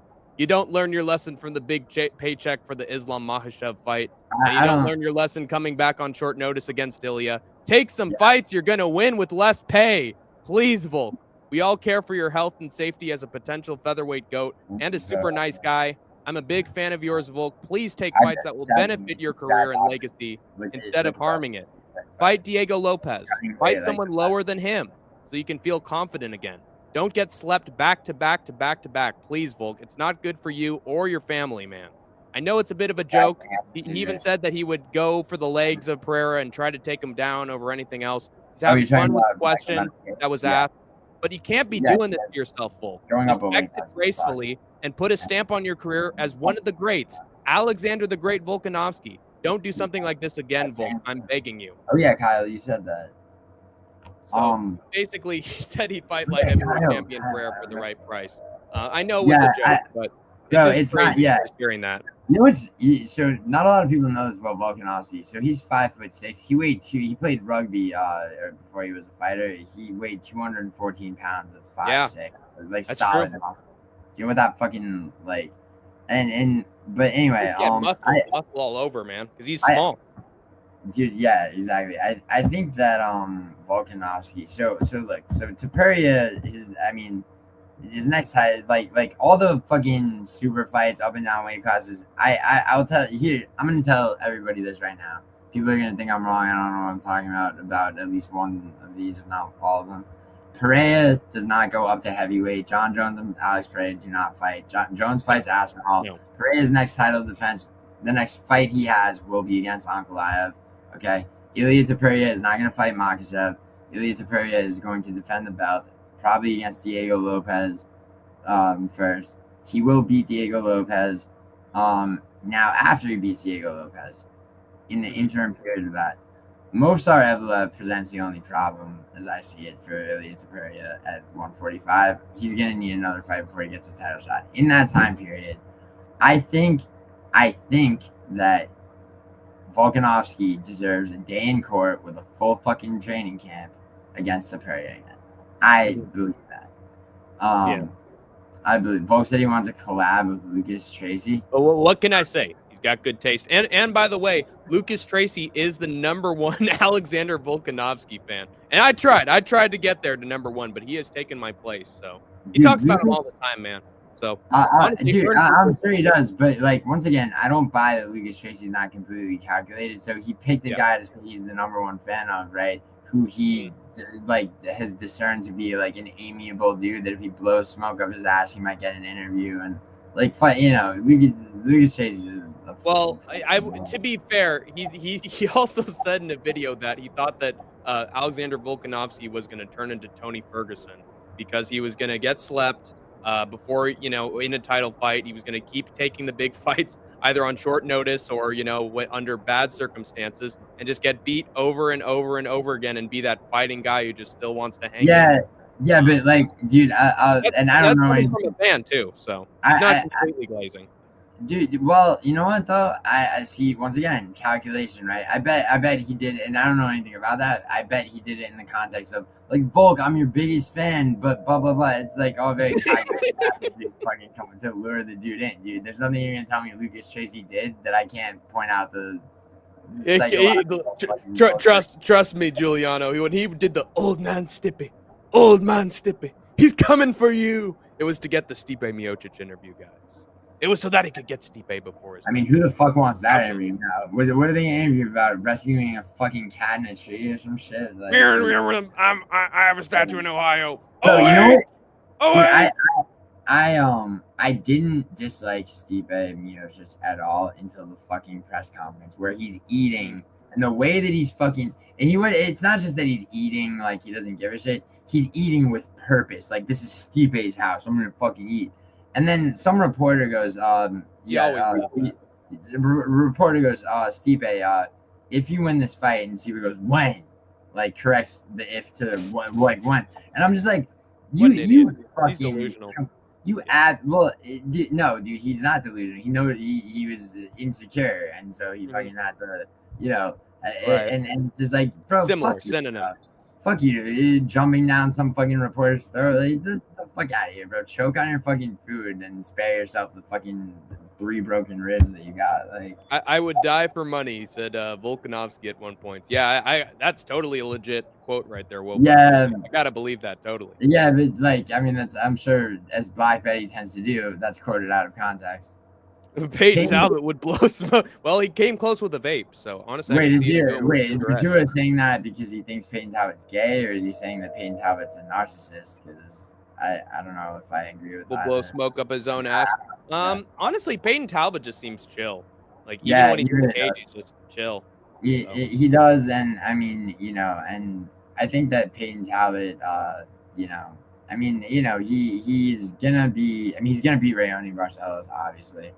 I think, hold on, Lucas thinks Betty, so this is my dude. Lucas thinks Stipe is a greater heavyweight than Fedor.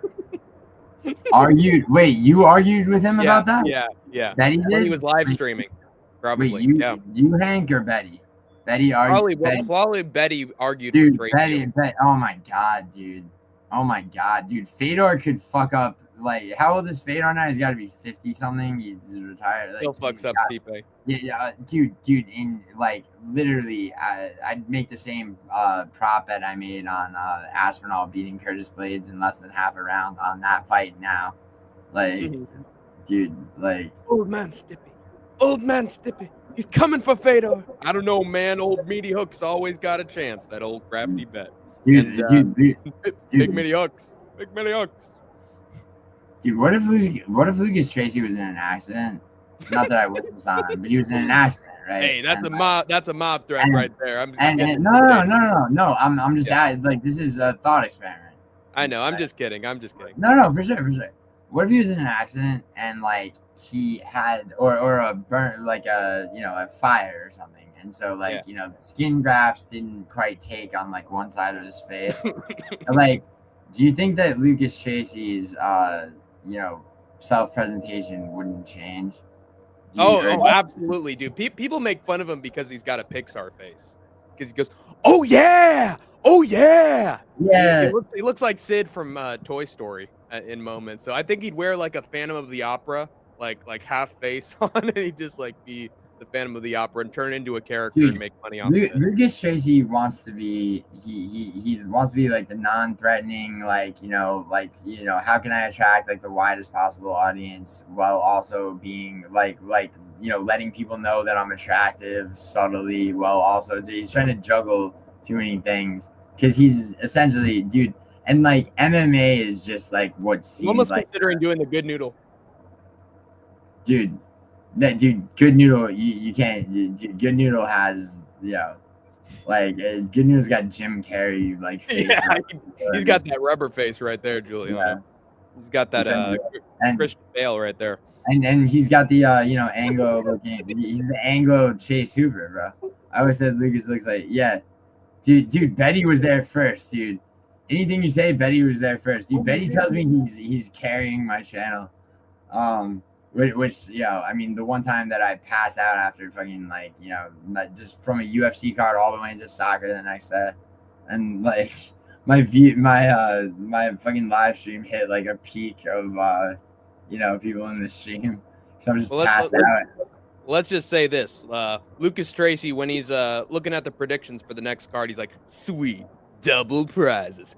Wait, all right, nurse, we're gonna have to operate on this one. He does the little Sid, and he messes up with him, and he twists the arms and does all sorts of characters. That's why I do my prediction videos with my anonymous friend who fucking keeps me on track. I said that once weeks ago. No, I hope you found it funny. Little Pixar character. Yeah. No, he probably didn't. Betty, how did he acknowledge it? Did he not read the comment? Did he read it and be like, oh yeah, like? Does Lucas Tracy ever get salty on his live streams? Like, does he ever have a moment where he got very upset that he was one of the lowest percentile predictors of the year in 2020? Yeah, dude. I mean, he only he doesn't. First of all, he shouldn't even be counted because he only picks pay-per-views. Like, yeah, that's true. Yeah, I mean, that was bullshit too. Yeah. And he was still trying to defend himself, and it was so cope, dude. Thank God. Bad, shout out to UFC Predictions Tracker. Anyone needs to look at that fucking channel. That's the goat right there. I subscribed to him, and he hardly had any subscribers, dude. He's great. Nice. Yeah, he 310. That's one of the main ways that I try to get my picks, dude. So me and Juliana, we share a few brain cells every now and again. And I do. I found some of my best predictors that way. I link him in the descriptions of all my videos too. Sweet. Shout out to him for keeping us honest and shit. And I play second for 310. Yeah. This is a good point from Atua. Less Lucas Tracy, more news, please. We will get to the news. Here we go. Yeah, MMA Guru. Deep cuts. MMA Guru clapped back and mogged Islam Makhachev's coach, Javier Mendez, after he said that Islam Makhachev could easily go up to middleweight and do well there if he wanted to, despite Dricus Duplessis saying that Islam doesn't want to move up to his weight class. Trust him. Duplessis must have made the hot tag to Guru after this, because after seeing snippets of the Schmo's interview with Mendez, Guru countered him with quite a bit of facts and logic that pretty much negated any silly notion of Islam Makhachev moving up 30 pounds in weight and finding success. I know. Quote, are we still pretending Islam didn't go tooth and nail with Vulcanovski and struggle with Poirier? The Diamond stuffed 11 of Islam's 16 takedowns, and he was behind by 14 significant strikes before the sub, 88-74. Are we pretending again, Javier? I mean, really. Oh, Khabib ragdolled Luke Rockhold in sparring. I watched him fail to establish, bear with him, he said, I watched him failed to establish. Now, bear in mind, he's English. No, I know. His English is spotty. Failed to establish dominance in round 1 against Connor and failed to take him down in round 3. Stop it. Oh, get cooked, Javier. Know your place, brother. When you're talking about your Russian clients, by the way, making the Mexican and American people you came from very proud there, Javier. Nice work, sellout. First on the list. Anyone agree? Your Russian clients' experiences with other weight divisions, especially featherweights, they get humbled real quick. So quit your Don King glazing and headline making, brother, because you ain't it, Chief. Guru's it. Best quit stroking your ego for a while, bud. Losing your touch a little bit. So Guru basically completely countered Javier Mendez's notion that, oh, dude, Islam Makhachev went up to 180, dude. I've seen him in the gym. Yeah, he kicked their asses, man. And Guru was like, dude, featherweights have given him tough fights. He was down on strikes against Poirier. I think it's fucking, I think, like I was saying, I think it's fucking retarded, the whole, like, up and down weight class thing. But, you know, because there's a couple of things that, dude, Guru goes hard, and then he'll sometimes go hard to a point where now he's shitting on Islam Makhachev instead of just this dumbass who fucking is glazing somebody unnecessarily. Islam didn't ask for this dude to fucking suck him off figuratively, like, you know what I'm saying? The Dagestanis didn't ask. Javier came to them. Also, on Poirier versus Islam, Dustin Poirier is one of those fighters who between the age of 30 and 35 actually can improve in those. Yeah, we talked about this. And so, you know, people go, oh, like, you know, like Khabib made for fucking light work of Poirier, and it was a much harder fight for Islam. That, well, I mean, maybe not, but my point being, I mean, dude, like there's a lot of people that thought Benoit Saint-Denis was gonna beat Poirier. Lucas quit doing predictions for fight nights because he didn't know. Dude, I know I watched one of his predictions. He's refused to pick women's fights before. He's refused to pick women's fights. Dude, guy's a joke. Anyone who doesn't pick every fight on every card you know how you do it? You do research. You watch tape. You fucking do research. It's like, it's not that hard. It's just people are lazy as fuck. Like, and if he can have his channel with all the subs and make all the money without doing that, he'll do it. Like, you know, he doesn't see any value in doing that. It's like, it's not too hard. Yeah. Lucas was a good sport. I coined the nickname Muzz Lightyear for him. Yeah, because he's muzzed in grocery stores or whatever the hell that means. They're doing his what does that mean, actually? Well, there's the Guru Shuffle, which is, but that's neither here nor there. But Lucas Tracy, I think it's like or it's like he does. What the hell is muzzing? It's a dance, and it was like a trend.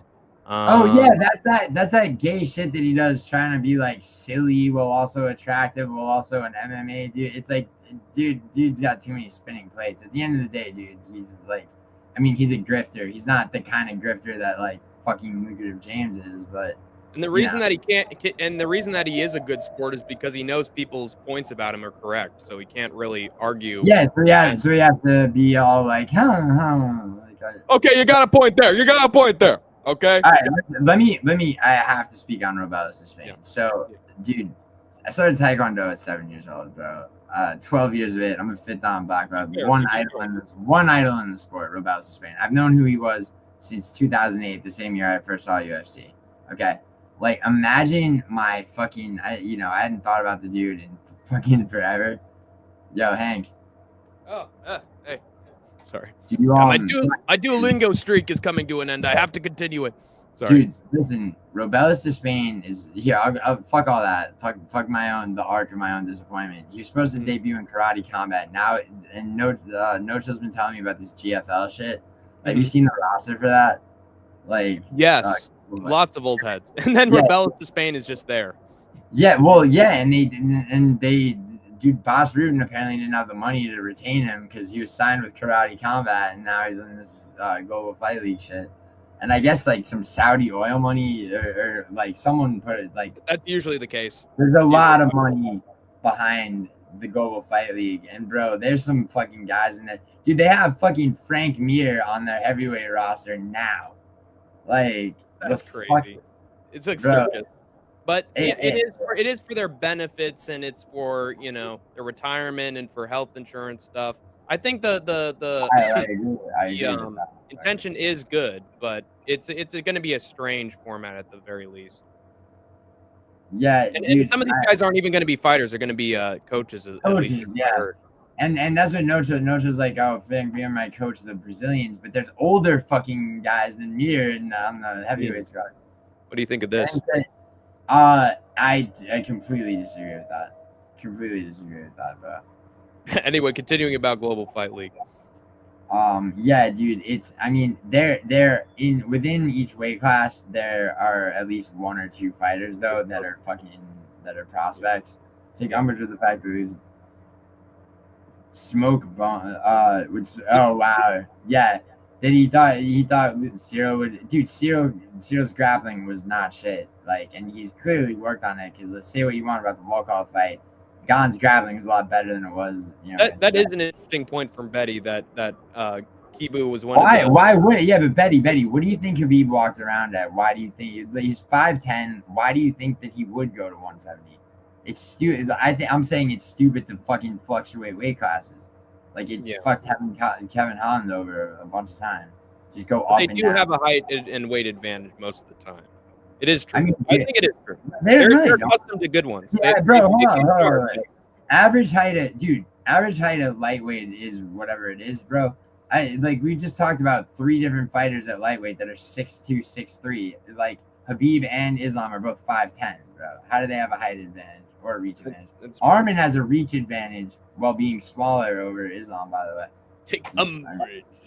I love that, especially when Jiminy Glick, Martin Short, and he took umbrage. And next thing you know, he's talking about my 4 boys, Morgan, Mason, Matthew, and Modine. Oh, hold on, please. I give this phone number to you almost touched on Joe Pesci, and so it almost made you fat Irish prick. You put my fucking money to sleep, take things to a violent, organized crime place. Yeah. Somehow. He really is a funny guy. You son of a bitch! You fucking you think I'm funny? No, fucking Billy Bats.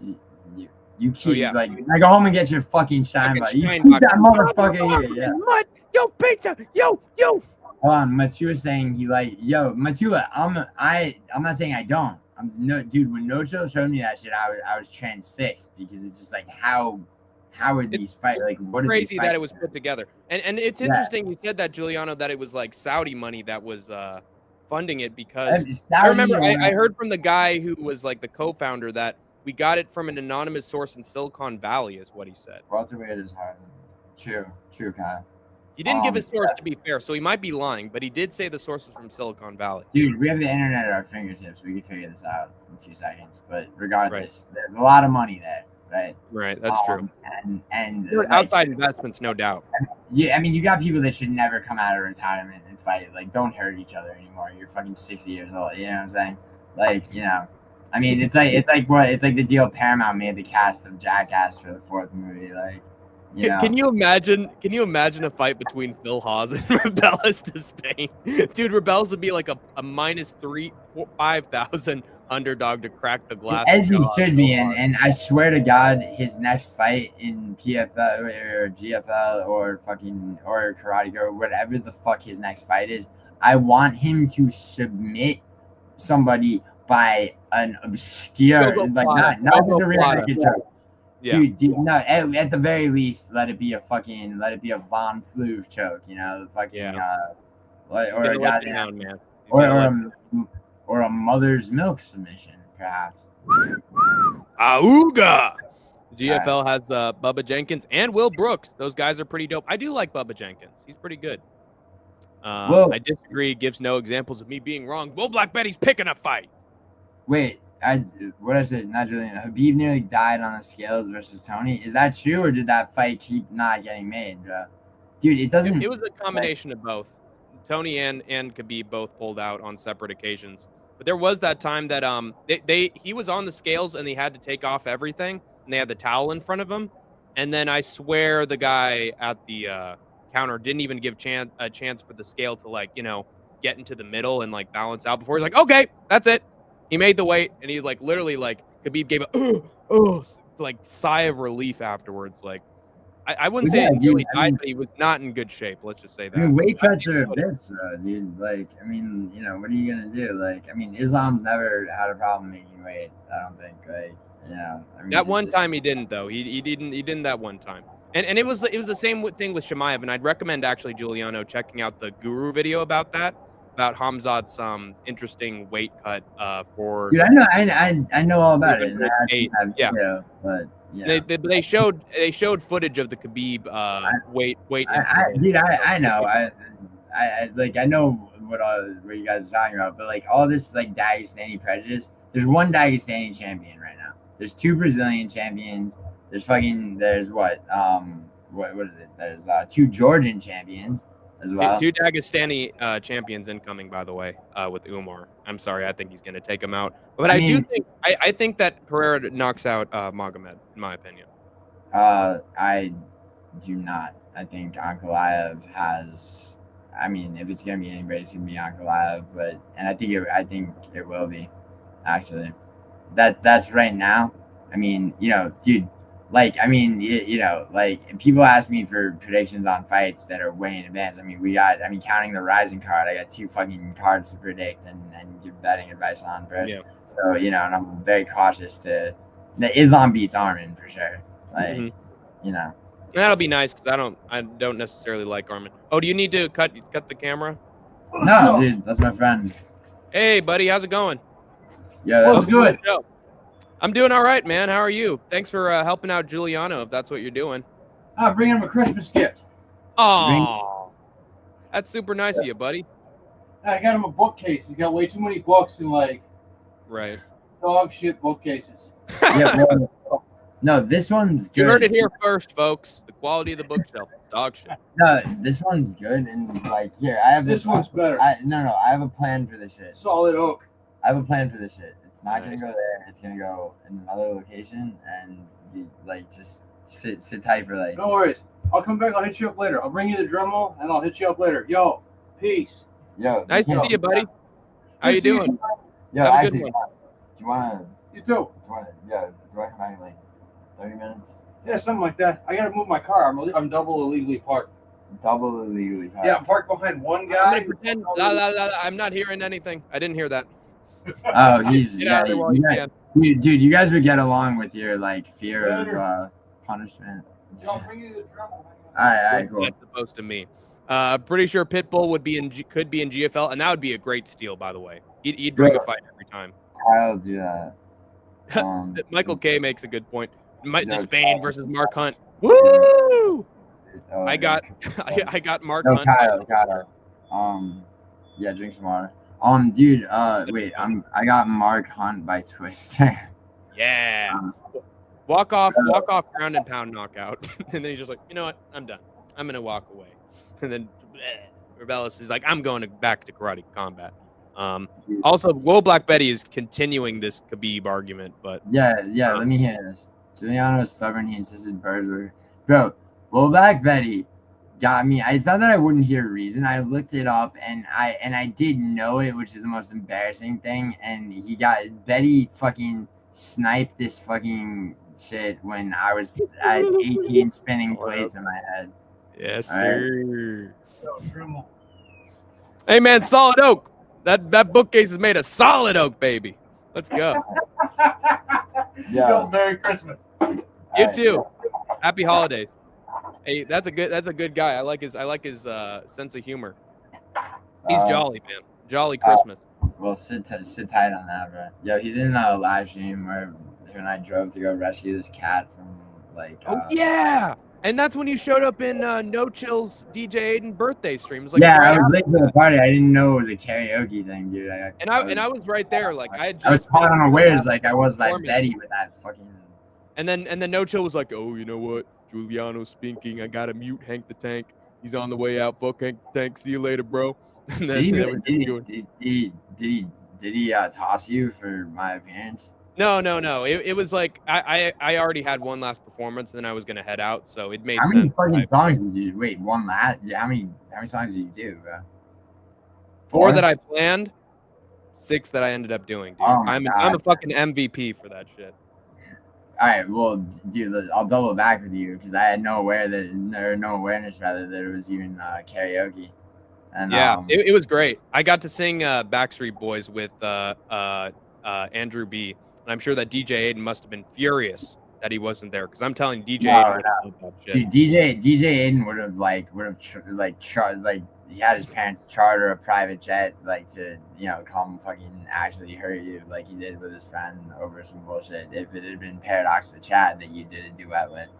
But I did a version of In Dreams. Man, Paradox is in the UK, dude. I did a version of In Dreams by Roy Orbison where is like my dreams of you, and then I'd insert Paradox the Chad every now and again. Is like this one's dedicated to another man in DJ's heart by the name of Paradox the Chad, and this is about where he dreams of Paradox. This one's called In Dreams by Roy Orbison.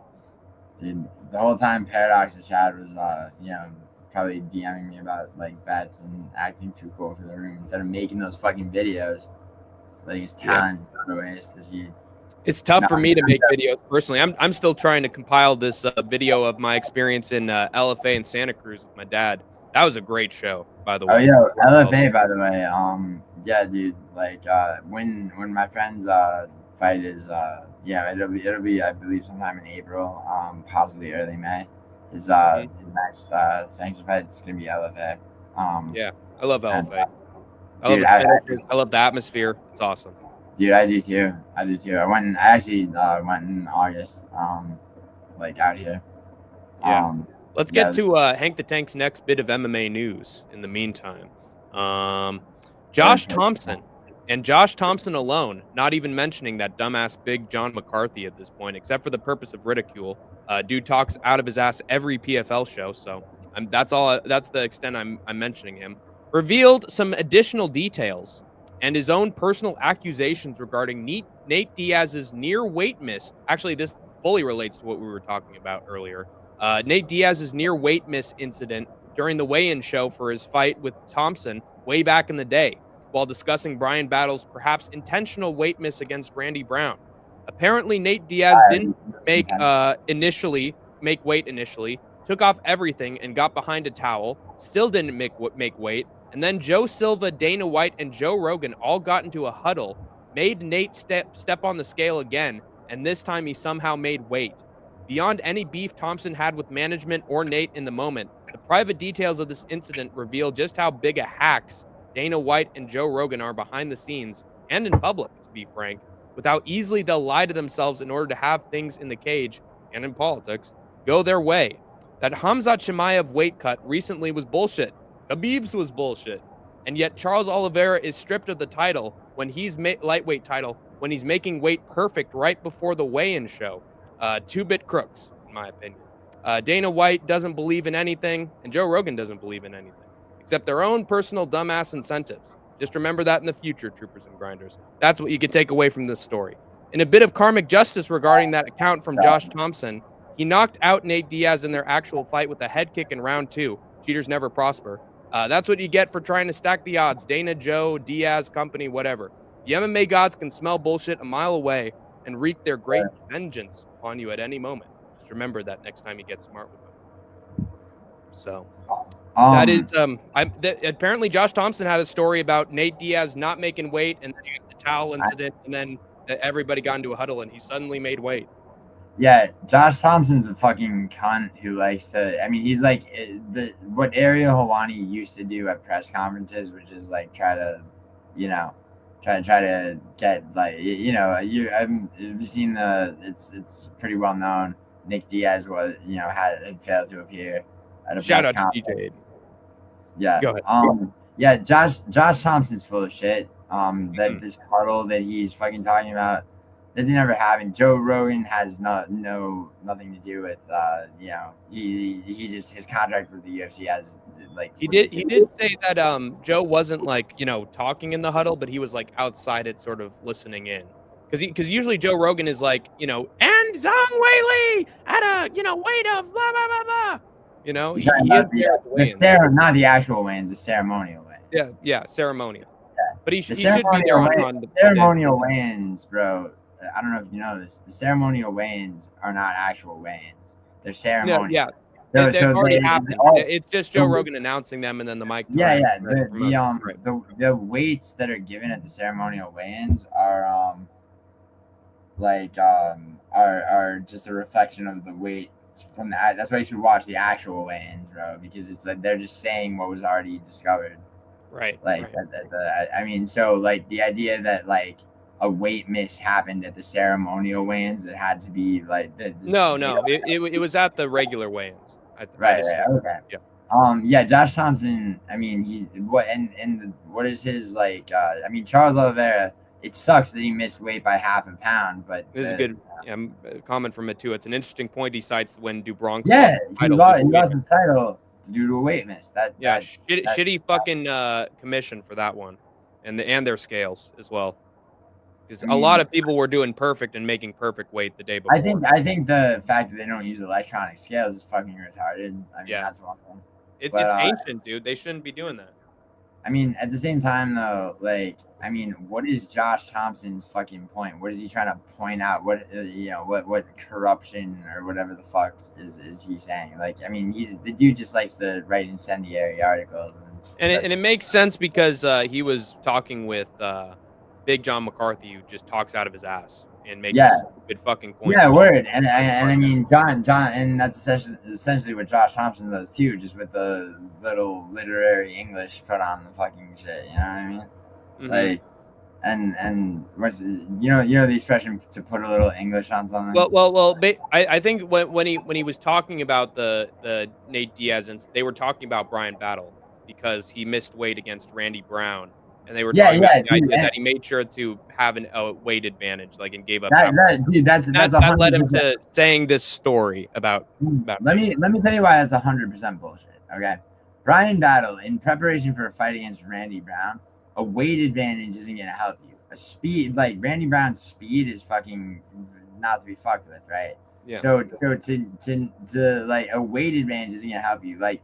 Now, Brian Battle had to convert like his game plan, and and that's and whatever, unimpressive fight out of Brian Battle. What is Josh trying to gain out of saying all this? Exactly. Matua, I think Matua agrees. Josh Thompson, and the answer, what Josh Thompson is trying to gain is he's trying to fucking, trying to carve out his niche as the guy that fucking, the guy that tells it like it is, exposes, supposed like, and he's no different from fucking, any grifting fucking journalist, and there have been many, Ariel Helwani is, the pot. The nose 10-8, 10-7 Helwani. And then and like at the end of the day, dude, Josh Thompson, like, I mean, he looks for things to cook up like that, like, and to say, he said, you read the quote, right? What was it? He said that Dana White doesn't believe in anything, was the quote? No, that was me. That was my own personal take on it. You believe that, and you believe that. Oh, he definitely has it. He definitely believes in some things, but they mostly benefit himself.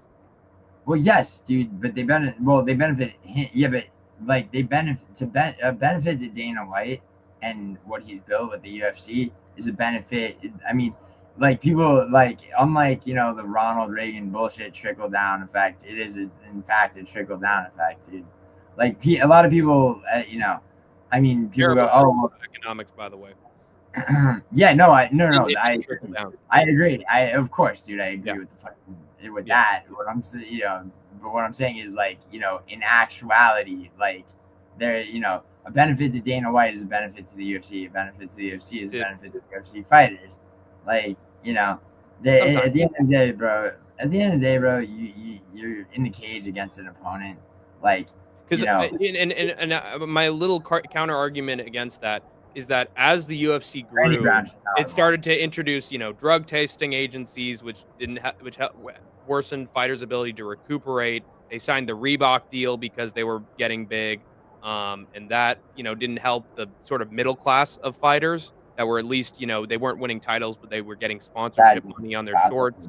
That was giving them a living. They got rid of that when they started to get big with the Reebok deal. They started having fight nights where now instead of just a certain 100, or 300 fighters that were fighting on any given pay-per-view, now they had so much talent, and there were a lot of people that were now like falling through the cracks and not getting booked fights. I think the UFC getting bigger is honestly a bad thing for its talent. I think whenever you need competition, usually that's better for the talent. Dude, I don't think so, because then on the same token, people bitch about this fight nights, whatever, and it's like, all right, bro. Find a better MMA promotion to watch this Saturday than this Saturday's UFC card. I don't give a like.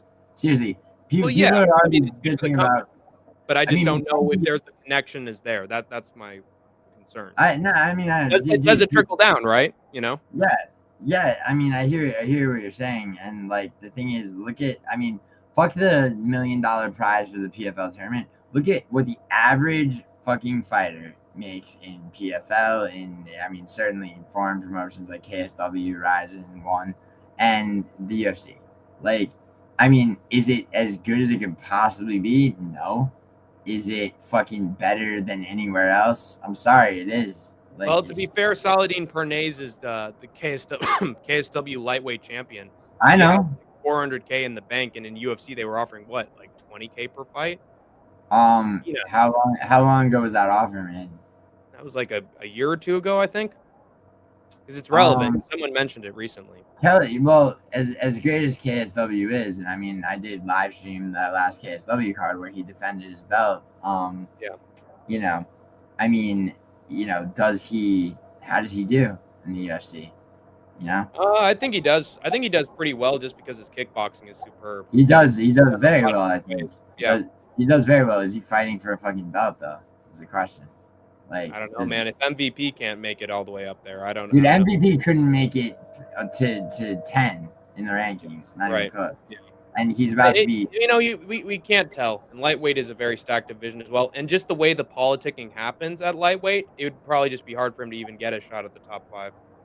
And meanwhile, the flyweight division is what, if I'm going to point out any flaw in the thinking of Dana, Hunter, etc., they overthink the flyweight division, thinking that like it's not exciting enough, it's not whatever, and they've been doing that forever. And that's why you get shit like like spur of the moment Steve Urseg title shot, and like the Kai Asagura title shot, which actually turned out to be a good thing because Pantoja before he was champion was finishing people left and right, and this does happen sometimes. Someone becomes champion, and he's winning split. Well, it was all unanimous. It was all unanimous, but to be fair, but yeah, people were saying that Pantoja was boring. And the thing is, what happens sometimes is people become champion and they fight more cautiously. And so the Asakura fight, I was saying this before, the predictions and everything that I had for it. Yeah. Kai Asakura is gonna force Steven Pantoja to fight a more exciting fight, and look what happened. Fucking rear neck and choke. Yeah. But to be fair, it's harder to have takedown defense in the UFC than it is to have takedown defense in Ryzen. Just because there's a lot of vets in Ryzen that he was dealing with that he could counter with knees because dude, better rule set. Whereas in UFC, you got to be very specific with how you're. Dude, it's not in mixed martial arts, bro. Top tier mixed martial arts, if you don't, eventually you're gonna run into a grappler who's gonna fucking submit you if you can be the best striker in the world. Plus, Asian UFC fighters don't, and specifically Japanese fighters, just have a tough time getting the fly. Oh, actually, dude, Tetsuro Taira would be next to fight for the belt had he beat Roy Val. No doubt. You got Rinya. I think Kai France deserves the next shot. You got Rinya Nakamura and the other Japanese bantamweight who did. I got no doubt that there are some good prospects for sure. It's just dude, Nakamura is fucking. I mean, he's an animal. He's fine. But I'm not impressed with his last couple performances because he's got the scrambles with guys where he's on top, and then he's like, and then I'm gonna scramble to this position, and I'm gonna take this position. You know, he used to be like, oh, come in with the counter right. Whoa, he's got the power and he's got the technique and he's got slick angles. And then after that fight, I pretty much never saw that again. And it was mostly him shooting takedowns and then trying to get like. Well, yeah, I mean, dude, it's just confusing, man. Yeah, well, I mean, he can scramble very, very well. I mean, right. But can you scramble and then find a submission on a guy who's like they're clearly giving you a layup for? I mean, was it a layup though? I mean, he was just an old. He was definitely a huge age gap in the guy who he fought. I mean, dude, look, Latin American to be fair, and that's always a tough fighter to put away. But he just didn't dominate him, you know, or he didn't like if he'd have like really went for some ground and pound and really tried to finish at any point, I would have been like, okay, so he's trying, but he's just too tough, so he can't beat him. But he never tried to do that. Like he didn't even have the intention of it, and that's what I find odd. It's like you'd need to try to finish the fight if you want to establish a rising contender. He has a fight booked, correct? I think he does. Because can you check that really quick? Sure, no problem, buddy. By the way, thank you for being on the think tank this long and providing your insights. I always appreciate it. Yeah, dude. Thanks for fucking having me on, dude. I think fucking I saw that you were talking about Paddy versus Chandler, and it's just like, I've been saying, Anyway, did you? It was him versus Muin Gafarov, apparently. Yeah. No, that was his last fight. 19-6. Yeah. Because Young Kang beats him by unanimous decision, but then Nurmagomedov guillotines him in 1 minute. John Castaneda unanimous decision. Lost. Dude, John Castaneda is an underrated fighter, and Daniel Marcos fought him before his last fight against Yanez on the last card, and I think that a lot of people thought Adrian Yanez was somehow gonna fucking beat Daniel Marcos. Daniel Marcos is a very underrated bantamweight as well, who does deserve a shot at the rankings soon. I mean, he's 17-0 now or 16-0? Who? Daniel Marcos. Yeah. Right. He'd be 17-0. I'm pretty sure now. Yes. Let me. 15-0. He's 17-0. Yes. Yeah. I mean, there's people tend to not be impressed with him, but Marcos. Anakin thinks so. He thinks that Marcos is overrated. Lost to Grant and could have lost to Yanez. Wait. He lost to Davy Grant? Well, Davy. Okay, so Davy Grant. People are like, they have the robbery, like, oh, he lost. Yeah. Dude, Davy Grant has been the victim of some fucking robberies for That's sure. True. That is true. Marcos is not one of them. I was scared when he got to the final bell of his last fight. Like, are they going to actually give him a decision here? Well, yeah. I mean, dude, how unimpressive was like the whole fucking Sergey City versus Ramon Tavares thing. Like, I mean, City knocked him out in the Contender Series fight. Their rematch was in the octagon. I thought that was a robbery given to Tavares. And then, payback's a bitch. He gets fucking, I mean, he didn't win against Davy Grant. Davy Grant didn't win that fight. But then Sergey City goes on to get fucking a robbery unanimous decision. It's like neither one of them are particularly good, and they were both really hyped up. And Navajo, Navajo. One thing I don't think though is there's a lot of people that come off the Contender Series and their first octagon fight is less impressive than they were in the Contender Series, and that's just gonna be the case. Like, not people are like, oh, Navajo Sterling, look at this, he's not for dude. Wait till his next fight, bro. Wait till his next fight. Yeah. Let's get on to the next big story from Hank's think tank. I've got 3 more, and then I'm pretty much done. So let me know what you think. And I had to talk about this story, by the way. The rumor mill is spilling over regarding Conor McGregor having a potential boxing match with one of the Paul brothers in 2025.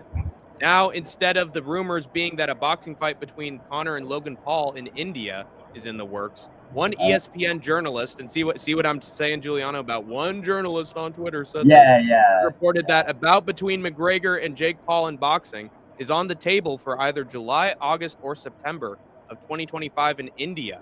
McGregor then replied to the journalist's tweet, typing TKO without any further context. Was this McGregor confirming these boxing negotiations with Paul, or just an attempt to create some momentary buzz through supporting false theories? Now, to be fair, the Pauls did also post on social media that, oh yeah, don't hide it, that you've been in negotiations with us. Now we have to say it, that you've been in negotiations with us, because people keep saying this, that, and the other, and that you're an MMA. But that's bullshit. If you're going to say that you want to fight the Pauls, say you want to fight the Pauls. But don't pretend that that's not happening when you're begging us for this or that. I wanted to mention that as I keep going in the story. We don't know yet about what Conor's intentions was with the TKO thing.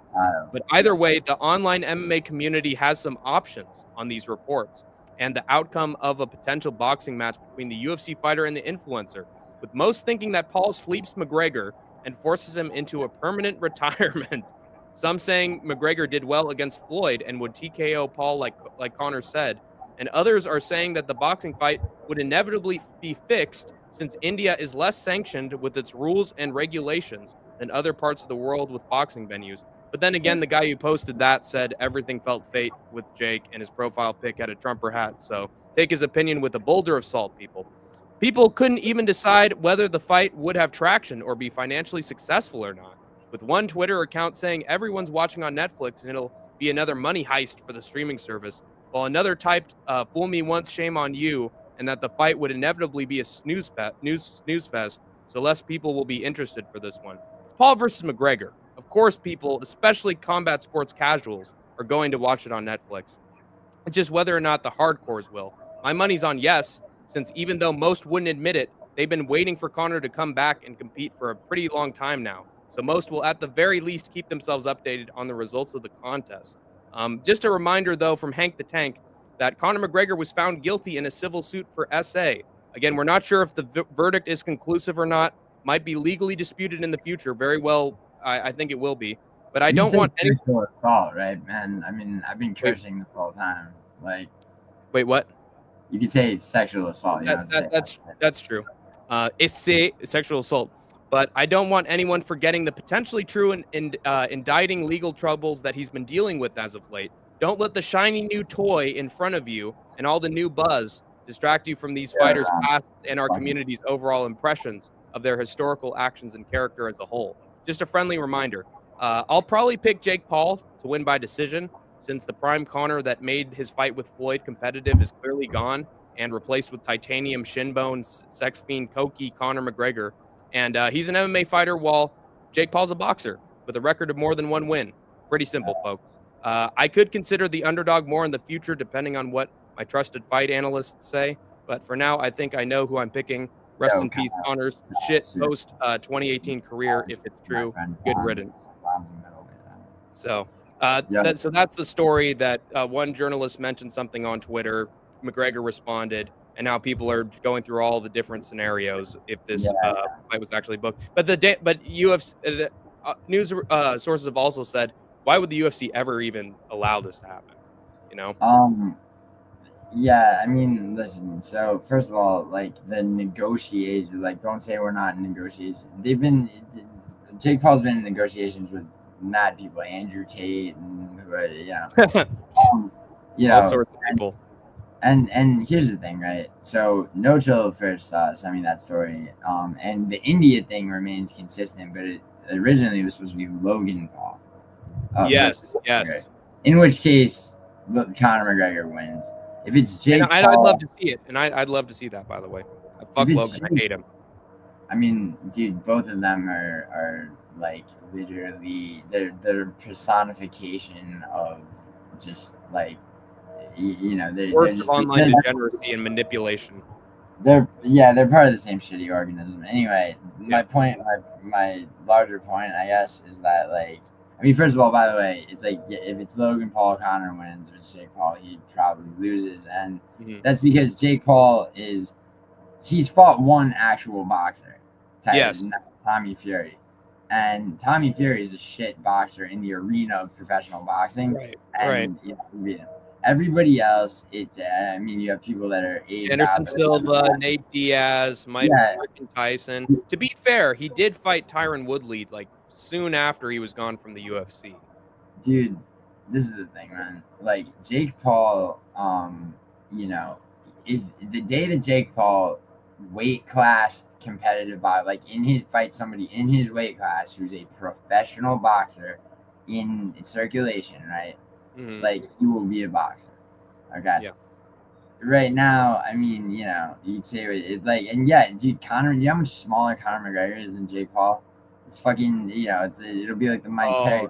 Yeah, it'll be like Mike Perry. Fuck. I mean, dude, it's not, you know, so like, and dude, the India thing. I swear, Guru defends Conor way too many times when he's picking him. Like, yeah, but he also made that video about his fucking, you know, about all his coked up fucking antics and shit. Like, no doubt, but I mean, in terms of like evaluating him as a fighter, he's picked him at times that he's lost badly. So I mean, I don't think 100%. Has Guru been around since 2020 picking fights because Conor McGregor hasn't fought in the UFC. I mean, well, he fought Dustin, and then the knee blew out. Yeah, he fought Dustin back to back and lost. And Guru picked him twice, I think. Bro, that was 2020. Those fights. Yeah, I know. Yeah, has Guru been around that long? Yeah, he has. He's been around since like late 2017, 2018. He's OG, dude. Very OG. Dude, I know. He encouraged me to make my channel and fucking, you know, commented on my first video and everything. Have you seen the old streams of him in his shed? I watched, dude. I switched. You know how you can go like earliest to latest on someone's videos on their channel? I did that only once when I was trying to figure out the setup of like my first prediction video, like, you know, to see, you know what I mean? But yeah, no, yeah, like, I mean, I'm gonna look this up. I'm gonna look up the earliest MMA Guru up. Dude, I think it was 4 years ago. Was what I remember. It was 6 years ago. Watching UFC Fight Night Denver live. Oh, okay. November 10th, 2018. Dude. Yeah. Okay. Wow. Yep. And he picked he picked dude. I mean, to be fair, you said 2018, right? Or 2016 or 2018? 2018. Okay, so I've been watching UFC since 2008. So I mean, you know, I do a bit of a. But Guru's been around for a while too. I mean, in terms of like watching the sport, he was around. Oh, yeah. Well, I mean, watching the sport. I mean, you know, he is younger than me, but at the same time, dude, it's all he does. I mean, and you know, he has a passion for it, and I admire his you know, dedication to it, and I do think he's good for the sport. And he fucking. I love MMA too. Yeah. And he fucking you know, he did encourage me to make my channel and brings me up every now and then. It's all good. It's interesting. Both of us have been sort of like goaded into being parts of YouTube channels by good friends of ours. In the MMA sphere. I mean, I'm sure, you know, I've harassed and pissed him off, but you know, but it's a friendly. Who doesn't? No. What I'm saying, for specifically because you know, on 2024, I'm ahead by 43 on picks. You know, and you know, a couple of really fucking like embarrassing ones for him. Skatesman beat me on picks, and now I have to eat one of these as a punishment. Ghost pepper. What was the last pick?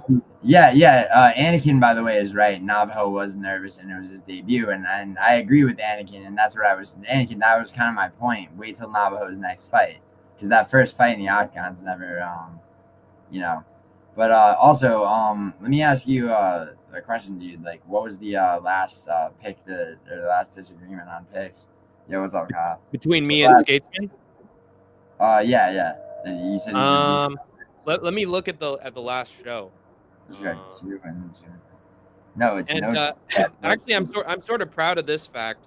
I was able to beat Skatesman 3 times in a row to close out the year.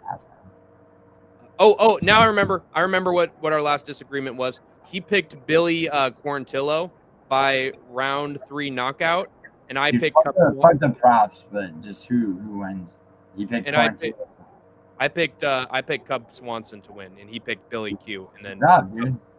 Yeah, and he fucking knocked him out in round 3 instead. So I always had faith in Cub Swanson. I believed Guru's pick that he's quicker on the feet than people think he is. Like one of the problems with Skatesman is he's more powerful than Quarantillo. There's more problems with Quarantillo than necessarily Swanson, but Swanson, he has power. Yeah. Still. And Skatesman assumes that some veterans are just past their prime. That's why he was able to successfully pick. He was able to pick Lerone Murphy over Edson Barbosa because of that, but he sort of keeps it in his brain a little bit because he was going to pick Ottoman Azaitar against Michael Johnson, and I had to convince him. That was one of the hardest, bro. I'm telling you, as a professional fucking gambler who knows what that fight going in was one of the most difficult from a prediction perspective as well as betting perspective. One of the hardest. Yeah. Now I picked Johnson. I did get that right on the money with Michael Johnson round 2 knockout. But did you really? It's a close one. It's a close one. And even then, Skatesman didn't believe me, and he had him by round 3 knockout instead. But I got more faith in the old crafty vets, big meaty hooks. Yeah, Well, yeah, and how did you do overall out of 13 on the last card of the year? I've actually been very consistent. I got, I believe, 11 out of 13 on that one. Really? Yeah. I'm starting to have a consistent basis of only getting 2 wrong on each show. How did you do on the card on 310? Let me check that really quick. Sorry, bear with curiosity, because I mean, dude, you should make prediction videos then, because UFC predictions tracker. 310 was the first card that he tracked mine on. And Skatesman said that we should be doing our picks earlier in the week, so that they'll get through the news cycle more. I mean, sure, dude, but there's you gotta research it, and then you have to realize when you get caught in the cycle of things, it's like the fucking card. You're doing a fight companion for a UFC card, and then it's like, fuck, I gotta turn around and look at next week's card. So it's like, it's not. And see, here's the tricky thing about it, Giuliano, is because Skatesman and I have a deal where we do the pick streams together, once per week, and then we do the recap stream once, per week. Right. And so rather than do a recap stream, because I live stream a lot, I do all my predictions with my anonymous friend, as he's known, right? So that has to be coordinated, and then after that, I do a betting advice video, and because I don't, betting should not go into predictions. You know what I mean? In my opinion. And so that's the reason why I don't think I can get on predictions tracker, is because I'm doing the picks with him in real time. I'm doing live streams and not video. Oh, you live stream your predictions? Yes. Dude, I would recommend not doing that, and doing to be honest, dude, I don't actually think that matters, dude. If you email UFC predictions tracker, and you send him, you guys. That's a great idea, Giuliano. I think I'm gonna email him and say, hey man, me and my buddy, the only way he communicates. Skate Tank MMA, we do prediction streams. We do those on Thursday. Is there any way? What way do you think it would be good for us to either keep live streaming it, but be early enough that you could count us on your list? He's not gonna. The way he is, dude, he has to juggle so much information. The way he is, dude, all you got to do is email. He doesn't communicate in any way other than email. So what you do is you email him. You say, hey, this is my channel. I'd appreciate it very much if you could start tracking my predictions. And here are my predictions for, and you just give him your predictions for the upcoming card. And it's just this person beats this person. It's not, it's okay. So if I emailed him on a Tuesday or a Wednesday and email said, him whenever, bro. I have these picks ahead of time before my stream. Do you mind counting me on? If I were you, I would. That if I didn't include Skatesman as well, though. No, yeah, dude, include whoever you want. What I'm saying is I would do it on a Sunday, because right. Do it ahead of time. Yeah, and do it. Or maybe a Monday. Maybe Monday would be better. Regardless, dude, we have the first card of the year, so I would do it. Yeah, I would do it. Probably a couple of weeks out.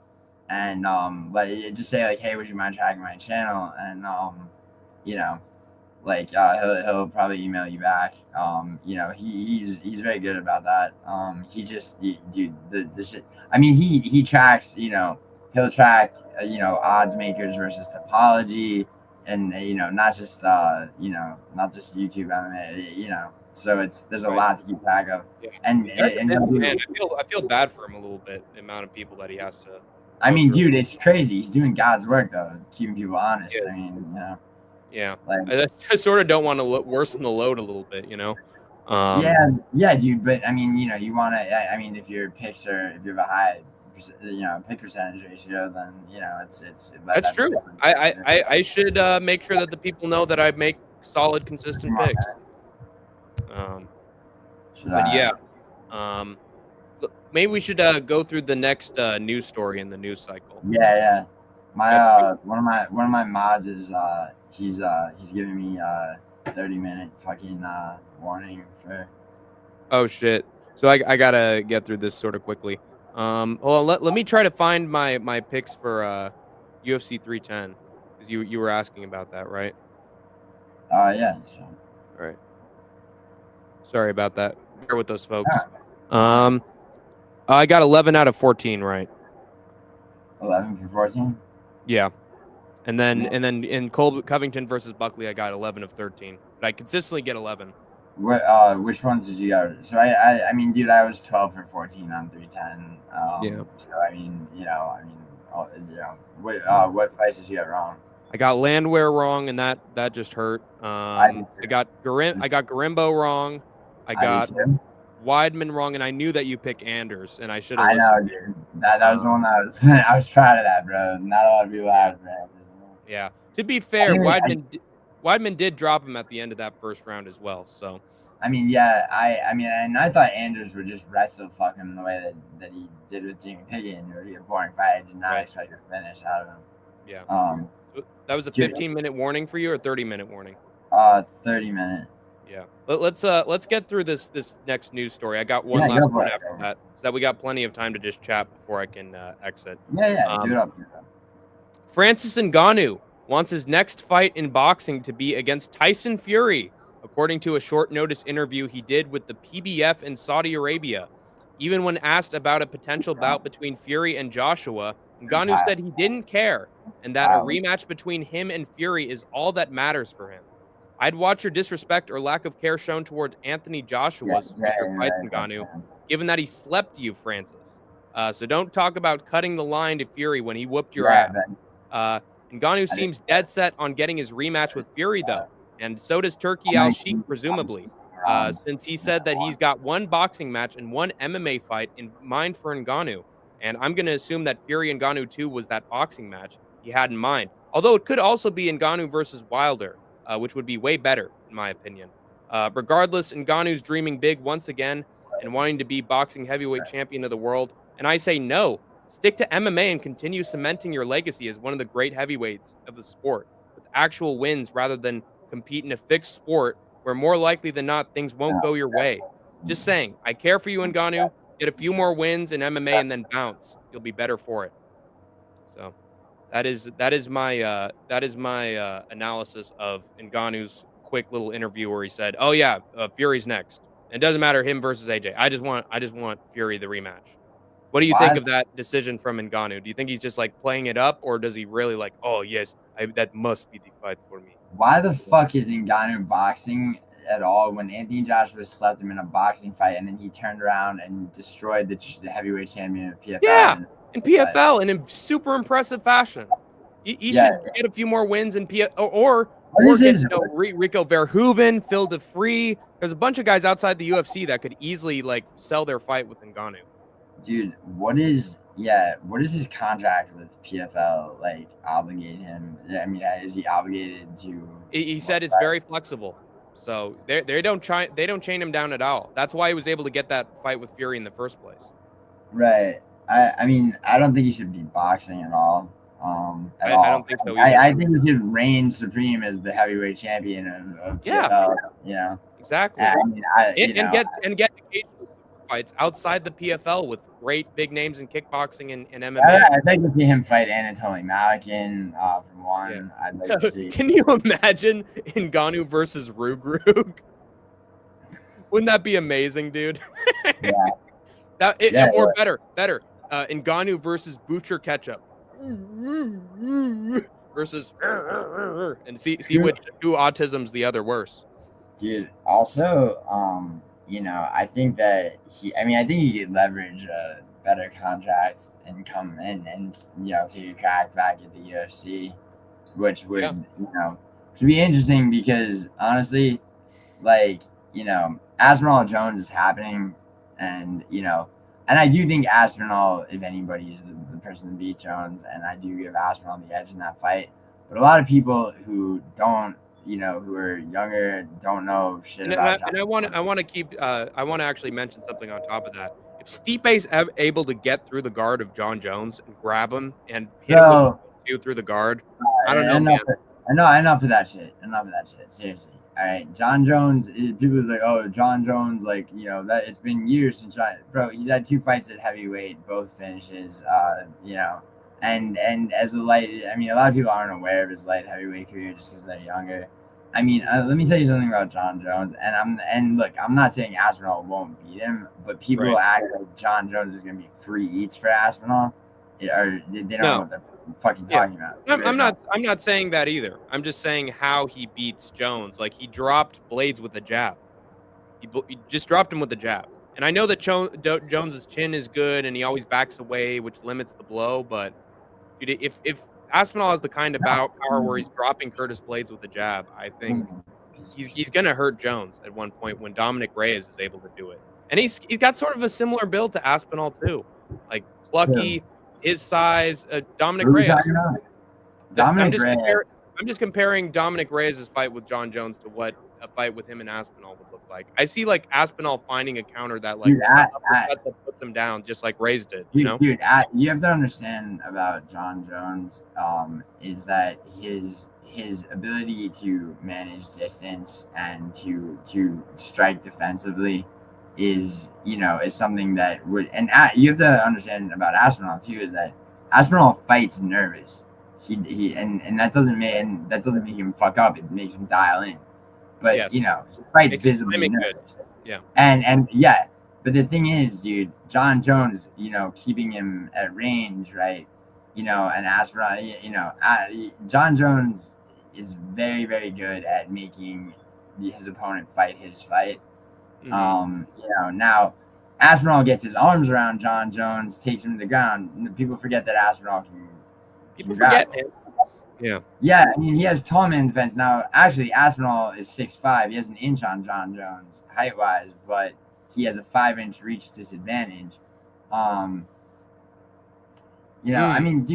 I'd argue that I'd argue that is good defense. Since he couldn't land clean on Jones. He'd scrape him on the side of the face. He'd never land flush. Dude, yeah. And he does that with everybody. Yeah. And the thing is, Aspinall, people say, Aspinall's speed is fucking very, very, very, something that's very, I don't know, Betty, you're spamming questions. Hold on. Yeah. Dude, Betty, keep it in your fucking Betty. Whoa, Black Betty, bam, bam. Whoa, Black Betty. Whoa, girl. Hold on. Down, boy. Yeah, exactly. Yeah. No, dude. Look, Aspinall has very, very good fight IQ. If you rewatch the Pavlovich fight, a lot of people still think that fight was whoever got the other one first, right? In actuality, first of all, Tom Aspinall is very when they put each other's hand, he put his hand on his shoulder. Pavlovich, no, he was measuring his fucking reach, and Pavlovich thought he was giving him may the best man win type of thing. Now Jones is not serious. There's that time they met at some public event or whatever, and Aspinall tried to do the same to John Jones, and he's like, people thought Jones was just being an asshole. It's no, bro, I'm not serious. I'm John fucking Jones, dude. My fight IQ is a lot higher than to let you do that. I think that Aspinall, grappling wise, dude, it's a bit, because Aspinall's grappling is fucking top tier. It is fantastic. People do forget because it's been only how long has it been since he won by submission? Probably what was the last one? Was it Volkov or was it Yes, it was Volkov. It was Volkov. Yeah. I remember he Kimura'd him, arm lock or some sort of maneuver. It was a Kimura, I'm pretty sure. I think it was Kimura. Yeah, because he twisted his arm like this. Just pulled it. Yeah. Straight and arm lock or something like that. The speed that Aspinall moves at, dude, is very. But when you have somebody like John Jones who's keeping you at bay, the straight arm lock. That's what I was trying to. Okay, word. Yeah, I mean, he's not going to get. I mean, the last time somebody tried to armbar John Jones, it almost worked. It was Lyoto Machida, I believe. And, that fight wound up with John Jones, like, submitting Lyoto Machida into fucking unconsciousness in a standing guillotine and then dropping him like a fucking corpse. Now, that was many years ago at light heavyweight, but, dude, Betty, like, I mean, I'm sorry. Yeah, if he had any legs, one thing about Stipe Miocic, one thing the UFC doesn't do is show leg reach and tail of the tape, which I wish they fucking would. It would help with research. Huge. It's a huge benefit, especially for Jones. Stipe has and guys like what's it called? Brian Battle's last opponent, Randy Brown has a huge leg reach. But Stipe Miocic has his leg reach is 40 inches. That's an inch longer than Jose Aldo's. Jose Aldo is a 39-inch leg reach. One's 5'9", one's 6'4". You know what I'm saying? So like those things do matter. And Jones, I mean, Jones is Jones will hyperextend your knee with kicks, and he's very good at keeping people fucking right where right outside of where they can be dangerous, and could Aspinall get in on him? It's yes, but I mean John Jones gets his hands around Aspinall. It's not it's not that Well, Black Betty does make a good point because she says that she meant legs and speed, and that he couldn't pursue Jones as fast as he could because he was washed. I'm not talking about. Whereas if like Tom Aspinall had pursued him, he would have like caught him with something quicker. I mean, you like yes, you think so, but I mean, also Jones moves on the ball. He's on the balls of his feet. He moves around fast. Like I mean, he can turn and strike at range. I mean, there's so many things that can happen. It's just like. I mean, don't get me wrong. I'm not picking Jones to beat Aspinall, but it's just like I get so tired of people just oversimplifying shit. That's so Aspinall knocks him out 30 seconds. It's like no, that's not gonna happen. But anyway, sorry. I'm gonna get to my last news story. We've made it there, but it's nice chatting with you, Giuliano. This has really been a treat. I gotta say, I love being on a show where I get to go back and forth with people on MMA takes because it increases my knowledge of the sport and it makes me feel less lonely. Although we didn't get as many impressions from Hank the Tank because this is not a solo stream. But trust me, I schizo max. So next one after the next one when I do my fight companion probably on Sunday, or actually, no, I'm going to be chatting it up with Fight Night Frankie on Friday. So tune into that. It'll be Frank Tank Friday. So we're going to have another. Frankie, Frankie needs to be on it. Like I was talking to him, he's got to DM me about. I got to help him with his bets, dude. I got to get him back to you. But that's true. No Chill and I are gonna figure out that StreamYards thing. You're welcome to be on it for and people be in and out of it. Gordon Ryan and John. So Matu is very, very accurate about that. Very accurate. He made a good point. He could very well if he's got the best grappler in I mean, they could either one of them could potentially submit each other. I think that. Although I think that Aspinall, if he gets Jones to the ground, if it's his takedown, then it's going to be a ground and pound type, TKO. Yeah. But let's get to the last tank before I head out. And it was 30 minutes notice. Giuliano's got to split soon. Apparently, all the wars and sustained physical damage from his UFC fights are starting to catch up to Colby Covington. since he has been slurring his words at a recent poker tournament he was attending days after his fight with Joaquin Buckley, saying, "We were stealing there's lunch money, you guys."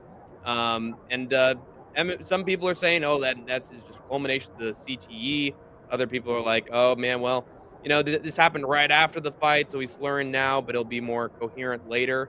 But it seems like he's starting to the wars are starting to go to Colby's head, and not in an egotistical way, but in terms of CTE. So he's entering that phase of his career where he's going to start to maybe duck out a little bit, start to get chinned a little bit easier, which is unfortunate because Colby does have wars.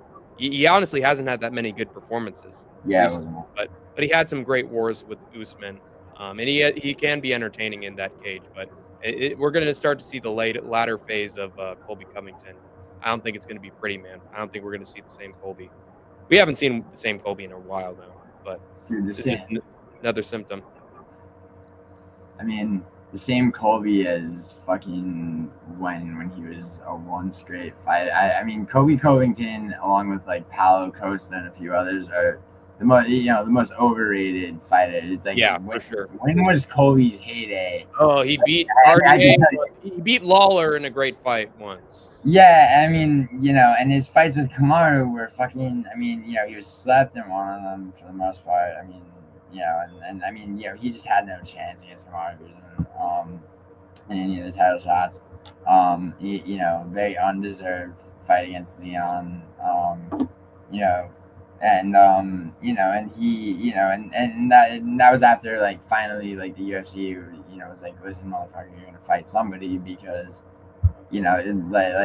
it's fucking, you dipped out of the Ian Gary fight, and once again, dude, rough justice. Dominic Reyes on Andy Smith, Joaquin Buckley on Colby Covington. Like he needs to be fed to a Michael Morales or Carlos Prates or somebody or fucking give him Renat for cutting off. See how that goes. That would be very interesting. I'd actually be interested to see that. That's at the very least. Because honestly, dude, Colby, you want to talk about purging the rankings, bro? Like Colby Covington, you gotta purge him. He needs to be. He needs to go. He sucks, dude. That title shot against Leon Edwards was complete bullshit. I think he was literally just legally blackmailing the UFC into giving him a title shot. Oh, if you don't want me to keep this lawsuit with Jorge Masvidal going after he attacked me, then give me my title shot. Yeah, and dude, and Masvidal, like, I mean, say what you want about Jorge Masvidal, and I know they were roommates at one point and everything like that, but Masvidal doesn't, How the fuck was Colby roommates with both Jorge Masvidal and John Jones? Well, that's a little crazy.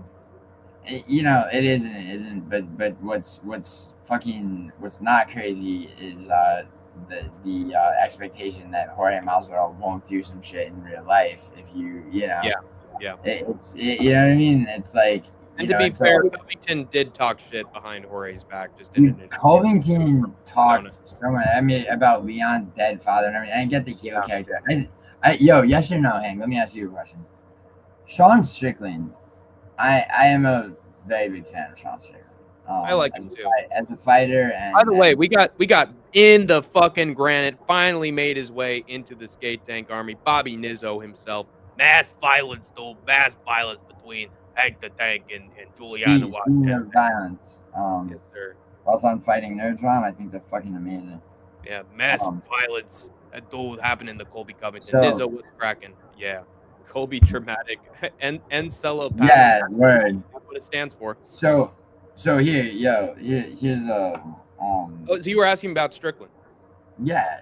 Well, I was gonna ask the emergence of Strickland personality wise as like, which really didn't come about until the press, like, the press conference where what was it? It was when he. So there's like with Cannonier and beat off the cartoons gonna beat me, guys.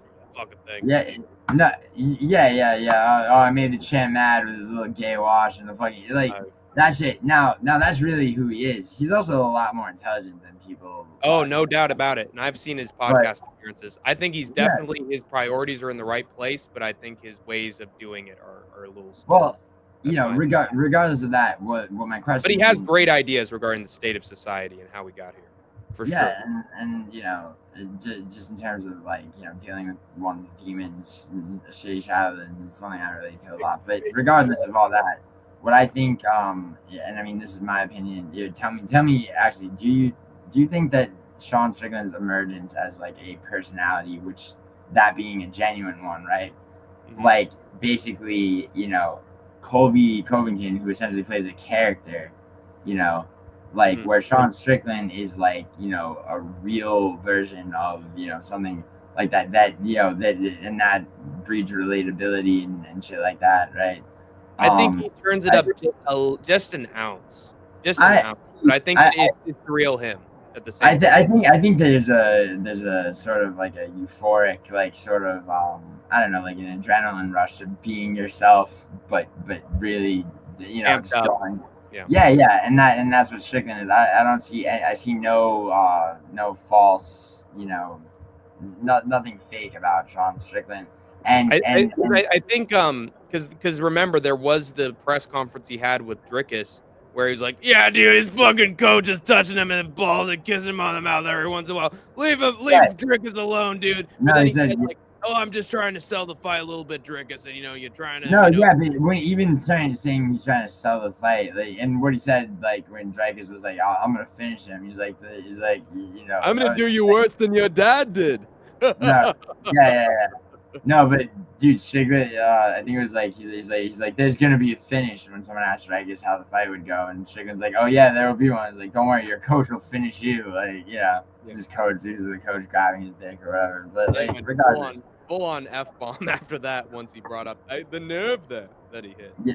I'm telling you, Dricus du Plessis is like a middleweight Dominic Cruz, where he just finds your insecurity and then he goes at you like a. I mean, dude, it's not that, dude. Even Sean O'Malley is like, at least my dad didn't fuck with me about shit. That's right, and that's what led the domino chain rolling a little bit. Yeah, but like, I mean, here's the thing about Sean Strickland, though, right? He's like, oh, I'm just trying to sell the fight a little bit. I mean, he's not fucking like, that's not behind closed doors, him saying that, like, Colby apologizing to Leon, and which people were able to fucking slow down, when they did a face off, and him basically being like, I'm sorry, I was just like, Strickland saying that is like, I mean, it's tongue in cheek, even that. Sean definitely means what he says a lot more than Colby does. Exactly, though. And that I feel like is obvious. What I'm saying is that Colby Covington as like a personality or even his significance at all to the UFC is fucking, waned as soon as Strickland as a personality came out. Dude, I mean, Matua, whether or not you think he's ignorant, what I'm saying is that Strickland just essentially outdid Colby at what Colby was trying to do just by being himself, and therefore Sean's surprisingly nice for an ignorant man at the same time. He's hanging out with he's like Chinese journalists, Italian American journalists, the schmo. He loves the schmo.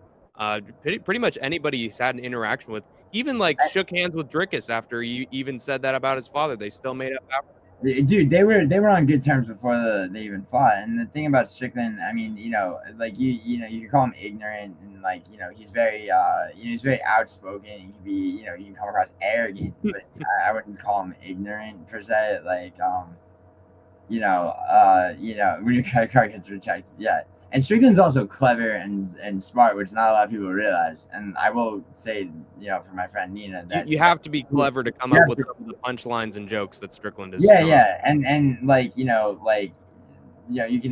like Nina or hate her, but you have to give her at least the Strickland videos.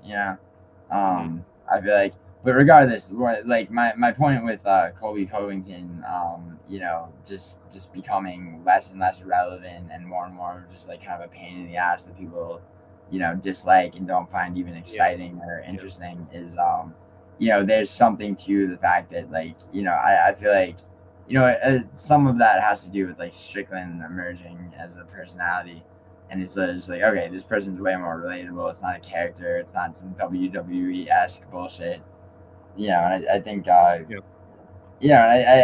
I think, Colby Covington is just, like the days of like meeting heels and like, and I mean, Chael Sonnen, Colby Covington doesn't have Chael Sonnen's like actual like, I mean, I that whole phenomenon of like, playing a heel, I think is fucking corny as shit. But at least Chael Sonnen had it down. You know what I mean? Like Colby Covington, says it is like, oh, you're gonna see your father, your dead father, and it's like, it's like, it's fucking. It reminds me of like, guys who think that like if they act like a dick, like, the girls will find that attractive, but then they just wind up saying nasty shit and like being, and just completely misfiring. Like, I think Colby Covington just sucks, and he's fucked. Yeah. He fucked himself in ways, and also he's just never been a particularly talented fighter. That's why I'm, as with Paulo Costa and a few others. So.